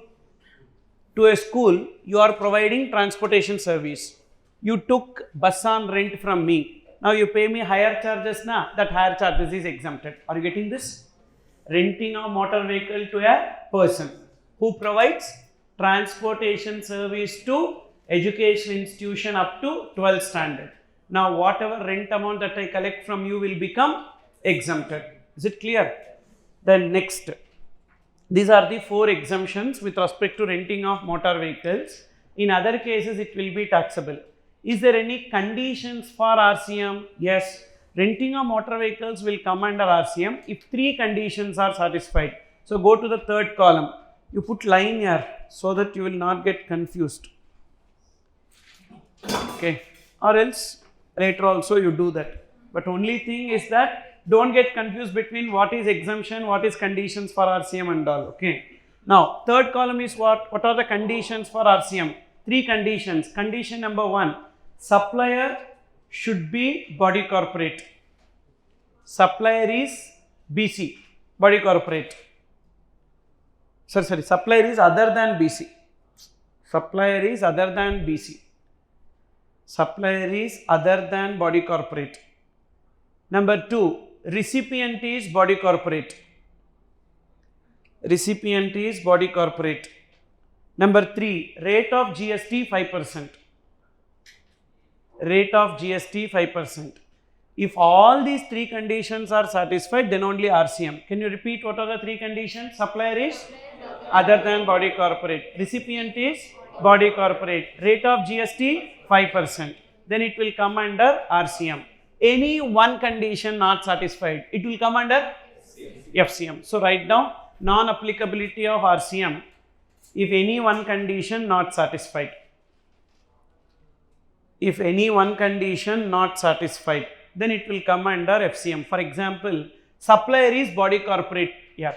Supplier is body corporate means one condition not satisfied. So, automatically it will come under FCM. Supplier is other than body corporate. Recipient also other than body corporate. Will it come under RCM? No, FCM only. Supplier is other than body corporate. Recipient is body corporate. But the rate of GST is 12%. Will it come under RCM? No, again FCM. Are you understanding? Now tell me who is a body corporate? Who is a body corporate? Private limited company, public limited company. LLP will not be coming under body corporate. LLP is not a body corporate under GST. That's why I asked you who is body corporate. LLP is not a body corporate under GST. So, LLP will come under firm. LLP will not come under body corporate. So, who will be called as body corporate under GST? Private limited company, public limited company, or any body established under any law for the time being in force. RBI, body corporate. SEBI, body corporate. IRDA, body corporate. ESIC, body corporate. EPFO, body corporate. Are you understanding? ICI, body corporate. Okay. Then Indian Institute of Commerce, not a body corporate. Okay. So if they are registered as a private limited company, then they are body corporate. Otherwise, they are not body corporate. I don't know how they are registered, but if they are registered as a body corporate, they will come under. If they are registered as a private limited company, then they will come under body corporate. Okay. Now, so who is a body corporate? Can you tell me? Private limited company, public limited company, or any body registered under any law for the time being in force. Okay. So, what are the 3 conditions for RCM? Supplier should be other than body corporate, recipient should be body corporate, and rate of GST 5%. Understood this first 4? Yes? Yes.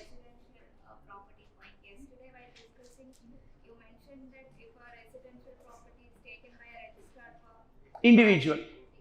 That exception is there already. So, unregistered person includes registered individual for family stay. If you want, you write that, you add that. In that renting of residential property, to unregistered person is exempted na. In that to unregistered person, one more point we studied yesterday. What is that? Even if it is taken on rent by a registered individual for family stay, they will come under unregistered person. I told you chartered accountant who will take immovable property on rent for his personal purpose. Just because a chartered accountant is registered, he is not required to pay any GST under RCM. It is as good as renting to an unregistered person. That point. Anything else in this? Got the clarity up to this? See, I am slowly explaining this and making you write because you can get connected with this particular points. Otherwise, I will be telling, you will be listening. Nothing will go in your mind. Okay, that's why. Next one. SIP R. Can you tell me what is this? S. Security lending. I. Import of services. R. Renting of residential property. Another R. Renting of motor vehicles. Then C. Copyright services. Next C. C for copyright services. What type of copyright? Permanent transfer of copyright or temporary transfer of copyright? Temporary transfer of copyright. Why temporary transfer of copyright? Permanent transfer of copyright is supply of goods. Right now we are discussing what? Supply of services. So copyright services. In this copyright, we have multiple copyrights under RCM. So we have original literary. So C, copyright services. Copyright services. In this copyright services, we have original literary. Original literary means what? Books, novels, etc. will come under original literary. And in case of original literary, we don't have any exemptions. We don't have any conditions for RCM. But we have non-applicability of RCM. I am an author. I will give my copyright to a publisher for publishing it, and I get the royalty income. On that royalty income, generally liability to pay GST is on the publisher, recipient. Who is the recipient? Publisher. But if I opt to pay GST under FCM, the liability will be on me. Now you tell me, why will I opt to pay GST under FCM? Because a person whose outward supply is covered under RCM is treated as exempted supply for the purpose of availment of ITC. If my outward supply is covered under RCM, I cannot take ITC on my inward supply. That's why if I want to take ITC on my inward supply, I will opt to pay GST under FCM. Are you understanding this? But if the author opts to pay GST under FCM, there is a lock-in for 1 year from the date of exercising the option. Means for the next 1 year, from the date of exercising the option, who should pay GST? Only author only should pay GST. He cannot authorize the recipient to pay GST. Is it clear? So, for this original literary, copyright service, all these are coming under copyright services. In that, for original literary, we have FCM option. Okay, what is that FCM option? Opted to pay under FCM, in brackets, lock in 1 year, lock in 1 year, lock in 1 year. From when? From the date of exercising option. From the date of exercising option. So for the next 1 year, author only should pay GST under FCM. Sir, from FCM to RCM 1 year, RCM to FCM, no lock-in, anytime. Anytime author can opt to pay GST under FCM. But FCM to RCM only minimum 1 year. The moment he opted, 1 year, next 1 year, he only should pay GST. He cannot make publisher to pay GST. This is in case of original literary. Then, in case of dramatic, then musical and artistic. Dramatic, musical, artistics, we don't have any option like this. Even we don't have any exemptions and we don't have any options also like this. Okay.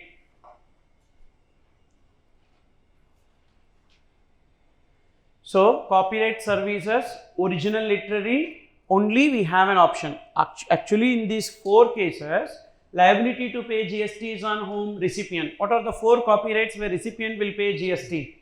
Original literary, dramatic, musical, artistic. What is the example for original literary? Books. What is the example for dramatic? Screenplay, script, etc. Then what is an example for music directors who compose the music? Then artistic paintings, drawings, sculptures, etc. will come under artistic works. In all these cases, who will pay GST? Recipient will pay GST. But in this, only one special point is there. What is that special point? In case of original literary, the author is having option to pay GST under FCM, and he opts to pay GST under FCM for the next 1 year. He will only pay GST under FCM. Are you understanding this? Then next, Sir, see G. G for GTA services, Goods Transport Agency Services. The next one is G, Goods Transport Agency Services.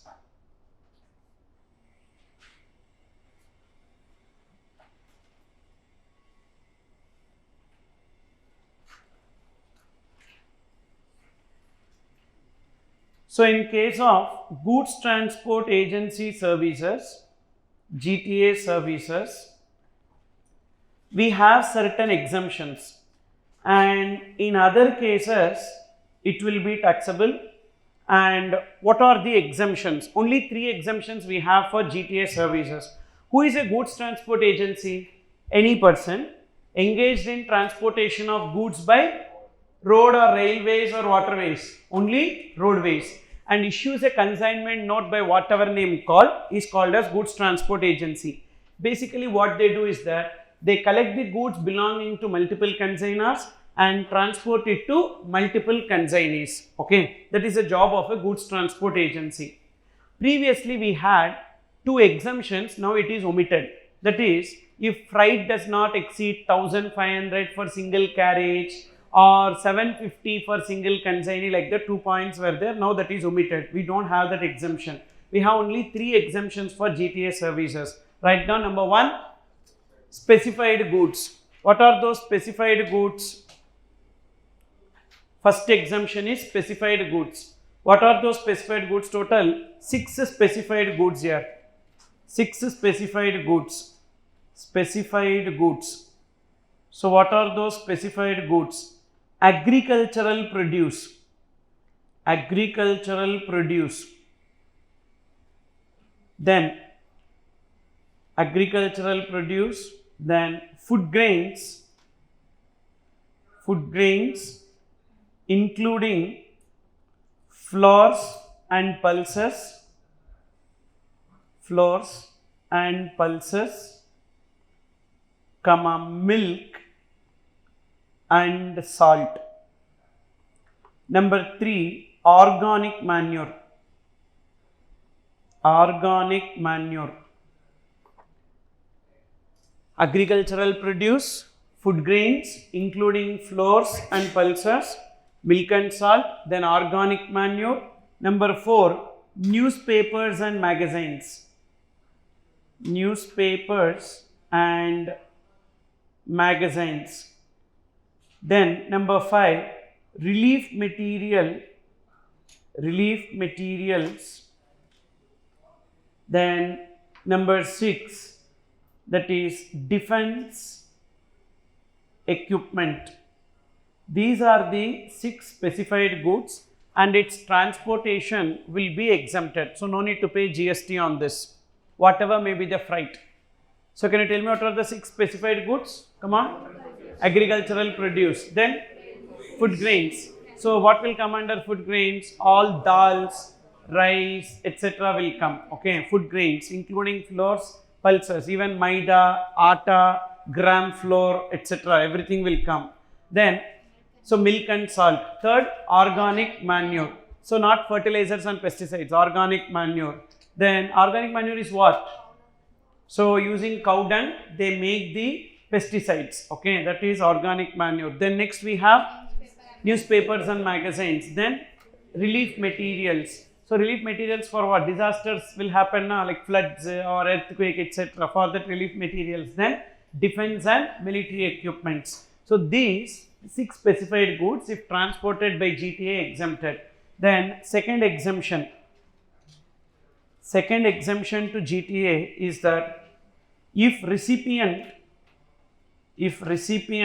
is individual, recipient is individual or HUF or AJP,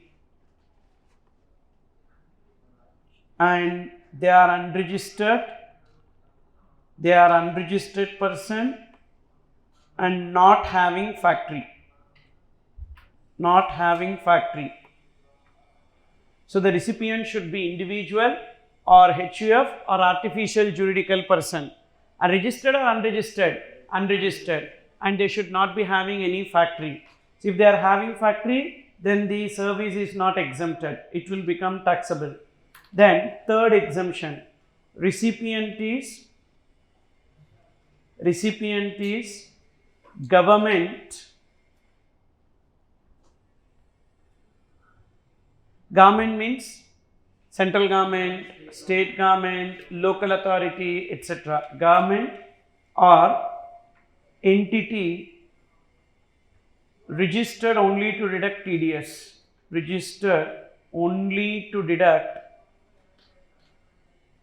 TDS under section 51. So we have not income tax TDS, this is TDS under section 51 of GST. So there are some notified people who are required to deduct TDS under GST. So if they receive GTS services, then also it will be exempted. So come on, tell me what are the 3 exemptions for GTS service? Specified goods. Number 2, if the recipient is individual, HUF or AJP and they are unregistered and not having factory. Number 3, if the recipient is government or any entity which is registered only to deduct TDS. In all other cases, GTS service will be taxable. And is there any, like conditions for RCM? No conditions for RCM. Put a cross there. Conditions for RCM, nothing. And is there any non-applicability of RCM? Yes. Like how in case of original literary, author can opt to pay GST under FCM. Like that, in case of GTA service also, GTA can opt to pay GST under FCM. Here the lock-in is 1 financial year. There the lock-in is 1 year from the date of exercising the option. Here 1 financial year. So GTA can opt to pay GST under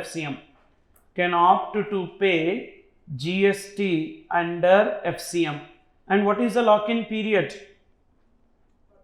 Lock-in is 1 financial year. Means financial year wise they can decide.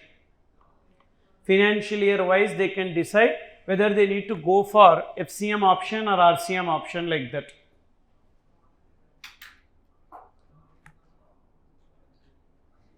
Okay. Then next one. Sir, CG is what we have completed. Now got salads. Now can you tell me what is this? Yes. First S, security lending service. I, import of services. R, renting of residential property. Another R, renting of motor vehicles. Then C, copyright services. G, GTA services. Next G is government services. Government services to whom? To business entities. Government services to business entities. Government services to business entities. We have some specific exemptions and general exemptions. In remaining cases only it will be taxable, but that list of exemptions is very big. So please have a look into your book, the list of exemptions with respect to government services. You check page number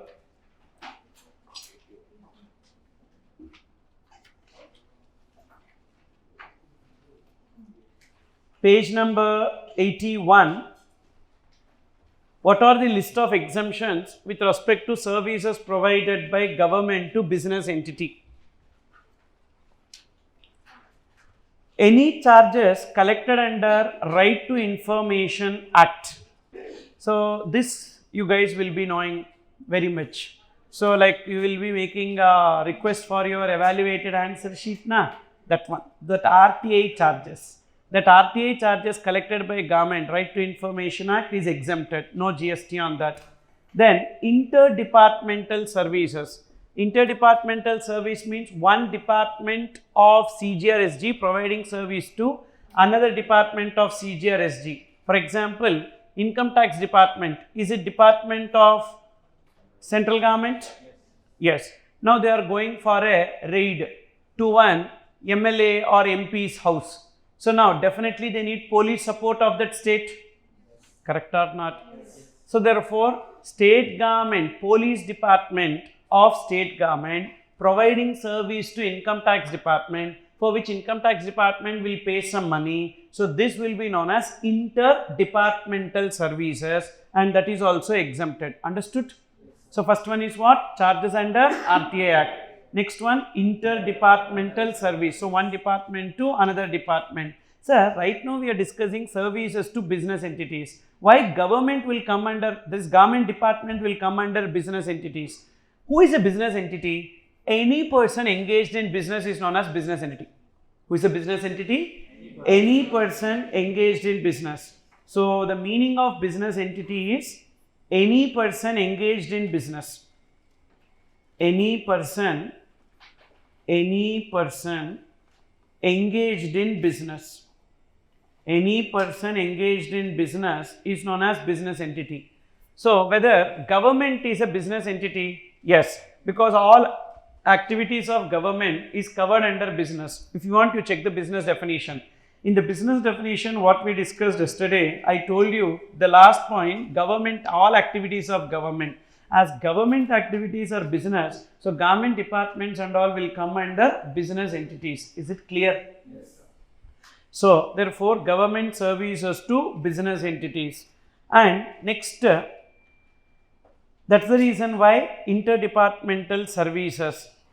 Look into the third point, right to use telecom spectrum. What is telecom spectrum means? 2G, 3G, 4G, this is telecom spectrum. Who owns this? Government. What they do? They give it to telecom operators, and because of giving this, they will get one-time charges for assigning the right to use telecom spectrum, and based on usage, they need to pay annual royalty. Both one-time charges as well as annual royalty is exempted if the telecom license is allocated before 1/4/2016. If the license is allocated after 1/4/2016, entirely taxable. So before 1/4/2016 means what? Definitely it will be up to 4G, 2G, 3G, 4G, etc. And why one-time charges discussion will come today? Because even though one-time charges are levied at that time, it may be payable in installments. Those installments may be received in 2023. That's the reason why it is exempted. And annual royalty, even today telecom operators are using 3G and 4G services. Sometimes in your mobile, when the network is not good, you will get GPRS, EDGE and all in your mobile, which means it is a downgrading of mobile that is happening. So definitely they are using it now, they will pay annual royalty, that is exempted. Then next, number 4. What is the difference between third point and fourth point? In third point it is telecom spectrum. In the fourth point it is natural resources like mining licenses for extraction of mineral reserves or coal, etc. And in this third point, both one-time charges and annual royalty is exempted, but in the fourth point only one-time charges is exempted. In both cases it is assigned before 1/4/2016. Then fifth point, right to use natural resources to individual farmer. What is the difference between fourth point and fifth point? Fourth point is natural resources to any person, but this is natural resources to an individual farmer. And for what purpose they will be giving it? Basically for agriculture purpose. There is an individual farmer, government owns some land, the land will be given to the farmer for cultivation, and based on the cultivation the farmer has to pay some amount to the government. So this amount received by government is exempted, assigned any time, not necessarily 1/4/2016, assigned any time. Again both one-time charges and annual royalty will be exempted. Okay. Now without seeing this, tell me, what are the 3 exemptions we discussed with respect to licensing by government? Telecom license, assigned before 1/4/2016. What is exempted? Both one-time charges and annual royalty. Good. Then second license, natural resources. When it should be assigned? Before 1/4/2016. What is exempted? Only one-time charges. Third license, natural resources to individual farmer. When it should be assigned? Anytime. And what is exempted? Both one-time charges and annual royalty. Understood? First 2 points are what? RTI, right to information. Okay. Second exemption is what? Interdepartmental services. Then look into the next point. Number 6, merchant overtime charges under customs. When customs department is working after office hours, they will be collecting some extra charges called as merchant overtime charges that will be exempted. Then safety certificate charges. Generally, for example, when I was climbing this staircase and all, that wood, the stairs you have seen, this building stairs, inside there is wood, and on the top of that they have put tile. So when you are walking, vibration and all you will be able to see. So anything can happen while walking, we may fall and everything may collapse all of a sudden. Possible or not? And tomorrow whom we will blame if something of that sort happens? Government we will blame. Why you will blame THARUN'S? As if it is mine. And so why you will blame me here? Because of me only you are coming here. So therefore we will blame government. Why? How you can give permission to construct this way? You correct? You got it? Suppose you are going to Lulu Mall. Lulu Mall completely collapsed. Whom you will ask? State government of Kerala you will ask. Why? How can you give permission to construct this way? So government for all the establishments will be checking the safety measures and will be issuing a safety certificate. So this safety certificate will be given by state government, for which they collect some safety certificate charges, that is known as safety certificate charges, which is exempted. Okay. Then consideration for tolerating an act. What is this? You entered into contract with government and you breach the contract. When you breach the contract, government will ask you to pay the damages. That is known as consideration for tolerating an act, which is exempted. Then 9th point, share of profit petroleum for assigning right to extract petroleum crude or natural gas. What is this? Cost petroleum, profit petroleum, etc. We need to know. Definitely this will not be tested in this exam, because already they have tested in May 23 exam only. First question is that only. Okay. And what is this about? We'll see. Generally, government and leaseholder, they will make a joint venture. When they make a joint venture, there will be some revenue from operations. There will be some revenue from operations. Again, I am repeating, government and leaseholder will form a joint venture.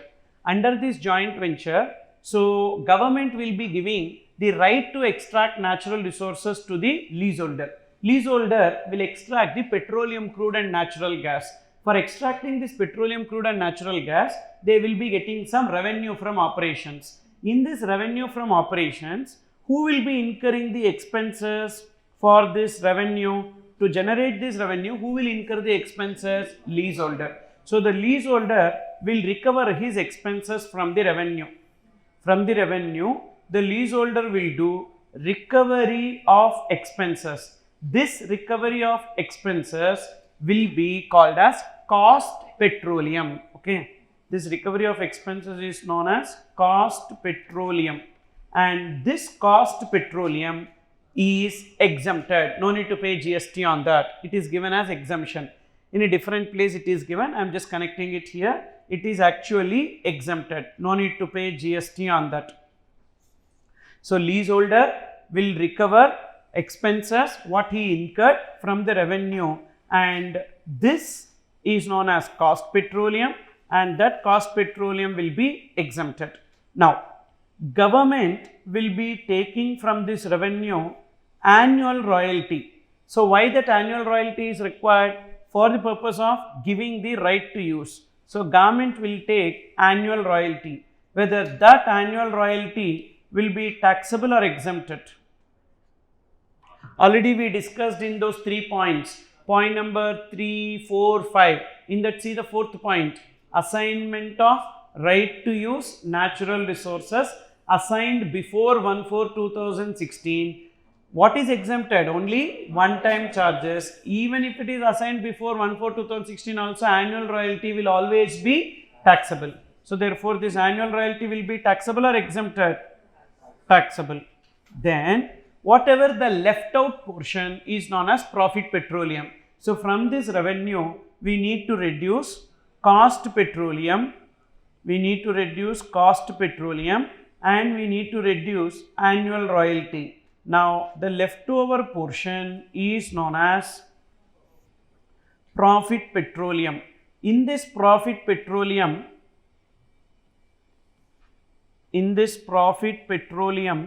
a portion will go to leaseholder and a portion will go to government. Okay, that share which is received by the leaseholder is not a supply because it is a return on investment. He invested and he is getting the profit. So therefore, it is not a supply. The share of profit petroleum received by leaseholder is not a supply. Then what about the share of petrol received by the government? It is exempted. It is exempted. That is this point which we have seen now. Share of profit petroleum received by the government is exempted. See this. Share of profit petroleum. What is share of profit petroleum? Revenue minus cost minus royalty for assigning right to extract petroleum, crude or natural gas.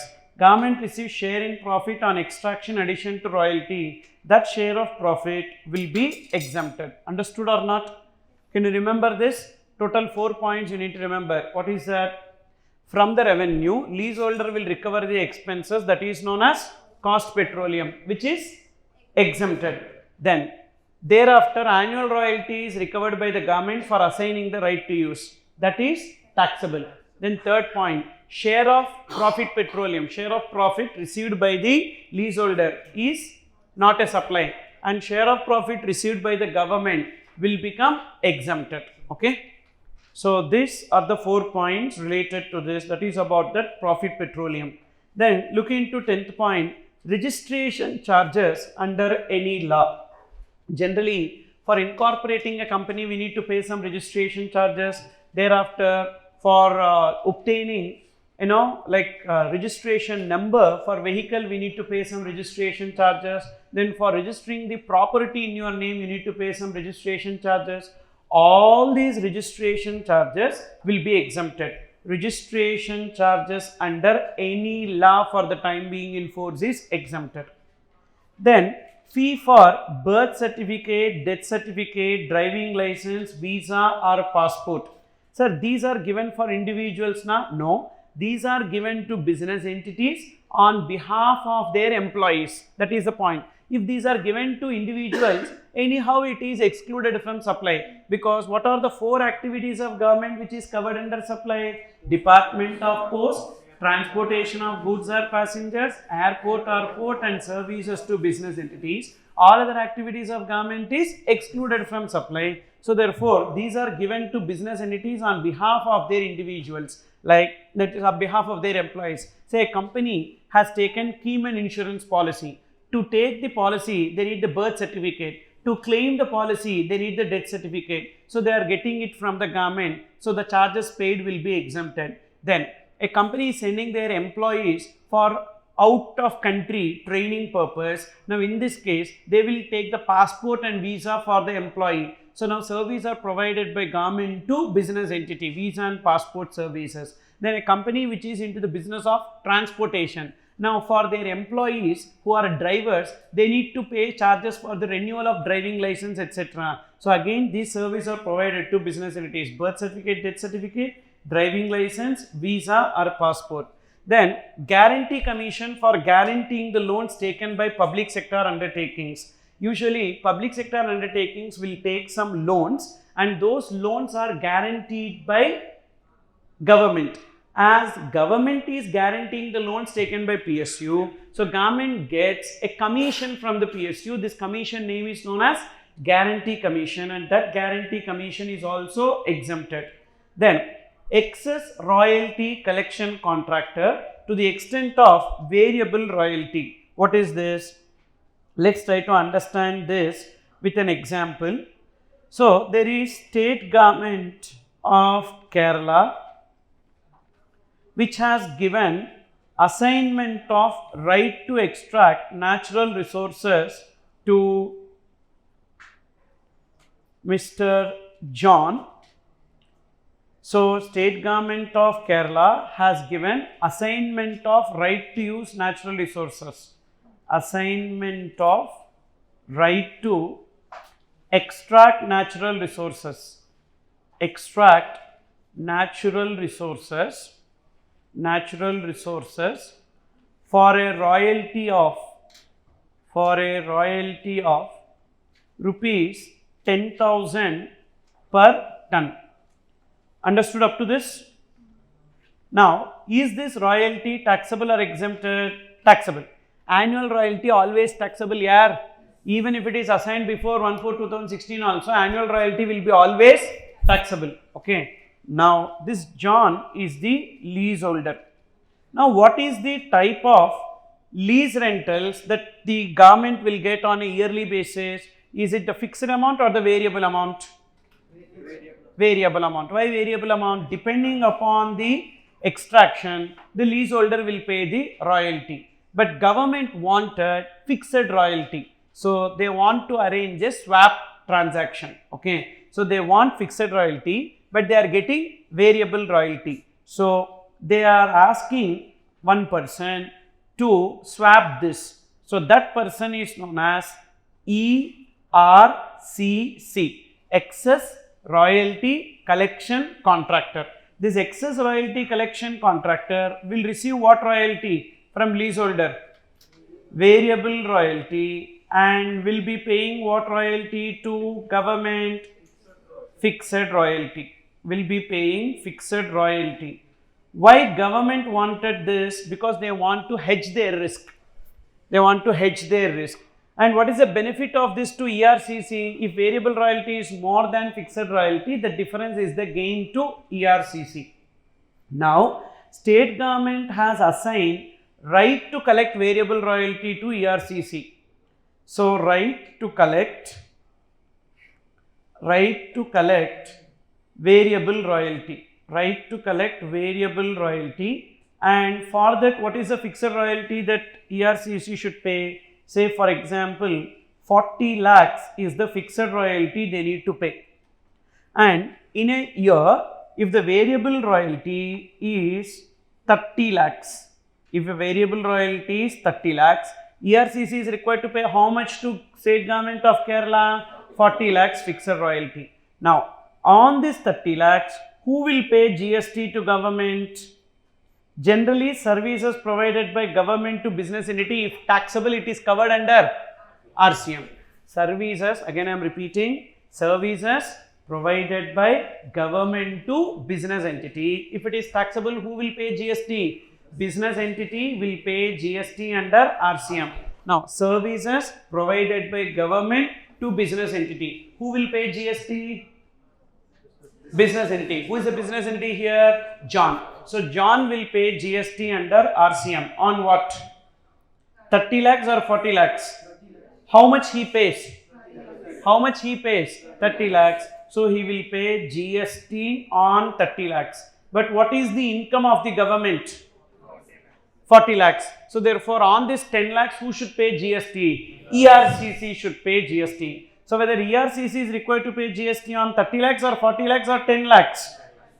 10 lakhs. So, which means ERCC is exempted to the extent of 30 lakhs. Why ERCC is exempted to the extent of 30 lakhs? Because on this 30 lakhs already leaseholder has paid. So, he is exempted to the extent of 30 lakhs. So, he will pay GST on 10 lakhs. Are you understanding here? So, services provided by government to ERCC is exempted. To what extent? Services provided by government to ERCC is exempted to the extent of?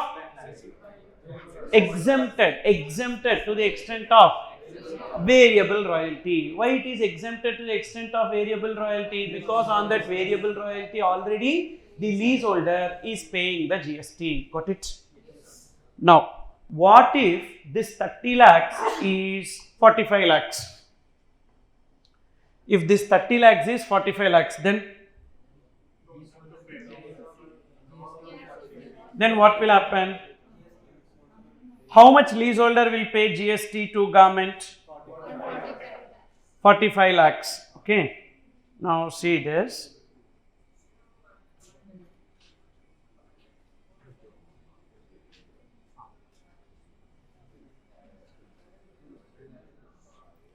Now what happens here is that instead of 30 lakhs, I am taking it as 45 lakhs.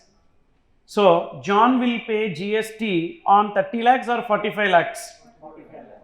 On 45 lakhs. Whether ERCC is required to pay any GST? No. Why ERCC not required to pay any GST? Because the fixed royalty is less than the variable royalty. Actually is exempted to what extent? Variable royalty. What is the variable royalty? 45 lakhs. But what he paid is only 40 lakhs. So no need to pay any GST. Sir, will he get any benefit because of 5 lakhs? Nothing like that. Government will give refund of GST on 5 lakhs. No, one way only. There is no two way. You understood or not? So, yes, if there is any shortfall, ERCC will pay. If there is any excess, no refund. This is not MAT credit and all. Okay. So, therefore, if there is a shortfall, the leaseholder, whatever he paid, shortfall, ERCC will pay. If there is excess, no one will get any benefit. Got it? So, now tell me, services provided by state government to ERCC is exempted to what extent? To the extent of variable royalty. Means if fixed royalty is less than variable royalty, no need to pay any GST. Correct? If fixed royalty is greater than variable royalty, then ERCC is required to pay GST on the difference. Then fee for all these things you learned before? No or yes? Okay, fine. So because now, as if you are listening for the first time, you are listening, that's why you are exception, leave it. You said you are first time listener. But everyone is like that only. As if you are listening for the first time, you are listening this. So that's why I got a doubt. But if you know something now, please respond. If you know something and you are responding, okay, I will understand, okay, these guys knows this, so I can proceed to the next concept and all, okay. Then, fee for granting national permit to goods carriage to operate throughout India or contiguous states. What is this? Generally, permit charges. When we travel between two states, not of course white board, but yellow board, so we need to pay the permit charges. For example, if I am bringing one vehicle from Tamil Nadu to Kerala, yellow board vehicle. In Kerala, I need to pay the permit charges. Same way from Kerala to Andhra Pradesh. In Andhra Pradesh, you need to pay the permit charges. So when we travel from one state to another state, to the state government, we need to pay the permit charges. Even so, lorry transporters, they take national permit. So because they will be traveling from any state to any state, so they pay the national permit charges. All these permit charges which are collected by the government will be exempted. So these are the 14 exemptions that we have. Specific exemptions, whatever may be the amount collected by government, in these cases the amount collected by government will be exempted.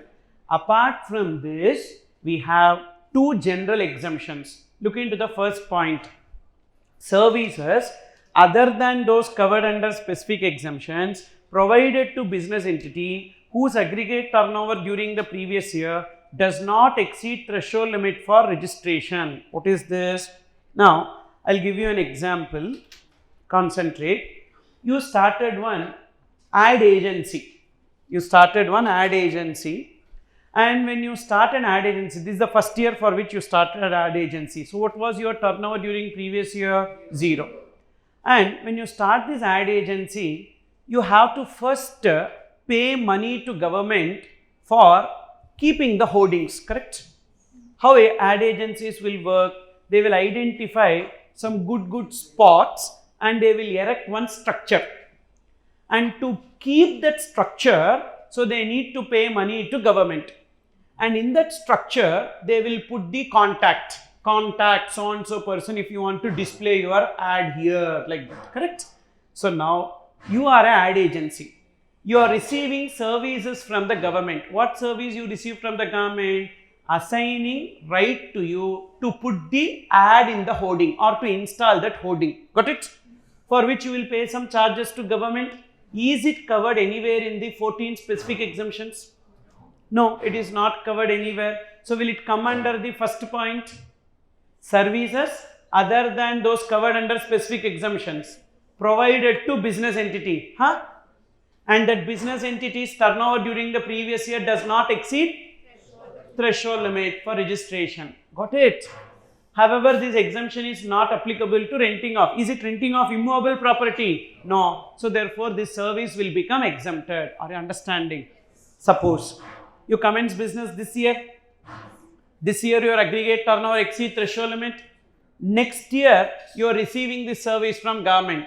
Will you get the exemption for the next year? No, because for the next year, previous year is this year, and this year aggregate turnover exceeds threshold limit. So this exemption you will not be getting. Are you getting this?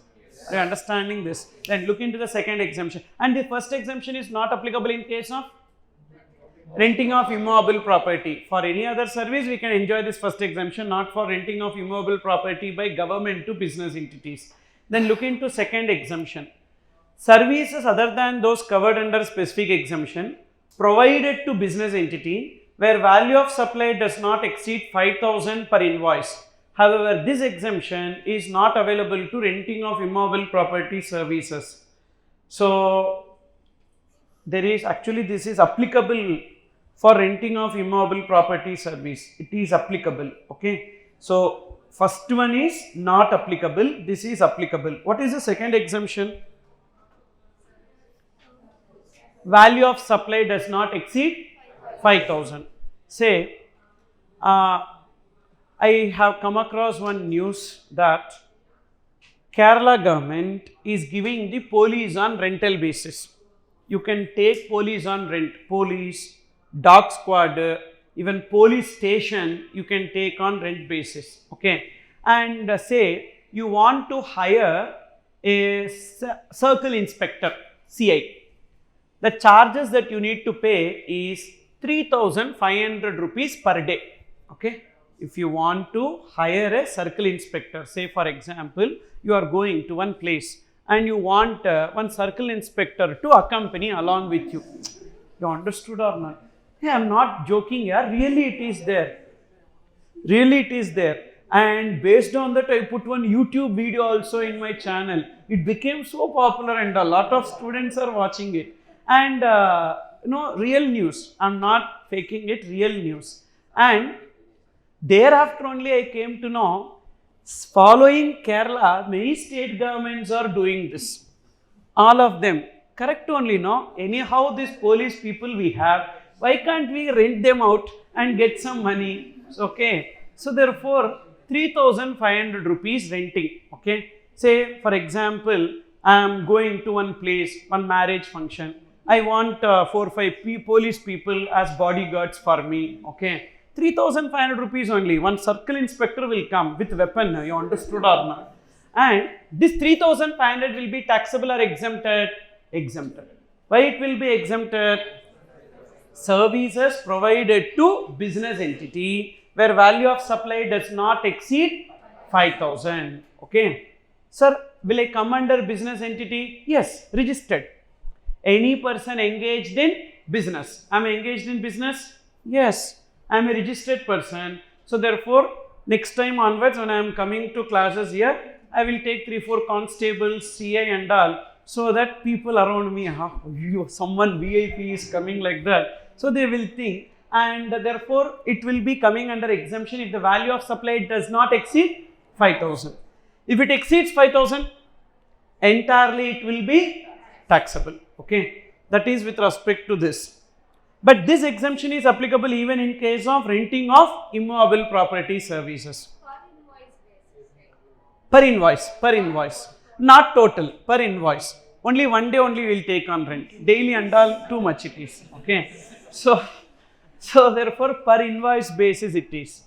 And fines and penalties for breach of law is not treated as consideration and consequently it is not a supply because Here we studied one point, consideration for tolerating an act. That consideration for tolerating an act do not include fines and penalties levied by government. Say for example, you are not wearing helmet and driving in Kerala. Any fine is there? Yes. Fine is there? Okay. And you cross the traffic signal. So red light, but you crossed. Any fine is there? Yes. Yes. How much is the fine? I don't know in Kerala, that's why I'm asking you. Not wearing helmet? 500. Does it mean if you pay 500 and don't need to wear helmet? Is that the meaning of that? Because if you wear helmet, hair fall and all will happen. Not for me. For me, gone completely. But you have to protect that. Because already the moment you join CA itself, already half acre would have been gone. So remaining whatever is there, at least you need to protect. So therefore 500 rupees you are paying not to wear helmet, or not wearing helmet you need to pay 500, which is correct. So can we pay 1000 rupees, cross the traffic signal, kill 2-3 people and go? 1000 rupees only, na? Take. Is that the meaning? No. So these are legal consequences of a person that will not be treated as consideration. So due to that reason, fines and penalties for breach of law is not treated as consideration, and consequently it is not a supply. Then, so what are the two general exemptions that we have? Can you tell me? Services other than renting of immovable property provided to business entity whose turnover during previous year does not exceed threshold limit for registration, then that service will be exempted. Then second general exemption, is it both cumulative or separate? Separate. Either first general exemption or second general exemption. What is the second general exemption? Services provided to business entity where the value of supply does not exceed 5,000, then also it will be exempted. In remaining cases, it will be taxable. You got it? So come back to that chart, what you have taken.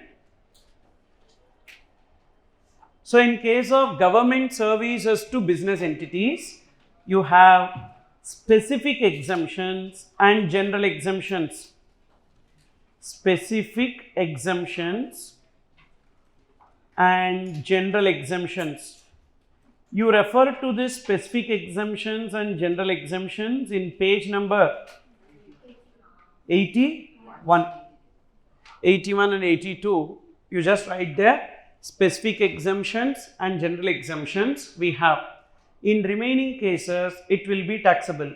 Is there any condition for RCM? No. Is there any non-applicability of RCM? Yes. Concentrate. Renting of immovable property by government to business entity. If that business entity is unregistered, government only will pay GST under FCM. Sir, renting of immovable property to unregistered is exempted na? Which immovable property? Residential immovable property. Here we are talking about renting of immovable property by government to business entity. What immovable property? Commercial property. Understood? So even government owns shops. You take a bus shelter in the bus stand or in the railway station. They give their premises on rent for shops. Yes or no? Yes. So government property given on rent to business entities. When they are giving it on rent to business entities, here is that business entity registered or not, you check. If the business entity is unregistered, who will pay GST? Government. Otherwise, recipient only will pay. So always services provided by government to business entity is RCM. Only one place it is FCM. What is that one place? Come on. Renting of immovable property. Renting of immovable property to whom? To unregistered business entity. To unregistered business entity will be coming under RCM. Renting of immovable property to unregistered business entity is coming under FCM. All other places it will be RCM. Clear here? Then next O. O for overseeing committee services to RBI. Overseeing committee services to RBI. We don't have any exemption with respect to that. We don't have any condition for RCM, and even we don't have any non-applicability of RCM. Who is this overseeing committee? Generally what happens in banks and all, when you go and take loans, they will be asking a number of documents, 1000 documents they will be asking.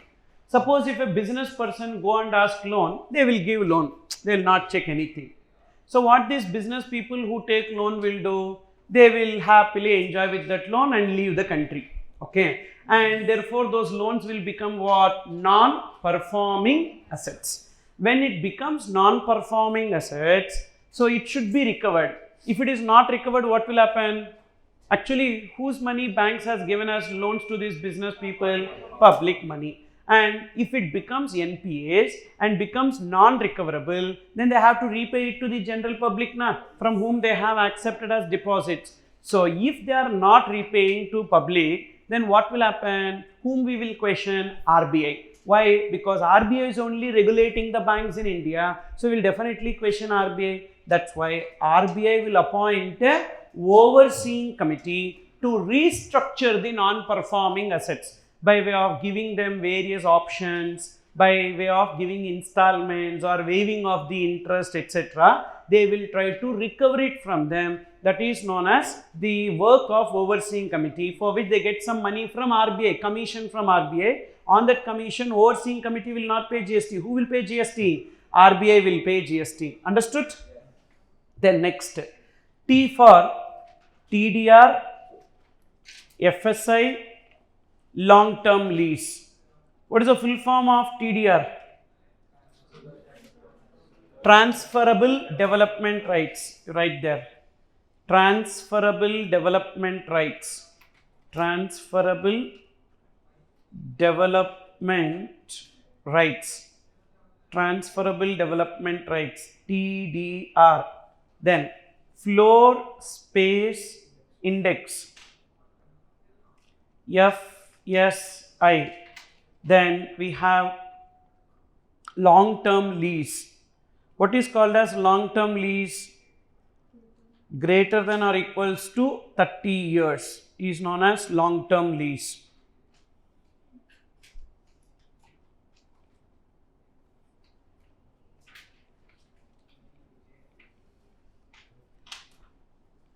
So TDR, FSI and long-term lease of land.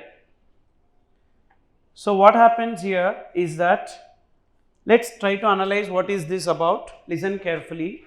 I have a plot of land. On that land, how much I can construct is known as FSI, floor space index. For example, if the floor space index is 1.5, what does it mean? If I have 1200 square feet, I can construct how much? 1800 square feet. Correct? 1.5 into 1200. Suppose if the FSI is 2, means on the land of 1200, how much I can construct? 2400. So this built up area divided by plot area is known as floor space index. Basically, what happens is that, in many places, the land availability will be coming down. And example in cities, and that too, geographical restriction is huge in some places like Mumbai. Mumbai, actually they cannot expand, because Mumbai, geographically how it is. 3 sides it is water. And the other side, if they need to expand, they need to go to some other city only. So that's why the area of Mumbai is such that you cannot expand it. And but Kerala, no problem, 360 degrees we can expand. But even in cities, this problem will come wherein the land availability will be less. That's where I have, say, 3600 square feet of land. In this, the FSI is, say, 2. 2 means how much? 3600 into 2. So 7200 square feet I can construct.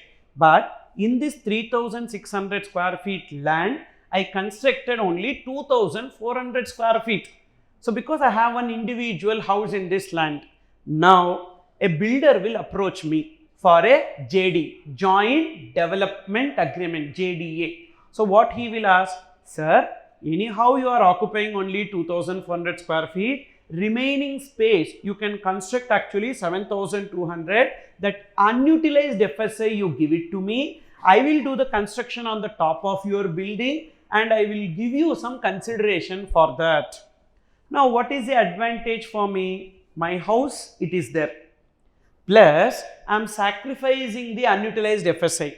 As I am sacrificing the unutilized FSI, I will be given some 3 crores or 4 crore rupees or 2-3 flats in this building, they will be giving it to me. So that is a consideration. Am I losing my land? No. Am I losing my house? No. But I am losing my unutilized FSI, for which I will get some 3 crore, 4 crore rupees. So then why should not I leave this opportunity? This is known as joint development agreement, where I will be transferring my unutilized FSI. I got some money from him now, either monetary or non-monetary. On that, I will not pay GST, but the builder will pay GST under RCM. That is about this floor space index. Got it, pa? Yes.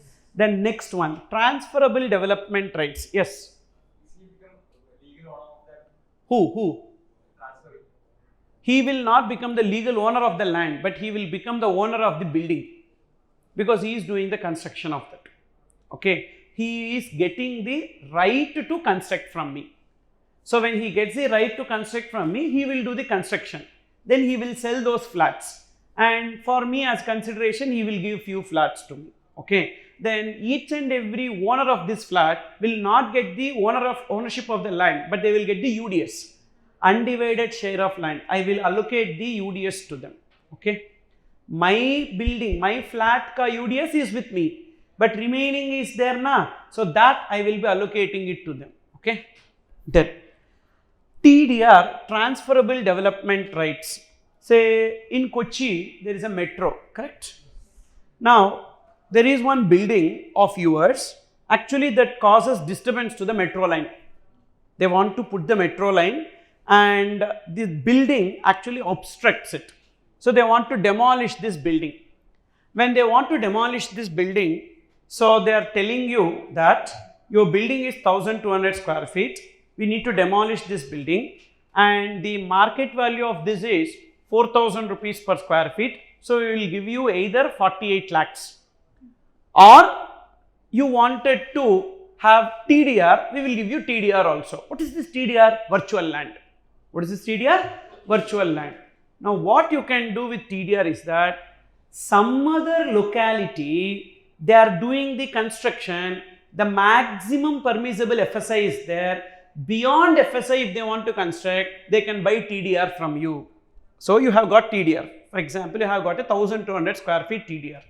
Now I am constructing one commercial complex. Now for this commercial complex, there is a permissible FSI. So 2 means that much only I can construct. Still I want to construct more. How can I construct more? I need to buy TDR from you. If I buy TDR from you, I can increase the number of floors. Is it clear? So if I need to increase the number of floors, the only way I can do is by getting the TDR.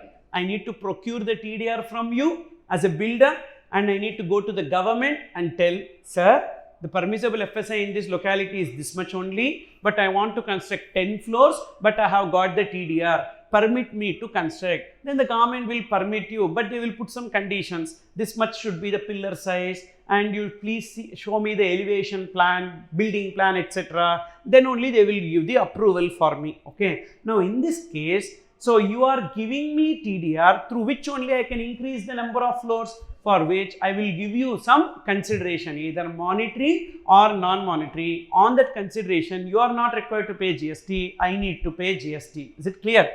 What is the advantage of this TDR to government? They are not spending 1 rupee also out of their pocket, correct? They are just giving the virtual land, that's it. TDR, one small paper, we will be giving it to you. And they are not spending any amount here.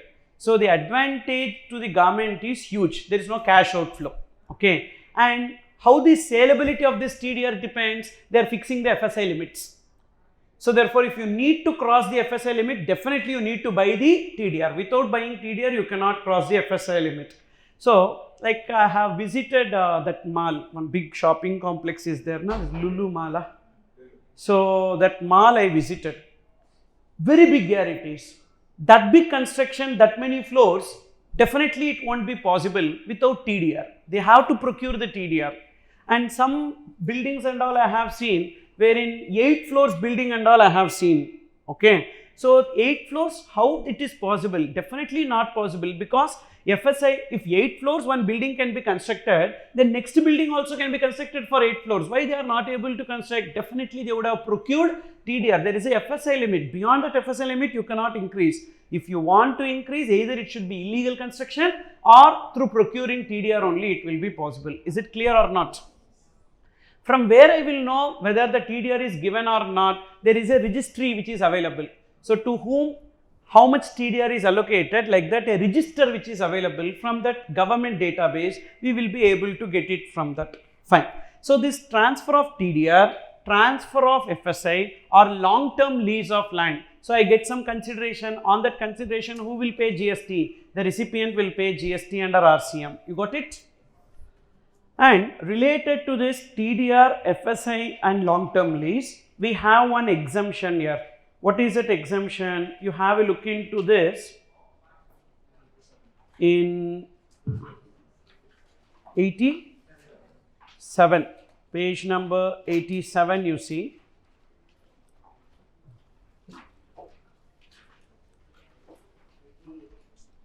Exemption with respect to inward supply of FSI, TDR or long-term lease.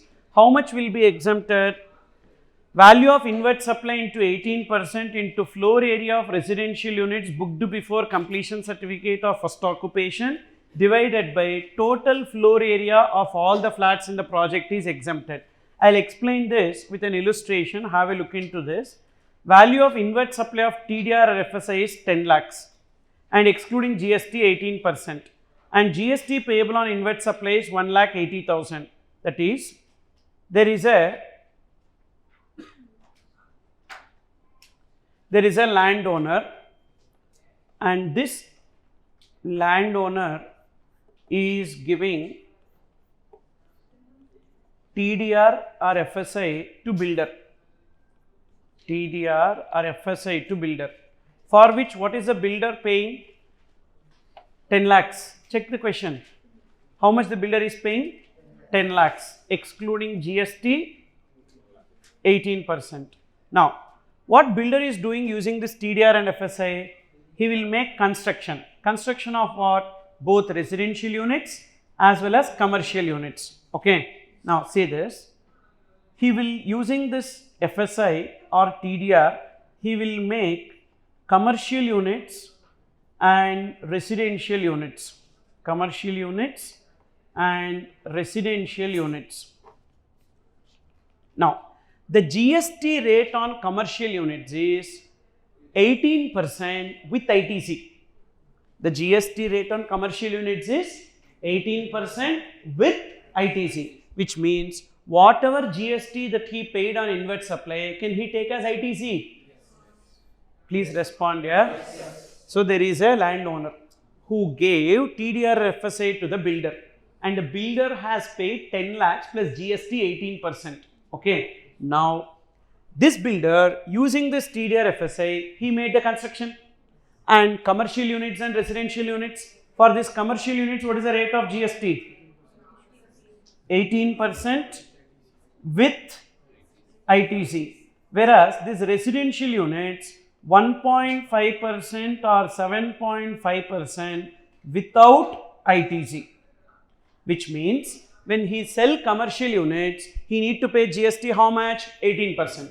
When he sells residential unit, he need to pay GST how much? 1.5 or 7.5, depends. For affordable housing 1.5%, non-affordable housing 7.5%, like that we have two different rates. That is without ITC. Now, whatever GST he paid on inward supply, proportionate to commercial units, can he take ITC?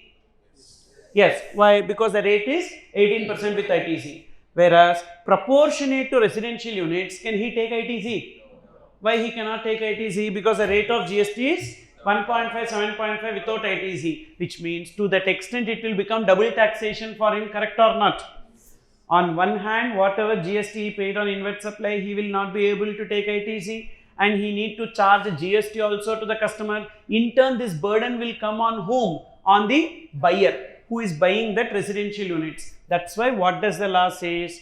Out of this GST, proportionate to residential units, we will get exemption. Got it? Proportionate to residential units, we will get exemption. That too, when you will pay GST on residential units?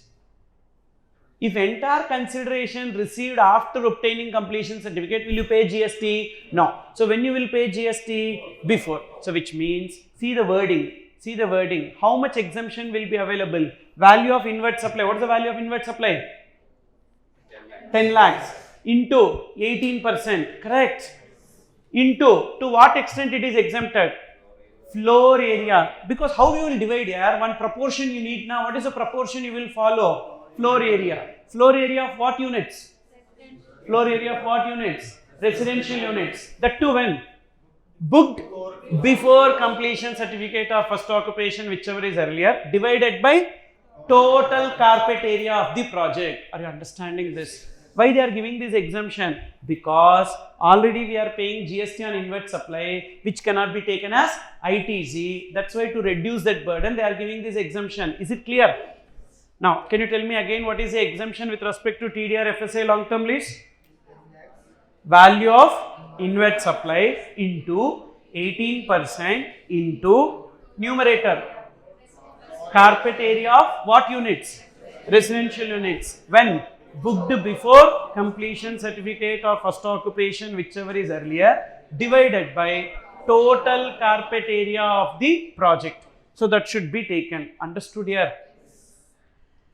So that is the exemption here. You try this.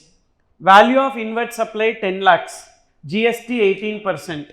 And what is the residential flats booked before completion certificate floor area? 28,000 square feet. Total floor area of the project 50,000 square feet. So how much will be exempted? So 10 lakhs into 18%, correct? 10 lakhs into 18% into what by what?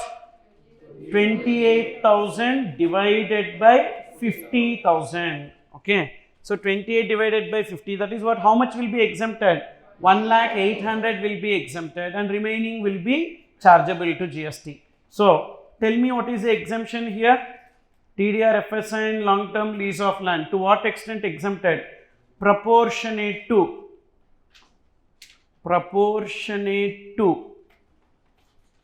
floor area of residential units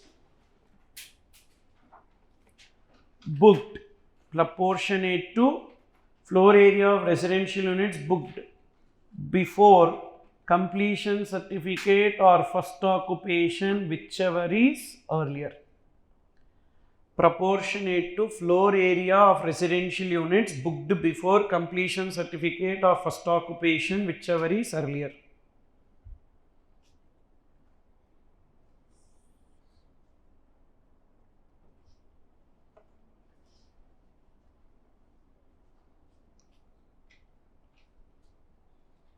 Okay. So how do we calculate floor space? How do we calculate? Floor space index. Why we will calculate floor space index? Government will give that. You were mentioning that built up area by. That's what. If floor space index we will not calculate. Index they will give. Based on that we calculate how much we can construct. Okay. So this is the exemption, and is there any condition for RCM? No. Is there any non-applicability of RCM? No. So this is about, sir, CG got. Come on. S for security lending. I, import of services. R, renting of residential property. Another R, renting of motor vehicles. C, copyright services. G, GTA services. Another G, government services to business entities. O, overseeing committee to RBI. T, TDR, FSI and long-term lease of land. Okay. Along with the exemptions we have seen. Then the next what we have is salads. S for sponsorship services. Sponsorship services. S for sponsorship services. In sponsorship services, who will be supplier and who is recipient? Example, right now cricket matches are happening now. Who is the sponsorer on the t-shirt? Byju's. Still Byju's is only there.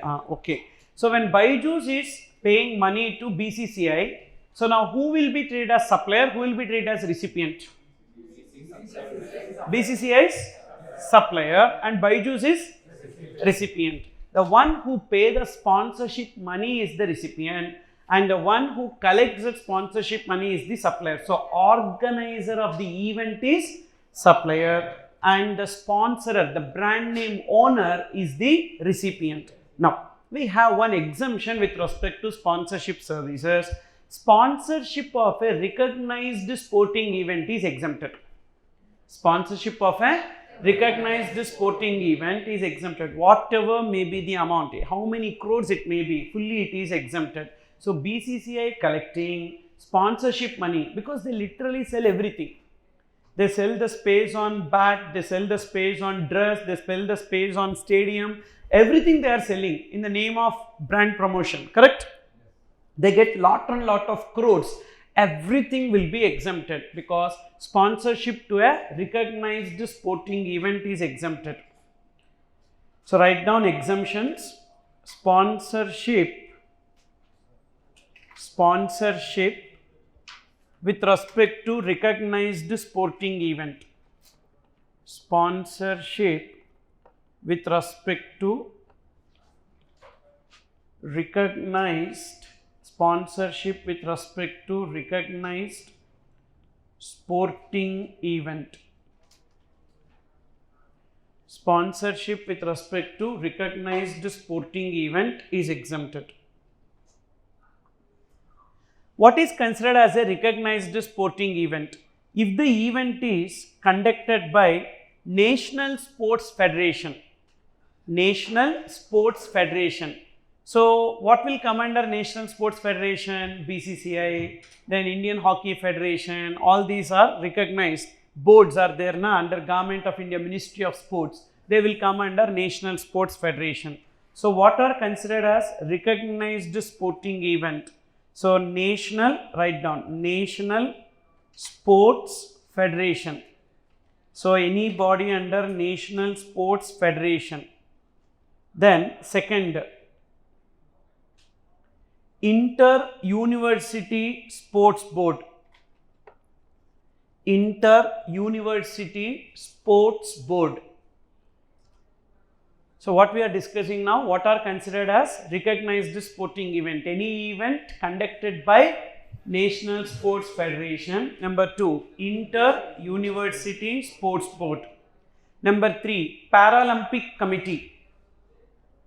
Paralympic Committee. For physically challenged people, that committee will be conducting sports and games. Paralympic Committee. Then number 4, Indian Olympic Association. They will conduct national games here. Indian Olympic Association. Then next one, Central Civil Services Sports Board. Central Civil Services Sports Board. They will conduct tournaments for central government employees. So Dhoni movie, if you have seen, you might be knowing as to how Dhoni became a cricketer through railway team, and from there he got selected to nationals. So usually Central Civil Services Sports Board will conduct tournaments between the government employees. Okay, so that board. And next number 6, 6 or 5? 6, Panchayat Sports Board. Panchayat Sports Board. So Panchayat Sports Board, in your location, actually that boating races and all will be conducted now. So that will be conducted by Panchayat Sports Board. So that is also covered under recognized sports body. So these are the various recognized sports bodies. So can you tell me the list? National Sports Federation, Inter-University Sports Board, then Paralympic Committee, next Indian Olympic Association, Central Civil Services Sports Board and Panchayat Sports Board. If these people conduct any sporting event, whatever may be the amount that they have collected as sponsorship money, that will be exempted. But all other sponsorships will be taxable. And who will pay GST? If the recipient is body, corporate or firm, they will pay. What is the conditions for RCM? Write down. Recipient should be body, corporate or firm. Recipient should be body, corporate or firm. Recipient should be body, corporate or firm. And when RCM not applicable? If the recipient is other than body, corporate or firm. Write down last column. If recipient is other than body, corporate or firm, it will come under FCM. We'll start here. So we completed up to sponsorship services. Have a look into the next area or the next service, that is agent services. Agents services, and we have total 5 agents covered here.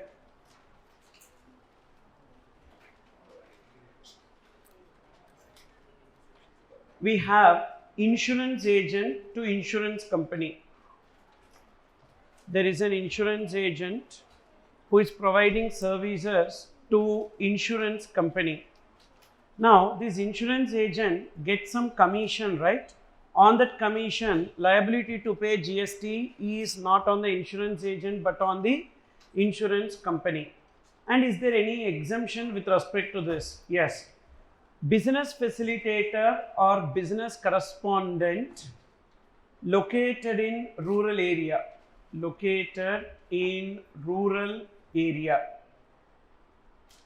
So there is a business facilitator or a business correspondent who is located in rural area, then that person earning commission will be exempted. Okay. Can someone turn off this fan alone?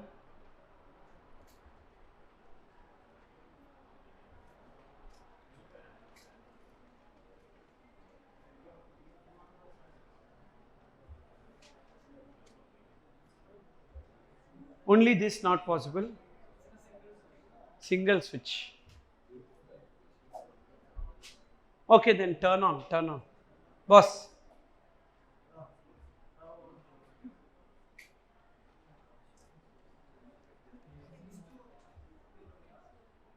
It's okay, fine. You can listen, no? Here and write. So, business facilitator or business correspondent who is located in rural area, that is insurance company will have a business facilitator or a business correspondent, and that business facilitator or correspondent providing service to the insurance company. Where are they located? Rural area, and the commission earned by them will be exempted. And we don't have any conditions for RCM, and even we don't have any non-applicability of RCM. Then second, there is a recovery agent. That recovery agent is providing services to a banking company. So recovery agent to banking company, and we don't have any exemptions with respect to this. Means always it will be taxable, and liability to pay GST is on the banking company. Next, number 3, direct selling agent to banking company. What is the difference between recovery agent and a direct selling agent? Recovery agent will do the recovery of outstanding loans, whereas direct selling agent will do marketing of banking products. So they will try to, like many times, so we also would have received calls like, so do you need any credit card, you need housing loan, you need personal loan, etc. So these kind of calls they make and sell the banking products. So they are called as direct selling agent. Direct selling agent providing services to banking company. Direct selling agent to banking company.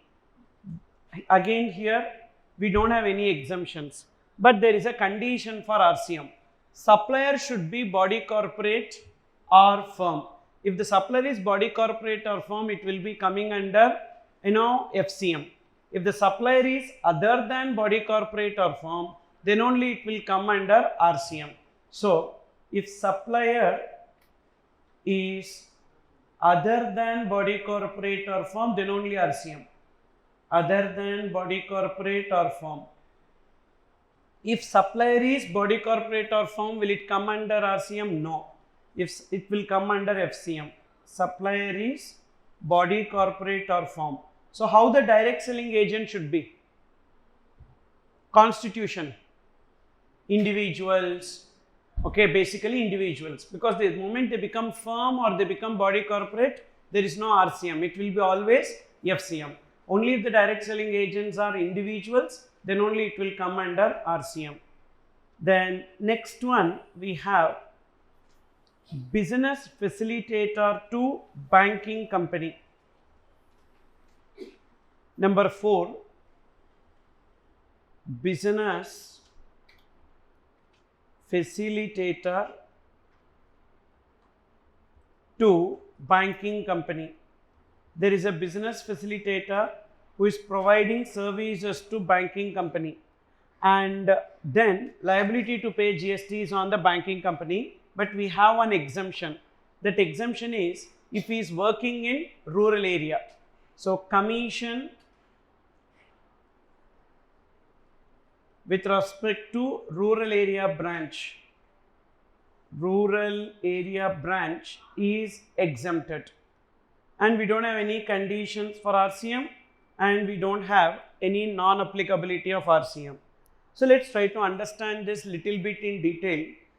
Who are called as business facilitators and business correspondents? They are basically agents of the bank under the financial inclusion scheme of government. So they have appointed lot of agents, because a bank, if they need to open a ATM center in a place, there will be huge cost. What is that? They need to take the place, they need to install the equipment, and they need to install AC, and even they need to put one security personnel, then transportation of cash.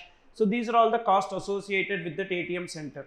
And instead, if we appoint one business facilitator there, who will be this business facilitator? Say one provision store will be there in that locality. We call them as business facilitator. Now, you instead of going to ATM center, you can go to the provision store and you can get cash and you can give your account number. So therefore, they will communicate and the money will get debited. You will get a communication that money get debited in your bank account. You take the cash. As simple as that. What is the advantage of this? Bank is going to save a lot of fixed cost. At the same time, what is the advantage of this to the provision store? They don't have to go to the nearest branch and deposit the cash. Directly they can give. Because of this, the provision store person who is acting as business facilitator will get some money also. For every transaction, some 50 rupees or 100 rupees or 200 rupees, they will get as commission. So this is the advantage of business facilitator model. So what is the job that a business facilitator will do?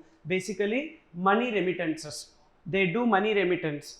Like ATM center, they will be working. And then business correspondents. Business correspondents are like branches, bank branches. Like if a branch is doing some work, what work branch will do? Account opening, loan processing, check collection, all those works will be done by one person called as business correspondent. This will save a lot of money to the bank in the form of establishing a premises, etc. That's why business facilitator and business correspondent model has become so much hit in India, and these people are basically agents. They get some commission. On that commission, they are not required to pay GST. So sometimes it is FCM, sometimes it is RCM. That's what we are analyzing here. So see this, there is a banking company, and this banking company is having rural branch and urban branch. Rural branch and urban branch. And there is a business facilitator. There is a business facilitator say Mr. A is appointed for rural branch and Mr. B is appointed for urban branch. Mr. A provides services to rural branch, for which rural branch will pay some commission. That commission will be exempted. Is it clear? That commission will be exempted. Then what about urban branch? So Mr. B is appointed as business facilitator of urban branch now. He provides services to urban branch, for which the urban branch will pay some commission, and that commission will be taxable. So this commission is exempted, whereas the commission paid to Mr. B, which is an urban area branch, will be taxable. And who will pay GST on this commission? So this is taxable under FCM or RCM. Just now we saw business facilitator providing service to banking company. Wherever it is taxable, it will come under RCM. Means liability to pay GST is on bank or the business facilitator, bank. So therefore, on this commission, liability to pay GST is on banking company. Understood up to this? Now there will be an agent of business facilitator. Agent of business facilitator.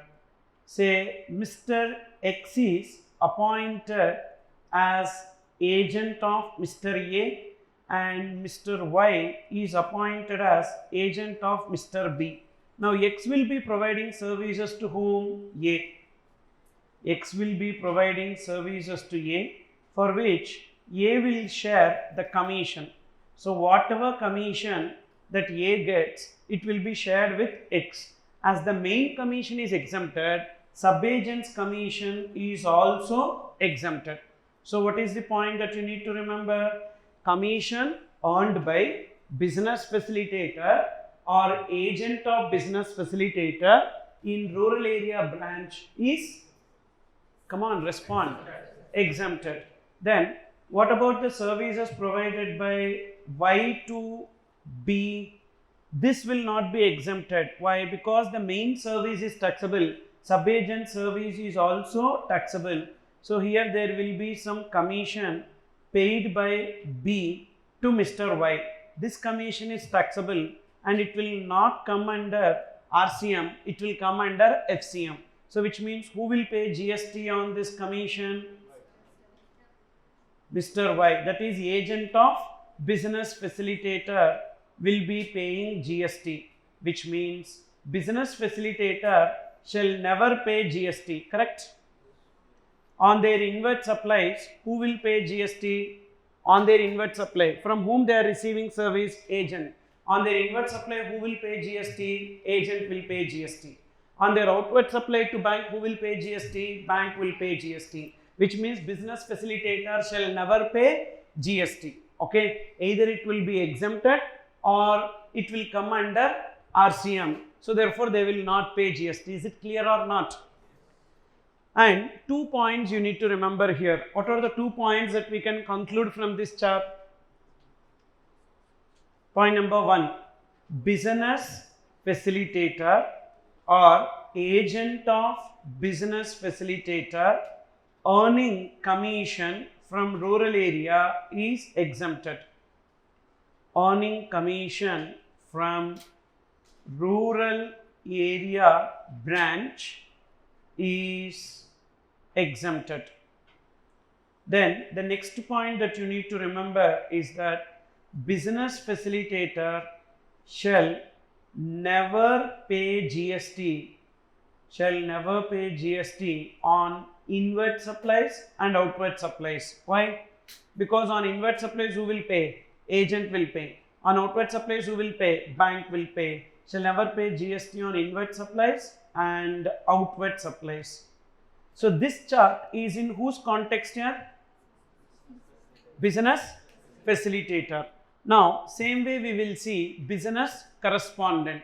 Can you proceed? At least these 2 points you make note. This is the conclusion of that chart. Don't write it in this place because still we have some more services to be completed.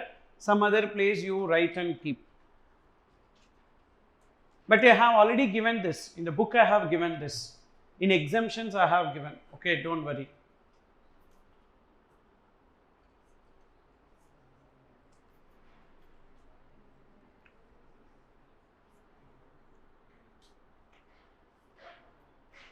Is the AC working here?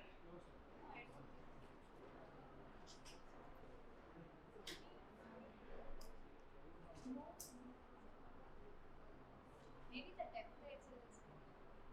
You have AC remote. Someone is having AC remote there.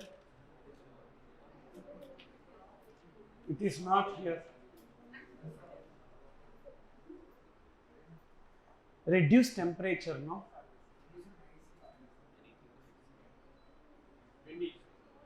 You keep. If possible, 18 also keep.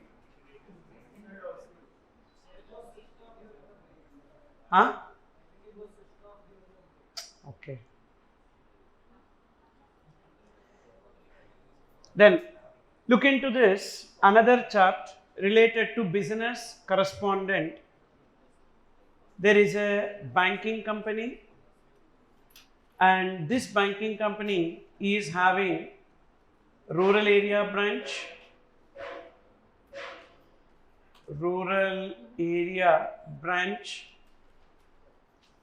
and urban area branch.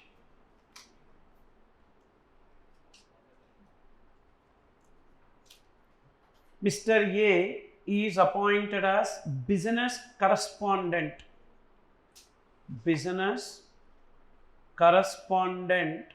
of rural area branch, and Mr. B is appointed as business correspondent of urban area branch. Now, A will provide services to rural area branch, for which rural area branch will pay commission, and that commission is exempted. Just like business facilitator, even business correspondent earning commission from rural area branch is exempted.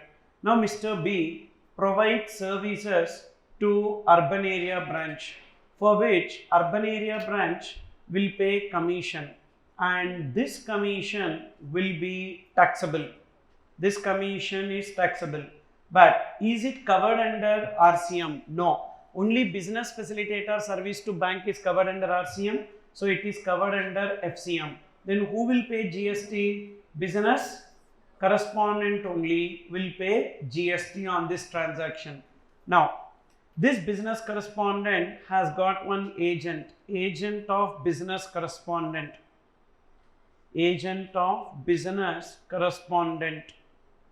Say, Mr. X is appointed as agent of Mr. A, and Mr. Y is appointed as agent of Mr. B.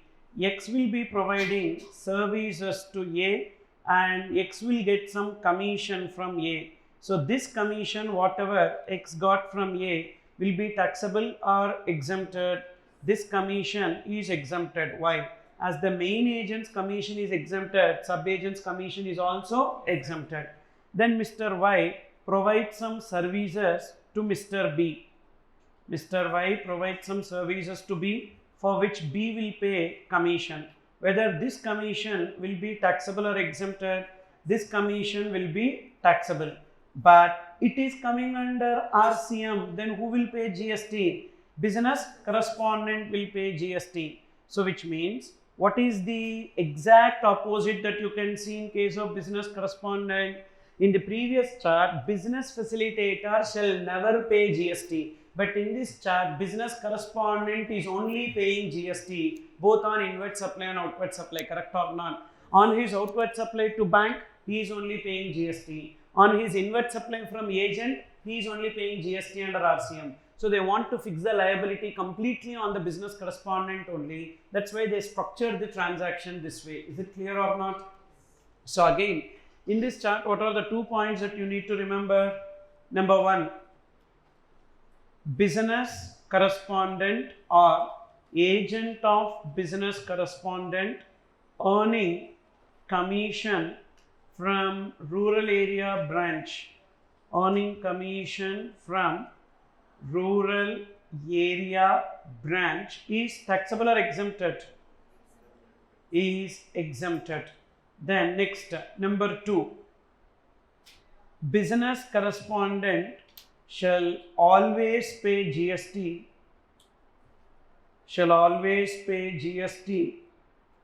on inward supplies, and outward supplies. So tell me, what are the 4 points that you need to remember, please? Business facilitator, agent of business facilitator, earning commission from rural area branch is exempted. Then business facilitator shall never pay GST on inward supplies and outward supplies. Then third, business correspondent, agent of business correspondent, earning commission from rural area branch is exempted. Then business correspondent shall always pay GST on inward supplies and outward supplies. Now, coming back to this, so business facilitator to banking company, commission with respect to rural area branch is exempted, and remaining it will come. So what is the last point? Just now we discussed agent of business correspondent. Okay, agent of business correspondent, agent of business correspondent to business correspondent. Is there any exemption? Yes. Commission with respect to rural area is exempted. Am I right? Commission with respect to rural area branch is exempted. In other cases, it will come under RCM. So tell me, who are the 5 agents covered under RCM? Come on, don't see your book. 5 agents. Insurance agent to insurance company, then recovery agent to bank, financial institution, then direct selling agent to bank, then business facilitator to bank, then agent of business correspondent to business correspondent. These are the 5 cases where RCM is applicable for agent services. Understood? Now we will look into the next one. Sir, CG got salads. In that yes, A we completed. L refers to legal services by individual advocate or firm of advocates. Legal services by individual advocates or firm of advocates to business entities is coming under RCM. So there is an individual advocate or firm of advocate who is providing service to business entity. It is covered under RCM. But we have some exemptions with respect to advocate services, and even arbitrator. A refers to arbitrator services. So A for arbitrator services to business entities. Arbitrator services to business entities. Basically, advocates will settle the dispute through the court of law. Arbitrators settle the disputes out of the court. What is arbitrator is known in Malayalam? What is it? Mediation. Those who do mediation, like settlements. Okay. So they will be called as arbitrators. Basically, they will not settle the dispute through the court of law. So like in villages and all, you will be seeing 2 people will be quarreling. So they will come and settle the dispute between them. So they will be called as arbitrators. But arbitrator is also requires legal knowledge. Not every Tom, Dick and Harry can become arbitrator. You understood? So in movies and all, if you see, so one uneducated buffalo will become arbitrator. Not like that. In reality, that arbitrator also should have some legal knowledge. Okay. So who can practice as arbitrator? A person who has legal degree, that is LLB, BL or LLB, and registered with the bar council, can either practice as advocate or can practice as arbitrator. But being an advocate, they can practice either as individual or firm, just like chartered accountants only. Advocates cannot practice as body corporate. You understood? If they practice as body corporate, they cannot provide representation service. What is the core service of an advocate? Representation. On behalf of the client, they need to go and appear in the court. That the service they cannot provide if they are a body corporate. Then what is the point in practicing as body corporate? So that's why usually advocates will be either individuals or firm. Arbitrator will only be individual, not even firm. Only they will practice as individuals. Here, this individual advocate again will be divided into two. Normal advocate and senior advocate. Who is a senior advocate? Not based on seniority. It is based on the recognition given by the Supreme Court or High Court. Who will be called as senior chartered accountant? So, one person who will have lots of age and they would not have anything to the profession except filing income tax returns, they will call themselves a senior chartered accountant. You understood or not? And you might have experienced in your articleship lot of senior chartered accountants and all. So, lot of harassments you will be having in terms of not giving proper leaves, etc. and all. I am talking about them. What is that they would have done in their life? Nothing. Bank audits, income tax returns, that's it. But for that itself, they will feel like they only created CA profession. Okay. So, only when all these old chartered accountants and all die one day, then only this profession will become normal. Okay. So, therefore, no, really, I am telling. So, we should call all the old practicing chartered accountants to one conference, free biryani, beef biryani we will call, and put one bomb there, so that profession will become super. And so, frustration. That's right. And this, but advocates are not like that. Advocates are like, they cannot call. For example, a divorce lawyer successfully completed 500 divorces. Even then, he will not become a senior advocate. Are you getting this? Because, that is a designation to be given by the High Court or Supreme Court. Then only they will be called as a senior advocate. Why am I discussing all these things? Because we have different set of exemptions for senior advocate and arbitrator versus normal advocate and firm of advocates. Now, please take your book and see the exemptions that are available to advocates, which you can see in page number 89 and 90. Have a look into page number 89 and 90. 89 is for whom? Individual advocate other than senior advocate, means normal advocate and firm of advocates, one set of exemptions. In the next page you see, that is for whom? Senior advocate or arbitrator. Okay. Now, see the first point, that is the first set of exemptions we are discussing for whom? Individual advocates or firm of advocates. That to which individual advocate? Normal, other than senior. Normal advocates and firm of advocates. First exemption you see, whether service are provided to business entity. No. Means to whom it will be provided? Other than business entity. Who is other than business entity? Individuals. Then it will be exempted. Okay. So, for example, I am a registered person and say I entered into contract with Lakshya for taking classes here and I breached the contract. For breaching the contract, they will file one case on me.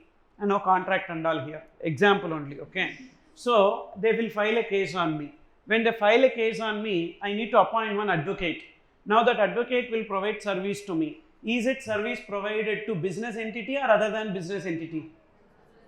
Business entity. So, individual means don't always classify as other than business entity. Individual for what purpose? So, personal purpose will be other than business entity. For professional purpose will come under business entity. Is it service provided to business entity? Yes. Suppose if I am applying for divorce and for that if I appoint one advocate and if that advocate provides service to me, then it will be coming under other than business entity. All these are examples only. You don't add anything to it, please. Okay. Divorce is also an example only, I said. I don't have any such plan and all. Okay. So I have to stress this, otherwise this will get recorded, and if it lands in a different place, my life is gone. So whether service are provided to business entity, no, it is exempted. So yes, it is provided to business entity. Whether it is individual advocate or firm of advocates, yes, then also it is exempted. What is that? You are one individual advocate. I am also an advocate. I am providing services to you, exempted. You are a firm of advocate. I am individual advocate. I provide service to you, exempted. Why one advocate will provide service to another advocate? They can outsource the cases. Firm can take up the case, and to handle that case, if the partners are busy, they can recruit one individual advocate to handle that particular case. So in that situation, services are provided by one advocate to another advocate or firm of advocate, that is exempted. Then third, suppose if the services, advocate services are provided to central government, state government, union territory, local authority or government authority, then also it will be exempted. Means in literal sense, legal services provided to government is exempted. Then fourth exemption, you see, services provided to business entity whose turnover during the previous year does not exceed threshold limit, even then it will be exempted. So come on, tell me what are the four exemptions? Services to other than business entity. Second, service to another individual advocate or firm of advocates. Third, service to government. Then fourth, service to business entity whose turnover during previous year does not exceed threshold limit. In remaining cases, it will be taxable. What is that remaining cases?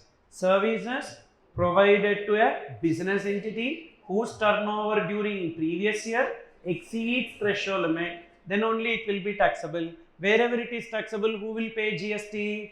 Business entity, which means advocate services will be either exempted or it will be taxable under RCM. So advocates will never pay GST. Perhaps you cannot collect GST also from them, because if you levy GST on them, they will file one case on GST department. So that's the reason why GST is not payable by advocates. You understood? Either advocates will be exempted or it will be covered under RCM.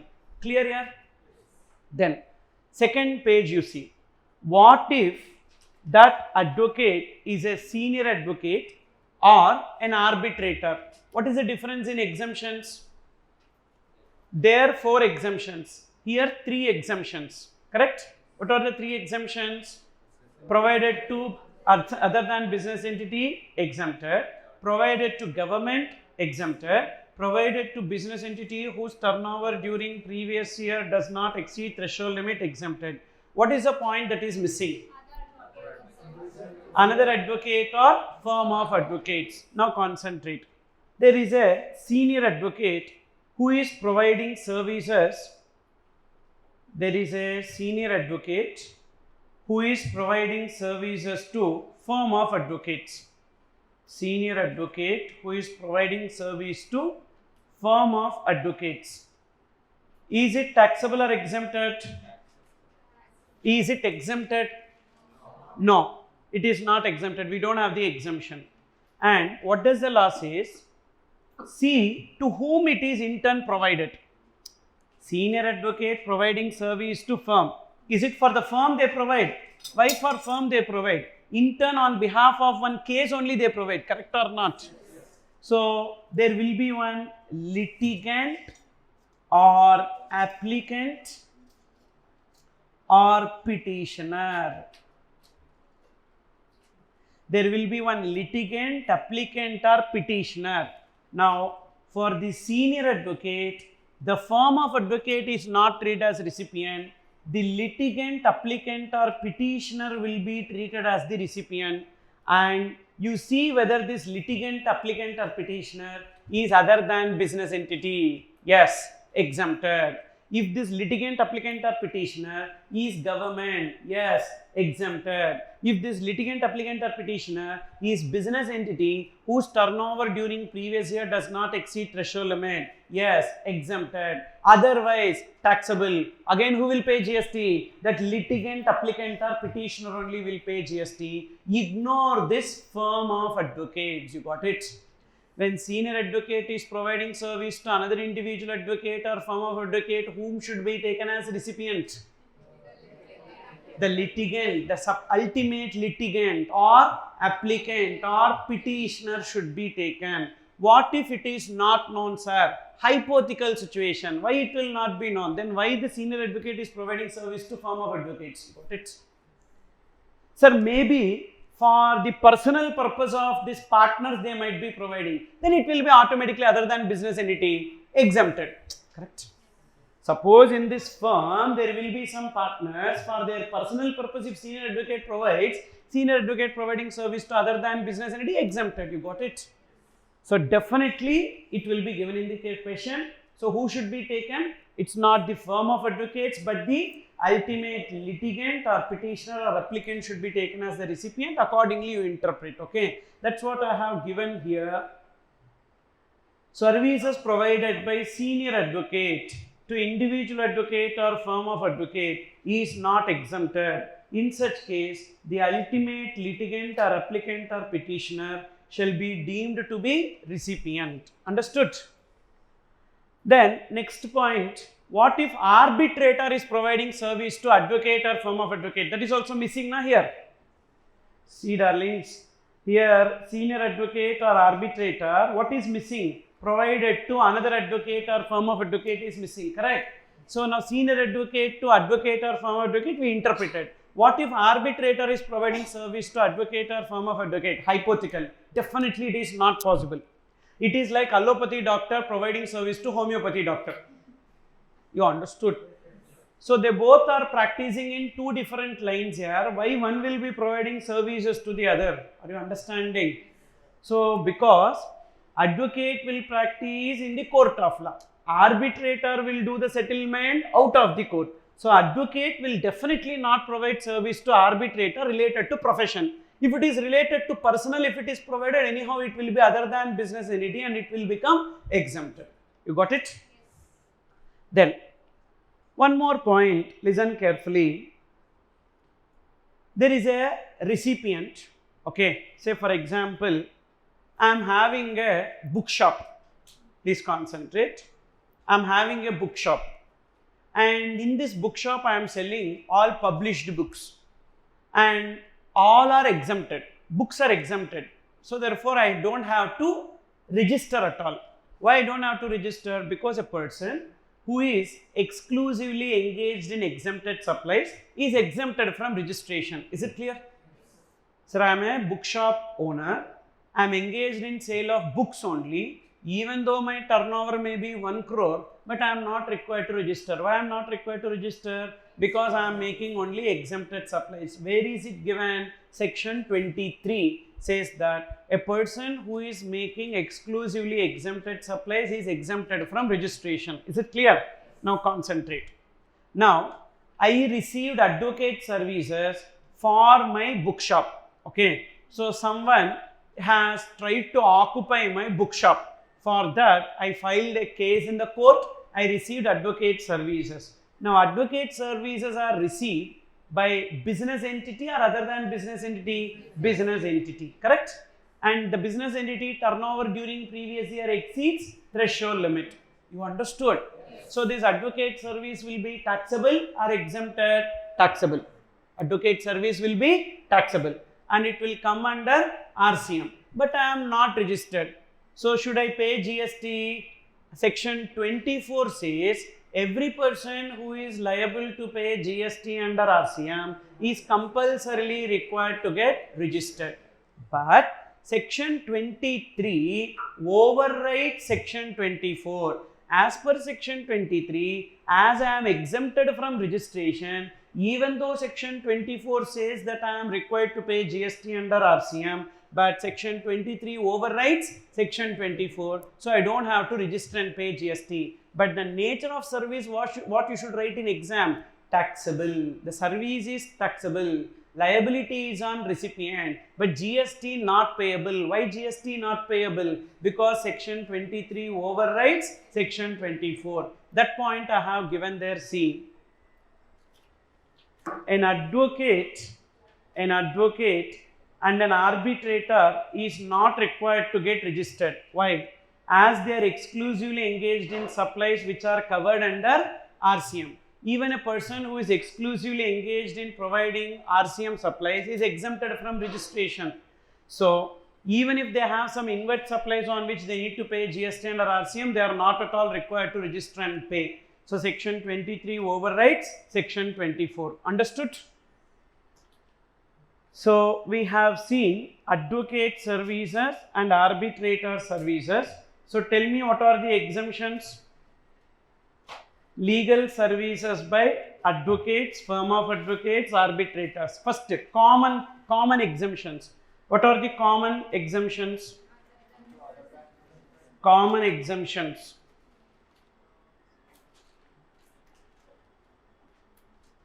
Services to other than business entity. Services to other than business entity. The next step. Number 2. Services to government. Services to government. Then number 3. Services to business entities whose turnover when during previous year, whose turnover during previous year exceeds or does not exceed threshold limit. So this will be common for everyone, correct? Now, what is the exemption available only to individual advocate or firm of advocates? So specific exemption. What is that specific? Services by normal advocate or firm of advocates to whom? To another advocate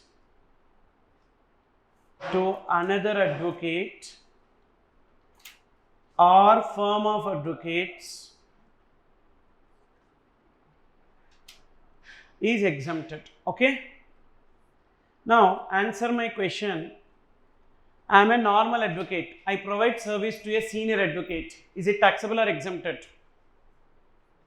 I am a normal advocate. I provide service to a senior advocate. Is it taxable or exempted? Exempted. Why? Because another advocate can be even senior advocate also. You understood? So, when I am a normal advocate or firm of advocate, when I provide service to another advocate, including a senior advocate or firm of advocates, it will be exempted. Then, is there any conditions for RCM? No. Is there any non-applicability of RCM? No. So, this is about advocate services and arbitrator services. So, we have completed S, A, L, A. Okay, finished writing this.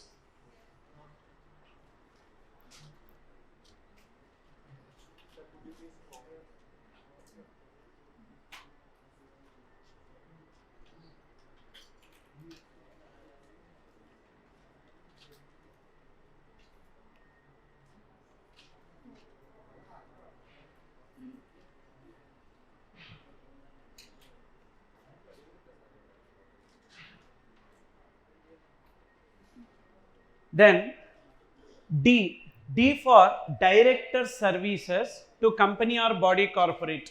Concentrate. When a director will come under employee category, if the contract entered by the director with the company is contract of service, then there exists an employer-employee relationship. So whatever remuneration received by the director, no need to pay GST, because we studied services by employee to employer in the course of employment is excluded from supply. Under that category, it will be covered. What if the director is receiving some remuneration under contract for service? Then it will be covered under supply. So what is the difference between contract of service versus contract for service? If there exists an employer-employee relationship, then the nature of contract is known as contract of service. If there exists principal-to-principal relationship, then it will be called as contract for service. Okay. For example, the type of relationship, why it is between employer-employee contract of service, because the employee is under the control of the employer. That's where it will become like master-servant relationship. Whereas principal to principal means what? The supplier cannot control the recipient, or the recipient cannot control the supplier. So that's where it will be. So therefore, if the director is a managing director or a whole-time director, he will become employee of the company. So the remuneration received by them will be excluded from supply. What if he is an independent director or a non-executive director and all, whatever remuneration received by them will be covered under supply and chargeable to GST. And suppose if you are unable to determine based on this, there is another test, that is income tax TDS. Suppose if the TDS remuneration is paid to the director and TDS is deducted under 192, then this remuneration to director will come under which head for the director? Salaries. Therefore, employer-employee relationship, no GST on that. Suppose if the TDS is deducted under 194J, then what will happen? Whatever money received by the director will come under either PGBP or IFOS. So then it will come under supply. Wherever director service to company is coming under supply, who will pay GST on that? Director or the company? Company will pay GST. So write down D, that is directors services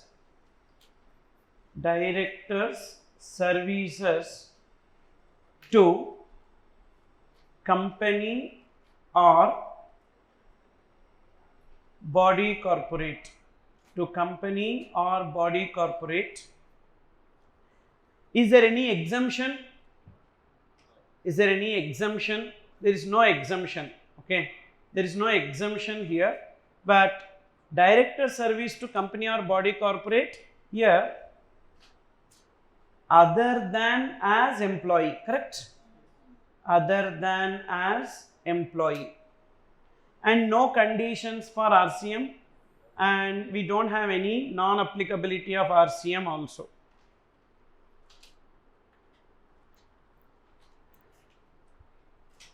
Then yes, that is security agency services. Security agency services. What is the security agency services means? Manpower supply. They will be supplying the security personnel.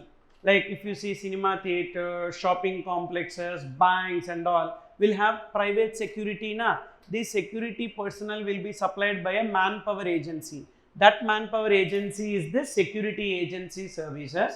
Security agency services will come under RCM. We don't have any exemption, but two conditions are there. What are the two conditions for RCM? Number one, supplier should be other than body corporate.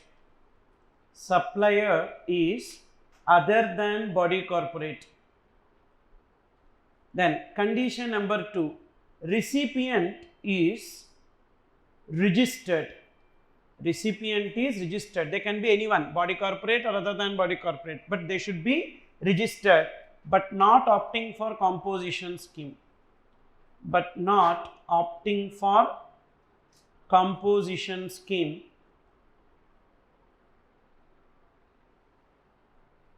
Are not registered only to deduct TDS. Only to deduct TDS. These are the two conditions. So supplier should be other than body corporate, recipient should be body corporate or any person, but they should be registered, and they should not be registered to opt for composition scheme, and they should not be registered only to deduct TDS, means others. Then in that case it will come under RCM. If any condition not satisfied, then it will be FCM. If any condition not satisfied, then it will come under FCM. So with this we have completed the list of services which are covered under RCM. Come on, tell me. Sir, CG got salads. Yes, for security lending. I for import of services. R for renting of residential property. Another R, renting of motor vehicles. Then C, copyright services. G, GTA services. Another G, government services to business entities. O, overseeing committee to RBI. Then T, TDR, FSN, long-term lease. Then S, sponsorship services. A, agent services. L, legal service by individual advocate or firm of advocate. Then another A, arbitrator services. Then D, director services to business entities. And yes, security agency services. In all these places, there are some cases where some conditions are there. Only if those conditions are satisfied, it will come under RCM. What are they? Renting of immovable property. So recipient should be registered. Then renting of motor vehicle. What are the conditions for RCM? Supplier should be other than body corporate. Recipient should be body corporate. Rate of GST is 5%. And then next place, agent services. In agent services, what is the condition for RCM? So direct selling agent, that is, should be other than body corporate or firm. And in sponsorship service also, what is the condition for RCM? Recipient should be body corporate or firm. What else? Security agency. In security agency, supplier should be other than body corporate. Recipient should be registered but not opting for composition scheme or not registered only to deduct TDS. So these are the conditions for RCM. Only wherever we have conditions for RCM, only upon satisfying those conditions, RCM will be applicable. Clear here? So this is about 9.3. So list of services which are covered under RCM, and I have little bit explained in detail for you, covering the exemptions also. That is this list. Okay. Now look into 9 subsection 4. 9 subsection 4. Page number 27. 9 subsection 4 is applicable whenever there is a promoter or builder who is making inward supply from an unregistered person. Why government has taxed or brought this transaction? Because promoter or builder will be making purchases from unregistered person, which means on those building materials there won't be any GST that they will pay because they are purchasing from unregistered person. That leads to loss of revenue to the government. So that's why they are asking the promoter or builder to pay GST under RCM. Why promoter or builder will buy from unregistered person? Because they cannot take ITC on inward supplies. The rate of GST at which the residential units are taxed is 1.5% or 7.5% without ITC. So they cannot take ITC on inward supplies. So that's the reason why logically they buy from an unregistered person. But now if they buy from unregistered person, they need to pay GST under RCM. So the inward supplies of promoter or builder is divided into two: inputs and input services and capital goods. If capital goods are purchased from registered person, they are not required to pay any GST and RCM because already they made purchases from registered person. When 9 subsection 4 is applicable, only when they are making purchase from unregistered person. Suppose if capital goods are purchased from unregistered person, should they pay GST under RCM? Yes, they need to pay GST under RCM. At what rate? At the rate applicable to capital goods. Then inputs and input services other than this: electricity, total 5, electricity, high speed diesel, motor spirit, natural gas, TDR, FSN, long term lease. Why electricity to be excluded? Because electricity is exempted. So therefore naturally the person who is supplying electricity will be unregistered person. Then high speed diesel, motor spirit and natural gas, these three are non-taxable. So the one who is supplying this will not be registered.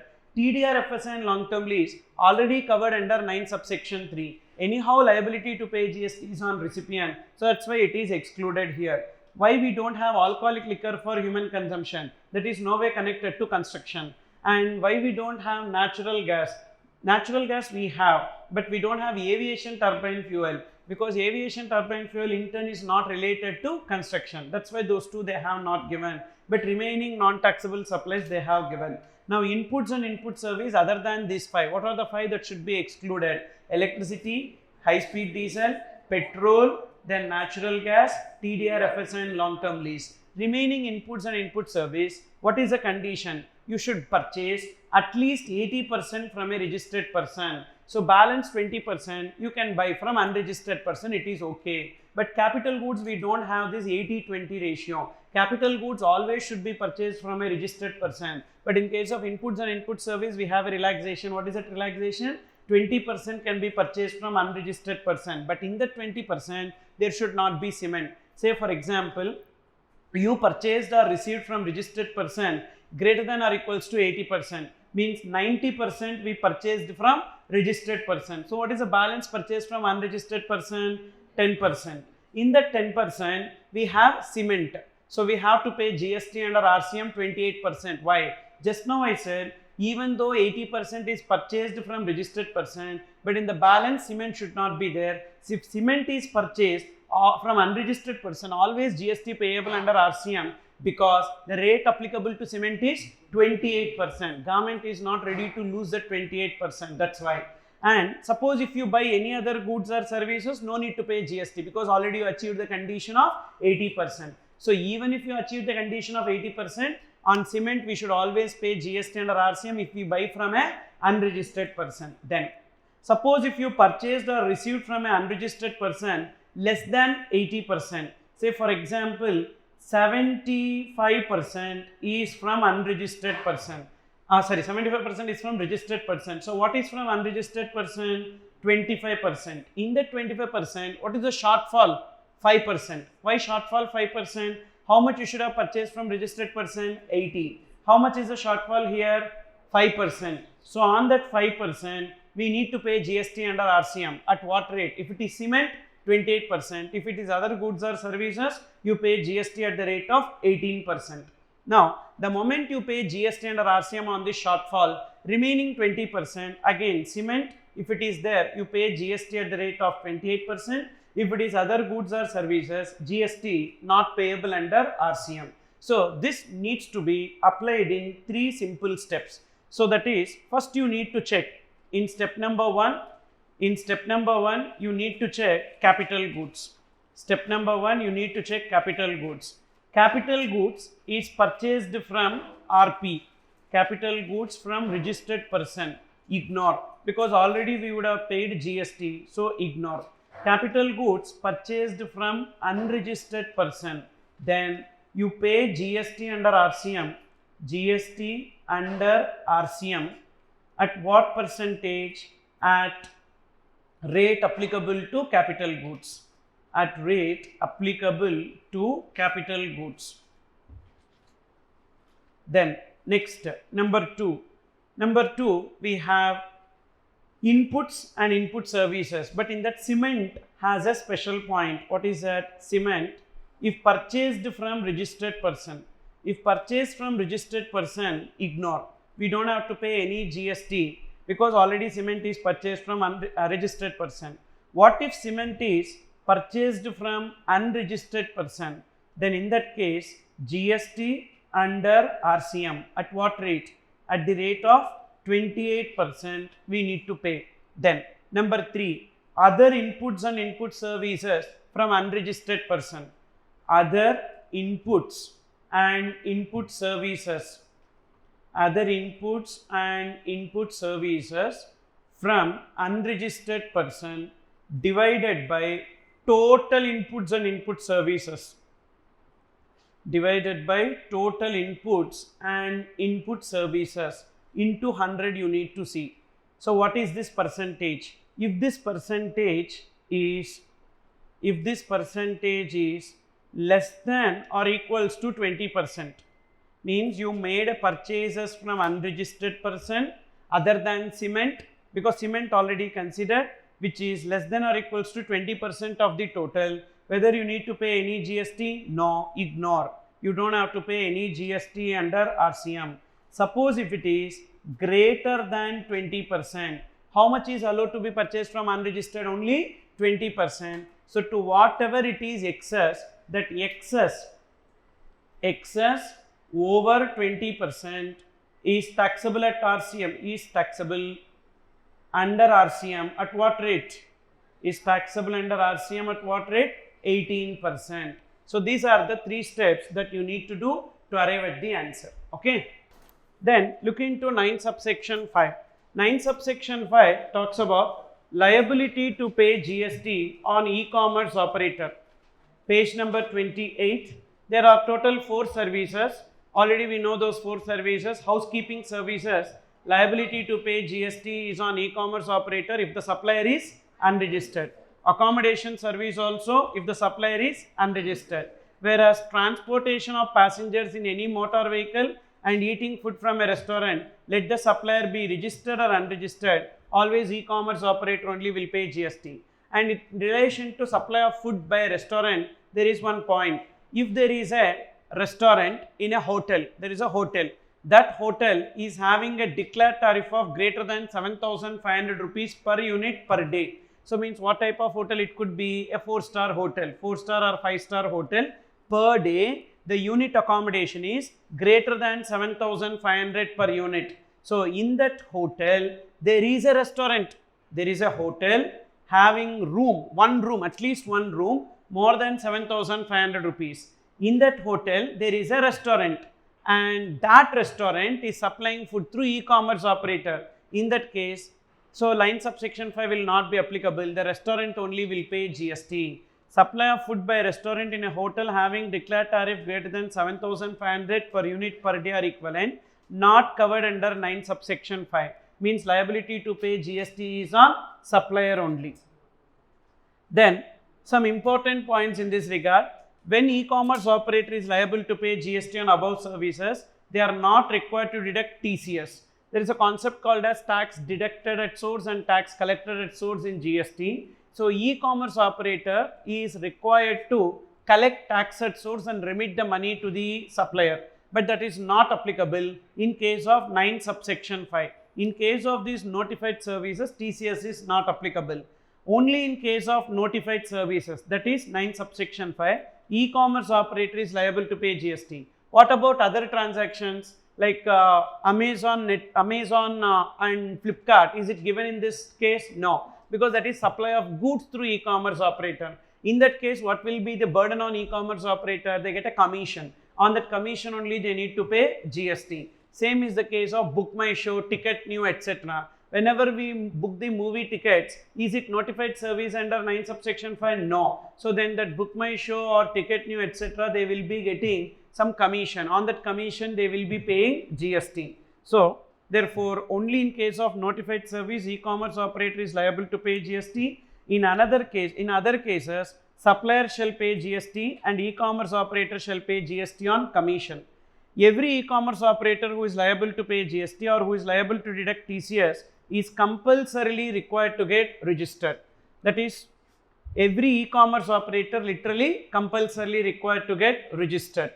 And also supplier of goods through e-commerce operator is compulsorily required to get registered.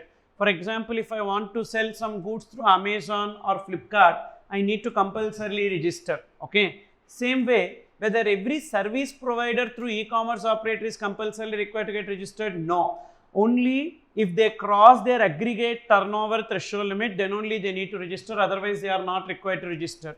So supplier of notified service or supplier of other than notified services through e-commerce operator is required to register only when their aggregate turnover exceeds threshold limit for registration. And there was one exception to section 9 subsection 3. What was that exception to section 9 subsection 3? That is, in case of transportation of goods by vessel from outside India to India, where both supplier of service and recipient of service located outside India, that transaction was previously charged to GST. But now Supreme Court in UI versus Mohit Minerals Private Limited case held that levy of GST on this is unconstitutional. Accordingly, GST will not be levied. So this Supreme Court decision is for which case here? In which situation? Transportation of goods. By which mode? By vessel. From where to where? From outside India to India. From outside India to India. From outside India to India, where both supplier of service and recipient of service located outside India, where both supplier of service and recipient of service located outside India. Earlier, it was charged to GST, transportation of goods by vessel from outside India to India, where both supplier of service and recipient of service located outside India was charged to GST. Okay. So, how sir, supplier of service and recipient of service both are outside India? Who will be the supplier of service? That is transporter, who is doing the transportation of goods, shipping company. Who is the recipient? That is exporter of goods. So, both are outside India, but previously it was charged to GST in the hands of importer of goods. But now this provision is struck off as unconstitutional by Supreme Court. So, you don't have to remember this at all. And we have the next area, that is TDS and TCS in this. So, look into it.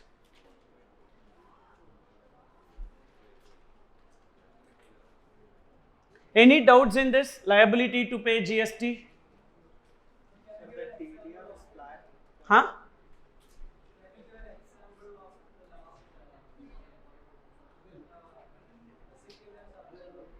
This transaction is not there here. Why we should bother about that?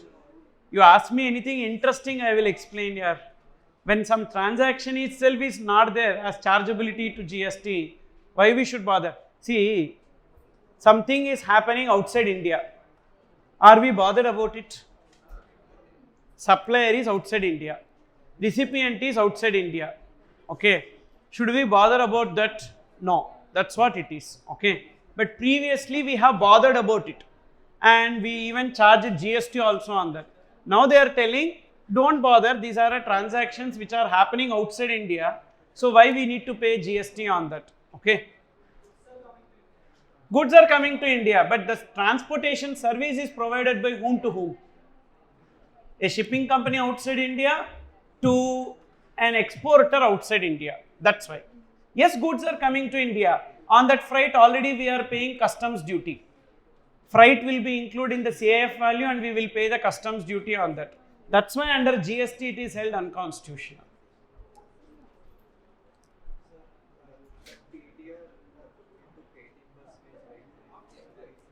Always TDR, FS and long-term lease will be taxable at 18%. We discussed while discussing that exemption itself. Okay.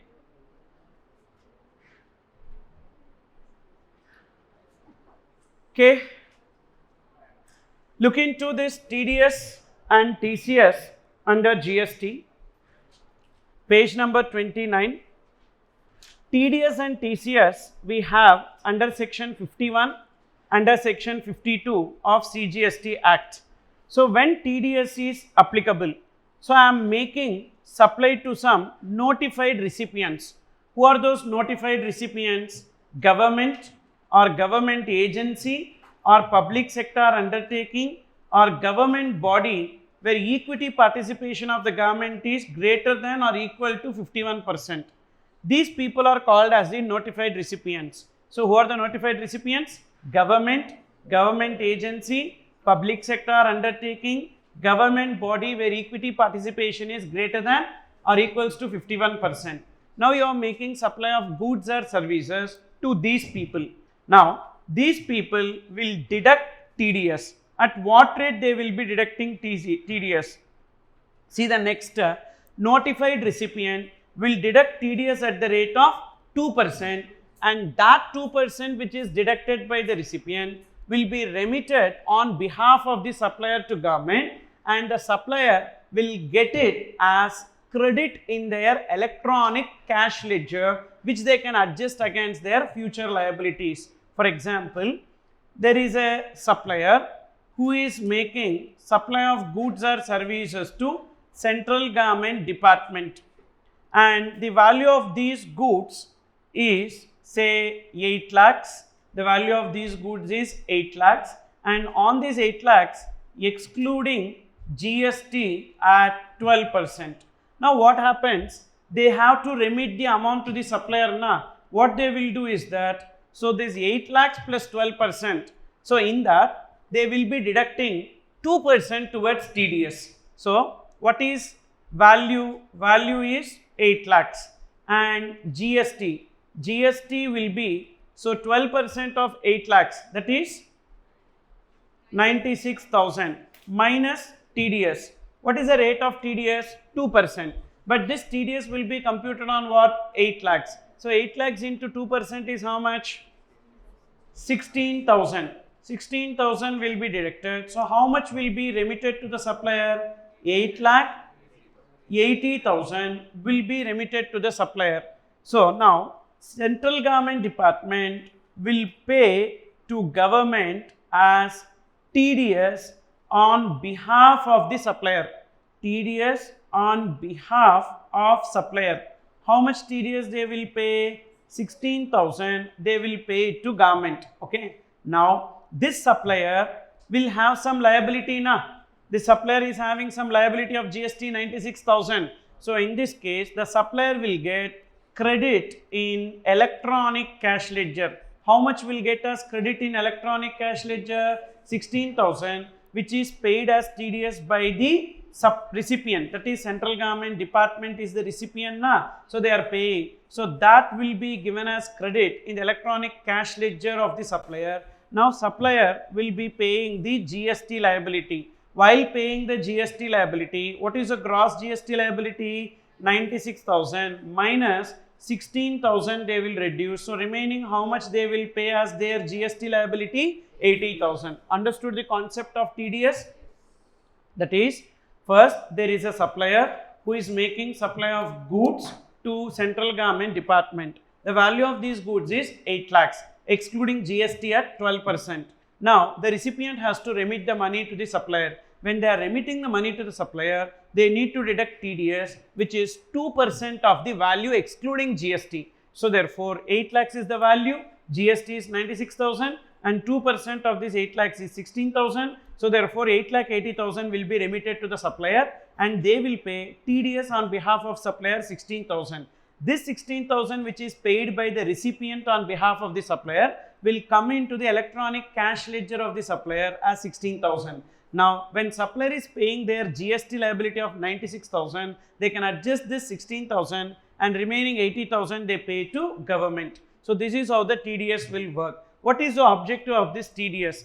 So here GST department should know what is the value of supply made by this supplier. How much he collected from the government? 8 lakh 80,000. It should not happen that 8 lakh 80 he will take as value. On inclusive basis he will pay GST. So that's why they want to know really what is the value of the goods supplied. What is the value of goods supplied? How GST department will know? If 16,000 is 2%, 100% is how much? 8 lakhs. So GST department will know what is the value of goods supplied. In case if the supplier suppresses that value, then GST department will question the supplier stating that, boss, 2% deducted by your recipient is 16, means a value should be 8 lakhs, but you showed the taxable value less than 8 lakhs. Show us the reason why you have showed the value less than 8 lakhs. So they will be able to have a trial. That's the reason why. So this TDS concept has been brought. Understood or not?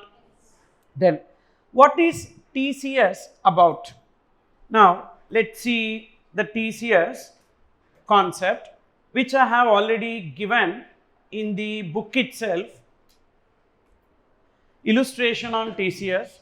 There is a supplier MI Mobiles and there is a e-commerce operator Flipkart and there is a buyer. Now here MI Mobiles enters into contract to sell mobile with a commission of 1,000 rupees plus GST at 18% with e-commerce operator. E-commerce operator will list this mobile and sell it to the buyer.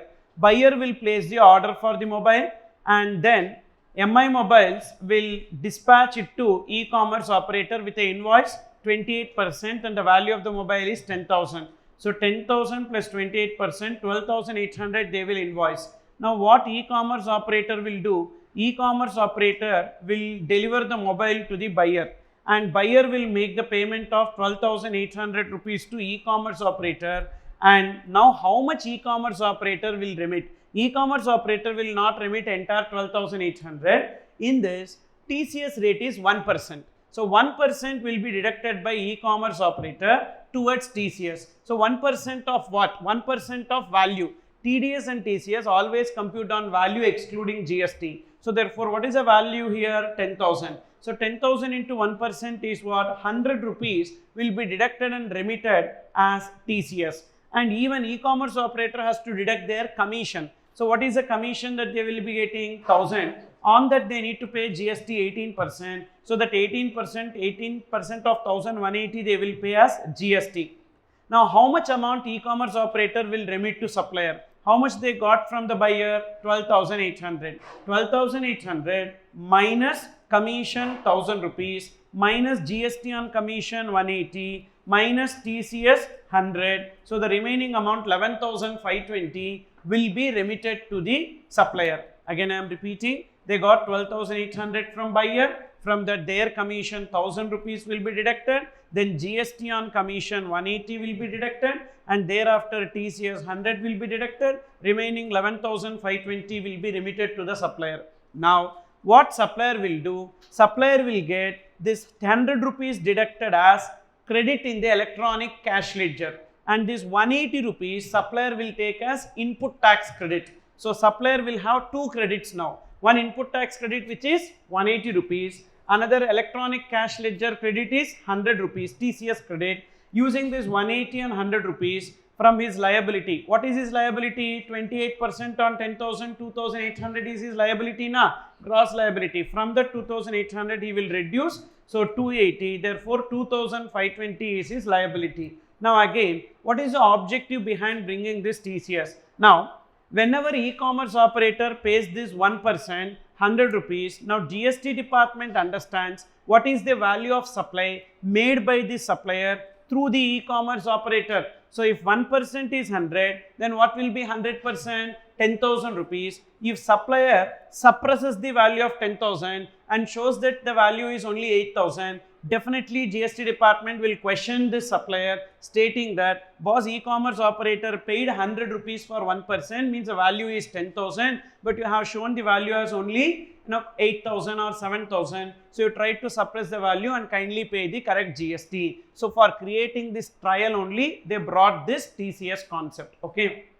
Now the objective behind TDS and TCS both is same, just to identify the value of goods or services supplied by the supplier, because supplier may suppress the value of turnover. That's why they brought this. Okay. Now, so therefore, what is the rate at which we need to pay TCS? 1%. But what is the rate at which TDS is applicable? 2%. And let's see the comparative discussion. So when TDS will be applicable? If the supplies are made to a notified recipient. Who is that notified recipient? Central government department or state government department or local authority or government agency or government entity in which government has invested greater than or equals to 51% or public sector undertakings. Then when TCS will be applicable? If the supplies are through e-commerce operator. So supplier should be different from the e-commerce operator. Here, for example, you take this supplier like Amazon, they have their own goods sold through their platform. On that TCS will not be applicable because they are only the supplier, they are only the e-commerce operator. So why will they give the correct value? So therefore, when it will be, if the supplier is different from the e-commerce operator, then only they are bringing. If some other person's goods are sold through Amazon, then only TCS will be applicable. Okay. Supplier should be different from e-commerce operator, and such e-commerce operator should not be mere agent, that is payment gateway or logistics operators. Who is liable to deduct and at what rate? So TDS Notified recipient will deduct at 2%, TCS e-commerce operator at 1%. Now see this non-applicability, very very important. In some cases TDS is not applicable and TCS is not applicable. First we will see what are the cases where TDS is not applicable. Number 1, supplier is unregistered. Why TDS is not applicable when supplier is unregistered? Sir, whatever TDS that is deducted by the recipient, how he can make it available to the supplier in the cash ledger when the supplier is unregistered? When the supplier is unregistered, there is no liability on the supplier. So there is no point in checking the turnover of the supplier. That's why TDS is not applicable when supplier is unregistered. Also when the suppliers are exempted or non-taxable. First of all, there is no GST on the transaction itself. Then what's the point in leaving GST on that? And TCS is not applicable. TDS also not applicable. Contract value does not exceed 2,50,000. So what is the threshold limit for application of TDS? 2,50,000. So only when the contract value of goods supplied exceeds 2,50,000, then only TDS is applicable. Then supply between notified recipients. So we saw now these people are the notified recipients. If there is any transaction between them, then also TDS is not applicable. For example, one government department supplies to another government department, or government makes supplies to PSU, or PSU makes supply to government. In that case, TDS is not applicable. Then recipient liable to pay GST under RCM. I told you what is the reason behind TDS? Only to catch the supplier. When the liability to pay GST is on recipient only, so what is the point in catching that supplier? That's why TDS not applicable. Then location of recipient and the place of supply not in the same state. Even then TDS not applicable. What is this location of recipient and place of supply not in the same state? For example, say this, there is a supplier who is an architect located in Kerala. Okay, recipient is government of Tamil Nadu. Recipient is government of Tamil Nadu. Okay, Tamil Nadu. And property is located in Kerala. Supplier is an architect who is located in Kerala, and recipient is government of Tamil Nadu. Government of Tamil Nadu is having a property in Kerala. Can government of Tamil Nadu have a property in Kerala? Any person can have property anywhere. Okay.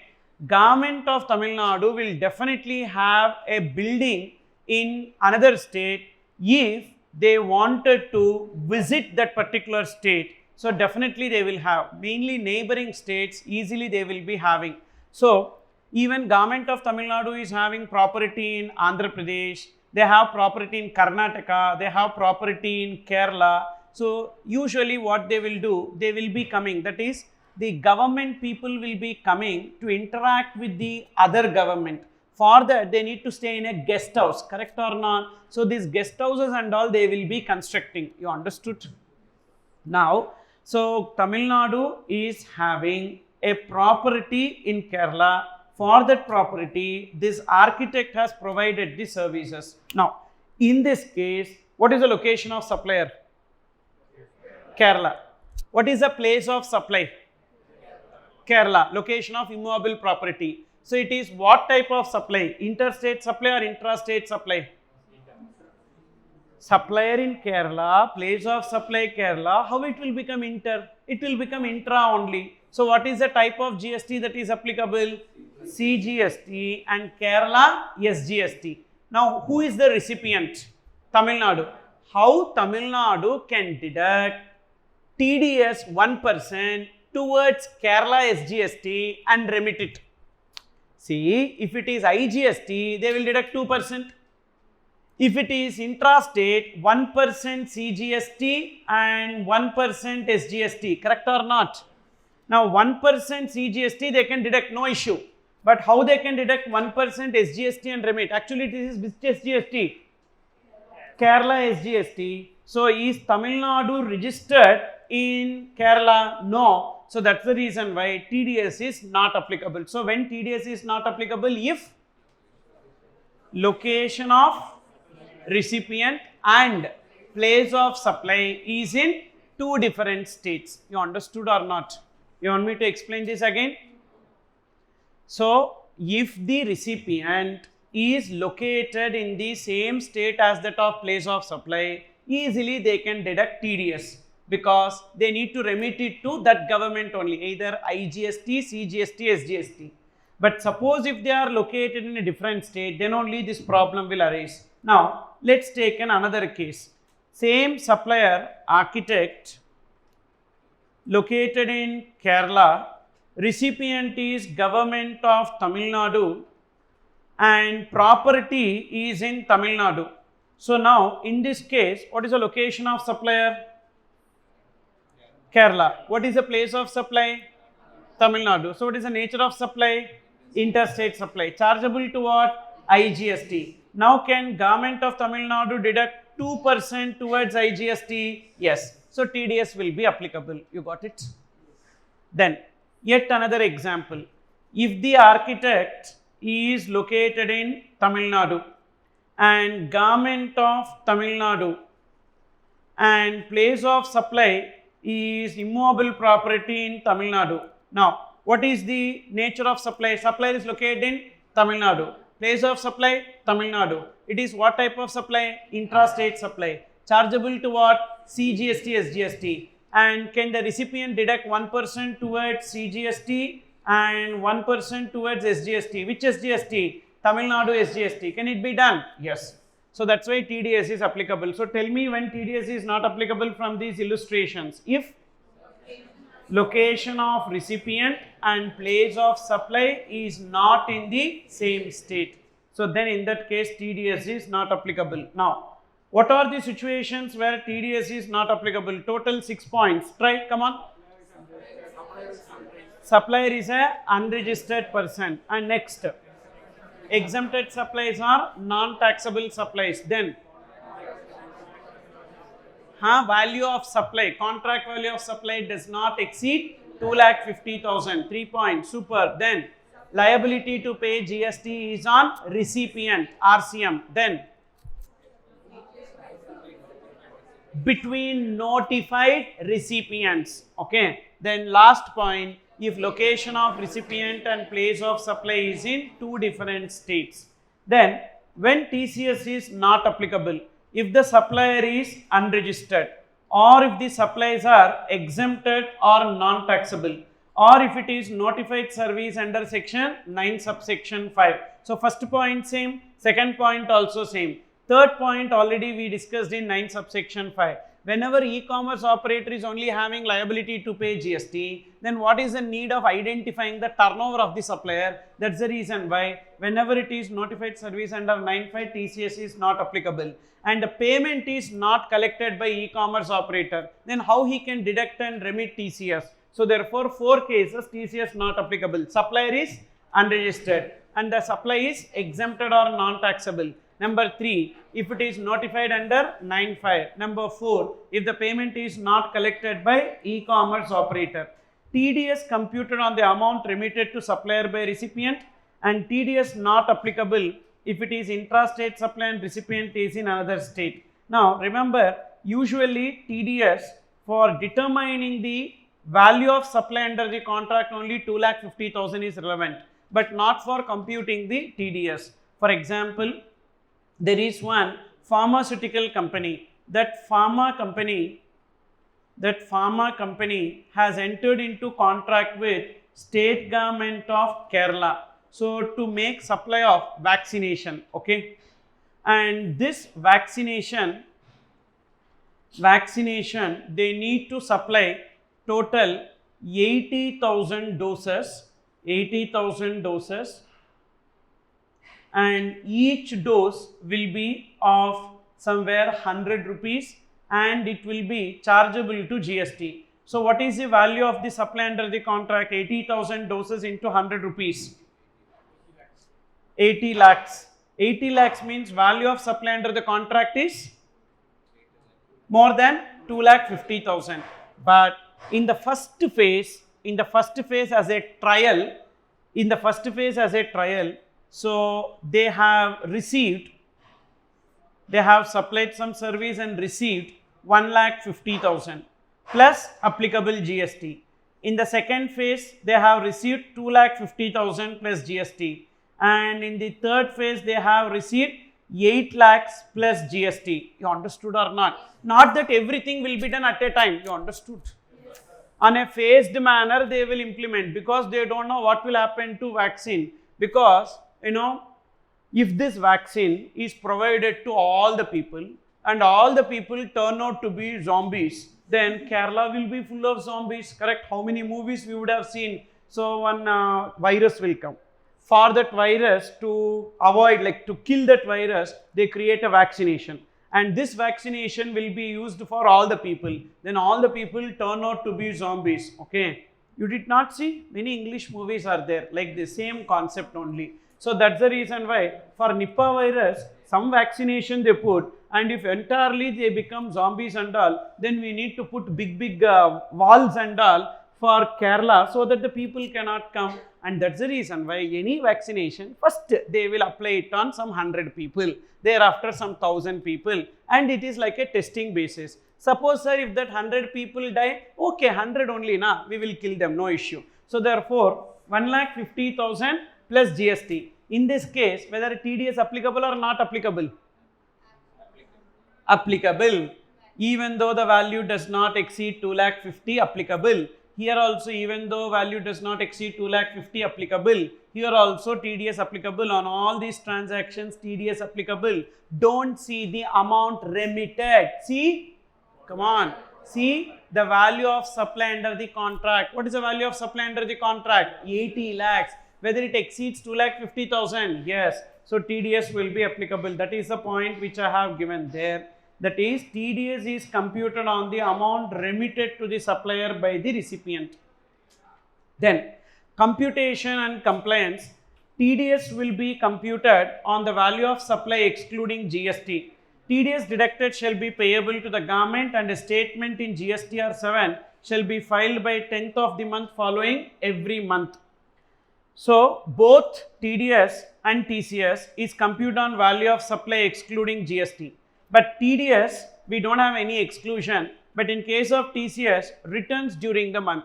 E-commerce platform, lot of returns will be there. So, lot of people, what they do, example Myntra, they will order for dress. They will wear the dress, take the photograph, post it in Instagram, return the dress. Again, they will order another dress. You understood? So that daily they will be posting one new dress, and the others will be thinking, these guys are very rich and all. So they are wearing all brand new dresses and all. Nothing. One time investment, same rotation. So till the time this Myntra, like these websites are there, which will be accepting returns, no one will be wearing. Even it goes to what extent, they will wear the dress and they go to the function. They will not remove tag and all. They will fold the tag and pin it. They will go to the function. After function gets over, they will pack. Because the person who is taking it will not smell it and see clothes and all. If he smells, he will die there itself. So, therefore, he will take that and he will throw there. And the refund will be given. Okay. Which means in e-commerce platforms, returns will happen. Then how TCS will be computed? Very simple. Whatever is the sales happens this month minus returns this month. This may not be sales of this month. This may be sales of prior months. You understood? Yes. Last month sales may have been returned this month. So simple. Sales this month minus returns this month. On the difference only TCS will be computed. Understood? Then, so TDS deductor and TCS deductor is required to make the payment of TDS TCS. What is the time limit by which they need to make the payment? 10th of the month following every month. Monthly they have to pay, and they need to file one return also. What is that return? TDS is GSTR 7 and TCS is GSTR 8. And in addition to this, TDS deductor is required to furnish a certificate in GSTR 7A that they have deducted the TDS, and there is no time limit for that. But this requirement is not there for TCS deductor. Then, what is the late fee for delay in filing return? So, in case of TDS, who will be filing TDS return? Government departments, correct? Who is required to deduct TDS? Yeah, government department, means they will only file the TDS return. That's why lower late fee. Who is required to file GSTR 8? E-commerce operator, government or private? Private. That's why higher late fee. You understood or not? See the late fee for TDS.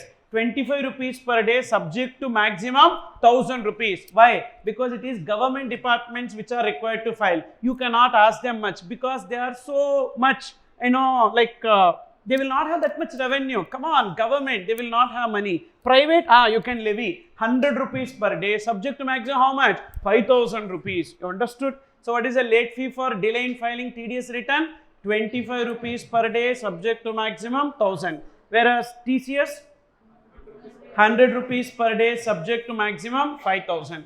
And TDS deductor is not required to file any annual return. But TCS deductor is required to file annual return in GSTR 9B by 31st December of the succeeding financial year. Okay. Then what if they are not paying on time? So what is the due date of remitting TDS and TCS? 10th of the month following every month. Suppose if there is any delay, not only late fee, but even they need to pay interest. What is the rate of interest? 18% per annum from the first date after due date. What is the due date here? 10. So therefore it will be computed from 11 till the actual date of payment. And even there is a general penalty for not filing the returns on time. What is the general penalty? Up to 25,000 rupees. Up to. Means even 2 rupees also up to. Even 1 rupee also up to. You understood? Not flat 25,000. Up to 25,000 under CGST, up to 25,000 under SGST. Then suppose if the default is so severe, then penalty will be 10,000 rupees or 100% of TDS, TCS involved, whichever is higher. These are the penalties associated with TDS and TCS. And this TDS, TCS deducted by the recipient will be reflected in the supplier's one return. What is a GSTR 2A, not 2B, 2A. So TDS, TCS deducted shall be reflected in GSTR 2A of the supplier, and thereafter it will go into electronic cash ledger. And can this TDS, TCS be used for payment of any liability? Yes. Interest, penalty, fees, others, for payment of any liability they can use this. And time limit for rectification of GSTR 8. What is that? I told you 5 time limits. Time limit for availment of ITC, time limit for issuance of credit note, time limit for rectification of GSTR 1, time limit for rectification of GSTR 3B, and time limit for rectification of GSTR 8. All these time limits is what? 30th November of succeeding financial year or date of filing annual return, whichever is earlier. So that is about TDS and TCS, which we have seen. Now we will move on to the circulars. Summary of important circulars. Please have a look into page number 32. So the first circular is related to interstate movement of conveyance between the distinct person. That is, between the distinct person, there will be movement of conveyance that will be carrying the goods. So there is a factory of a person in Tamil Nadu and there is a factory in Gujarat. Now from factory in Tamil Nadu to factory in Gujarat, they are transporting goods in a conveyance. So whether GST payable on the goods, definitely GST is payable on the goods because factory in Tamil Nadu and factory in Gujarat are treated as distinct person. Any transaction between distinct person on these goods, definitely GST is payable. What about the lorry? So lorry is also goods. Yes, actually lorry is movable. So lorry is also goods. GST payable on lorry? No. That is what this circular says. On this lorry, GST not payable because this lorry will go unload the goods and will be returning. So no need to pay GST on the conveyance. So that is this circular. So movement of conveyance, interstate movement of train, bus, truck, tanker, trailer, vessel, containers or aircrafts carrying goods or passengers or both are for repairs and maintenance shall not constitute supply and not chargeable to GST. Okay. For what purpose we are taking this conveyance from one distinct person to another distinct person? Either for carrying goods or for carrying people or for the purpose of repairs. 3 cases, the moment of conveyance, no need to pay GST. What are the 3 cases? Carrying goods, carrying people, or for repairs. Okay. However, when we send the conveyance for repairs, say for example, there is a factory of a person in Tamil Nadu and there is a workshop in Maharashtra. Now, from factory in Tamil Nadu to workshop in Maharashtra, they are sending the vehicle for repairs. Whether GST is payable or GST not payable. GST not payable. Why GST not payable? That's what. They are sending the lorry for what purpose? Repairs. Now, after repairs, the workshop will return the vehicle, correct? The workshop will return the vehicle after repairs. And in this case, so whether GST payable again on the vehicle which is after repairs? After repairs, when the vehicle is sent, whether any GST payable? No. GST not payable. However, whatever repair service that is provided by this workshop to the factory, on that service only GST payable, again not on the conveyance, on the repair service provided by one distinct person to another distinct person only GST payable. That is this. So, GST not payable on movement of conveyance for goods or passengers or for repairs. However, applicable GST shall be payable on repairs and maintenance done for such conveyance. Okay. Same way, when we are sending the conveyance carrying the spare parts, so that vehicle is carrying some spare parts. These spare parts are not for further supply but for consumption in the another factory. Factory in Tamil Nadu to factory in Gujarat, we are sending some spare parts. These spare parts are not for further supply but for consumption in the distinct person. Even then, on that spare parts, no need to pay GST. Also, the above circular is extended to interstate movement of rigs, tools, spares and all goods on wheels, and except in case where the movement is for further supply. Suppose if it is for consumption in the other factory, no need to pay GST on that. Even though here they use the words interstate, but the same circular is applicable even in case of intrastate movement also. Then, when an agent will be called as agent acting on behalf of principal, why is it relevant? Agent and principal agent transactions will be treated as supply only if agent is acting on behalf of principal. When agent will be acting on behalf of principal? If agent is representing principal on all respects and agent is raising invoice in their name or the purchase invoice is in the name of the agent, then agent is acting on behalf of principal. In case of sale transaction, invoice should be raised by whom? Agent. In whose name? Agent's name. In case of purchase transaction, the invoice should be in whose name? Agent's name. Then only the agent is acting on behalf of principal, and then only principal agent transactions will become supply under 7(1)(c). Then, whether supply of books, pamphlets, brochures, envelopes, annual reports, leaflets, cartons, etc. printed with design, logo, name, address or other contents be treated as supply of goods or services. Generally, in the print activity, what is the goods element? Paper and ink is the goods element.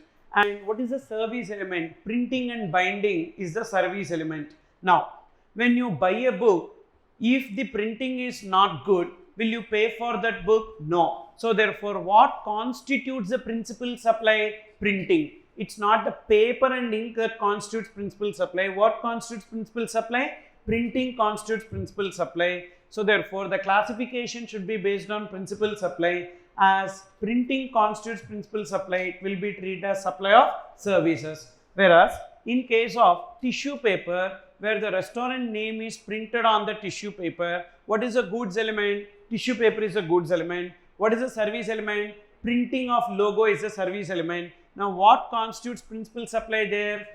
Goods or services? Definitely goods. Just because restaurant name is printed on the tissue paper, you will use the tissue paper for some other purpose? No. Whatever purpose for which we use tissue paper, for that only. Let the name be printed or not. So, therefore, what constitutes predominant element here? Paper. Therefore, it will be treated as supply of goods. So, in case of books, pamphlets, brochures, annual reports and the like, where only content is supplied by publisher, so it will be treated as supply of service. in case of printed envelopes, letter cards, printed boxes, tissues, etc. So then it will be treated as supply of goods. Then whether the activity of bus body building is supply of goods or supply of service. In bus body building, what will happen? They will buy the metal sheets and metal pipes and they will do the fabrication and will bring it into a structure, okay, bus body. Now in this case, what is a goods element? Metal sheets and pipes is goods element. Fabrication and installation is the service element. Again they are telling you determine what constitutes principal supply and classify it accordingly. Here what constitutes principal supply? Metal sheets and pipes or the fabrication and installation? Definitely fabrication and installation is the predominant element. So it will be treated as supply of service. Then whether rethreading of tires is supply of goods or supply of services. In rethreading, what happens? Old tire will be taken. On the old tire, they will add a grip, that is known as rethreading. So in this case, if I buy the old tire and add the grip and sell it, it is sale of goods. If the old tire belongs to you, I do only the rethreading process, then it will come under carrying out process on the goods belonging to other person. It will come under supply of service. Then priority sector lending certificates, so will be always treated as supply of goods. What is the purpose of this priority sector lending certificates? One bank will be having shortfall of priority sector lending, which will buy priority sector lending certificate from other bank, and the other bank will be selling these certificates. So this will be coming under supply of goods and chargeable to GST. Already we discussed this, where deemed interstate. Then whether artwork sent by artist to galleries for exhibition not being a supply. So generally what happens, this artists and all will be sending the artwork to the art gallery, and in the art gallery they will not pay immediately money to the artist. What they will do, they will display that artwork in the art gallery and some person will come and buy that artwork. Only when the person purchases that artwork, then only the art gallery will make payment to the artist. Say for example, you are having an art gallery. I am an artist. I will send my artwork to the art gallery. You will display it in your art gallery. And one person who is having lot of money, don't know how to spend, he will come and visit your art gallery. He will buy that artwork. Only then you will make payment to me, correct or not? So therefore, the supply in my hands is on which date? The date on which art gallery sells the artwork to the buyer, okay? It is only when the buyer selects a particular artwork displayed at the gallery that the actual supply takes place and applicable GST would be payable at the time of such supply. Then whether tenancy rights or pagadi system is chargeable to GST. What is this tenancy rights about? In two places, the tenancy rights, tenancy premium will arise, okay? For example, there is a transfer of tenancy right. Transfer of tenancy right. That is, there is a property owner. This property owner will enter into a lock-in agreement with the tenant. Say tenant A. So there is tenant A. With tenant A, the property owner enters into a lock-in agreement. What is that lock-in agreement means? So for the agreed period, okay, for the agreed period, say lock-in for 3 years. So which means for 3 years, property owner cannot ask tenant A to vacate the property. Tenant A also cannot give notice to vacate the property. So that is known as lock-in contract. So which means tenancy right is there with tenant A. Now for this, the tenant A will pay some security deposit and rent. What is the treatment of that security deposit? Security deposit is refundable or non-refundable? Refundable. So therefore, is there any GST on that? No. So because it is not treated as consideration. It is not treated as consideration. And what about the rent? Rent depends. So generally this is what type of property they go for lock-in, commercial property or residential property? commercial property only they go for lock-in, but it can be residential property also. But residential property only one case it will be exempted. Which case it will be exempted? Renting of residential property for residential purpose to an unregistered person is only exempted. So rent depends. The taxability of this rent will be depends. And now tenant A wanted to vacate the property. He don't want to stay in that property. So what he will do? He will identify another tenant. He will identify another tenant, tenant B. And to tenant B, he will transfer the tenancy right.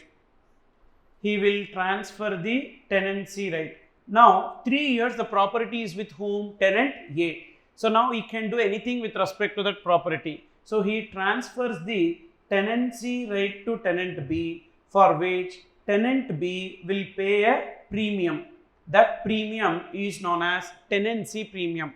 Why tenant B will pay a premium? Because tenant A would have made this property conducive for his business. Now tenant B don't have to incur any infrastructure cost. So plug and play, directly he can take the premises and he can use it. So due to that reason, as tenant A would have done lot of interior work for this particular property, so he will collect some amount from tenant B, that is known as tenancy premium. Say the tenancy premium is somewhere like 40,000 rupees is collected by tenant A. So this 40,000 will always be taxable in the hands of tenant A. Is it clear here? Whatever 40,000 that is collected by tenant A will always be taxable in the hands of tenant A. So this will be taxable. Okay. So now what tenant A will do? Tenant A will share the tenancy premium with the property owner. Property owner will say, see boss, you got the tenancy premium only because of my property. So share some tenancy premium with me. So therefore 12,000 rupees is shared by tenant A with the property owner. So what about the taxability of this 12,000? Depends on rent. Depends on taxability of rent. So which means if the rent of that property is taxable, the tenancy premium share received by the property owner also taxable. If the property rent is exempted, the share of tenancy premium received by the property owner also will be exempted.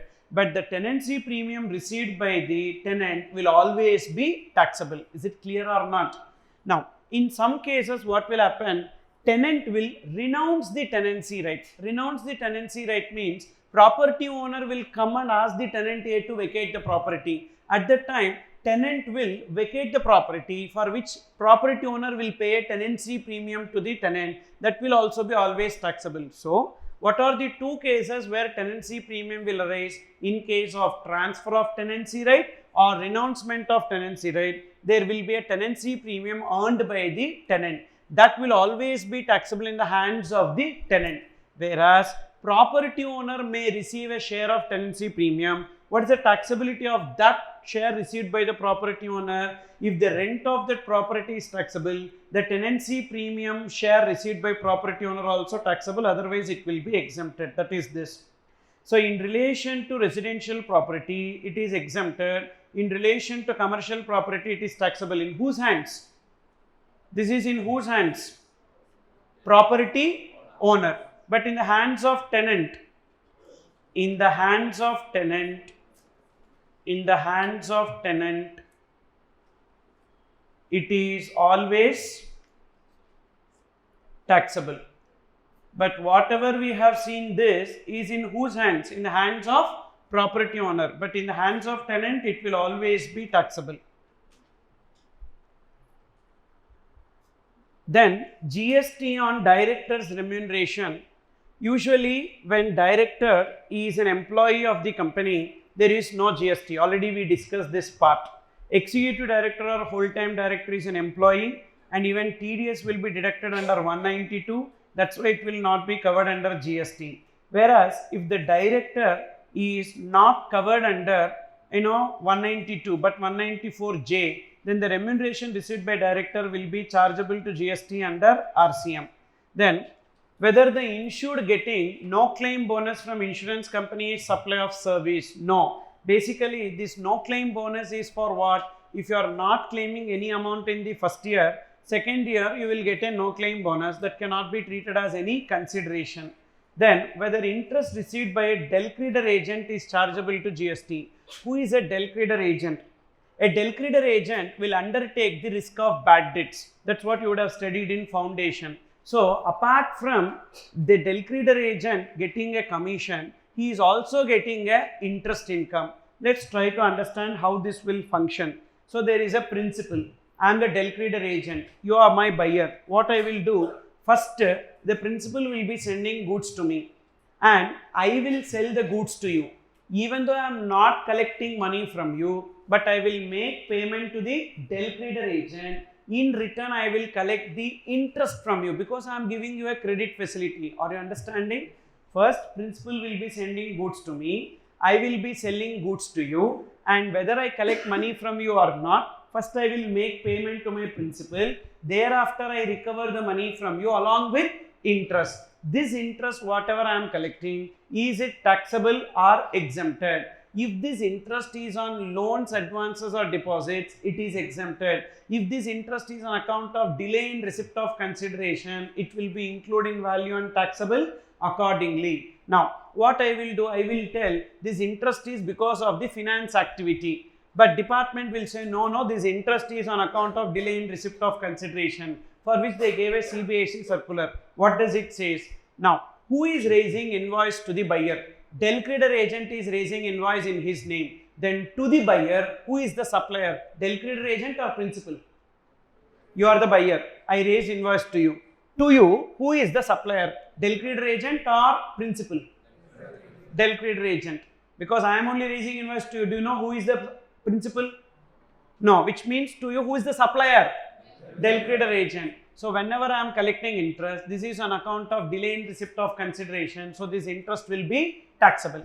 Suppose if del creditor agent is not raising invoice in his name, but the principal is raising invoice in the name of the principal to you, then who is the supplier to you? Principal. Then whatever interest that I am collecting is for giving you finance facility. Therefore, that interest is on account of loans, advances, which is exempted. So see this. If del creditor agent is raising invoice in the name of the principal, then the interest will be exempted because it will be interest on loans, advances, deposits. If del creditor agent is raising invoice in its name, then interest collected by del creditor agent will be taxable under the grounds of interest on account of delay in receipt of consideration. Understood?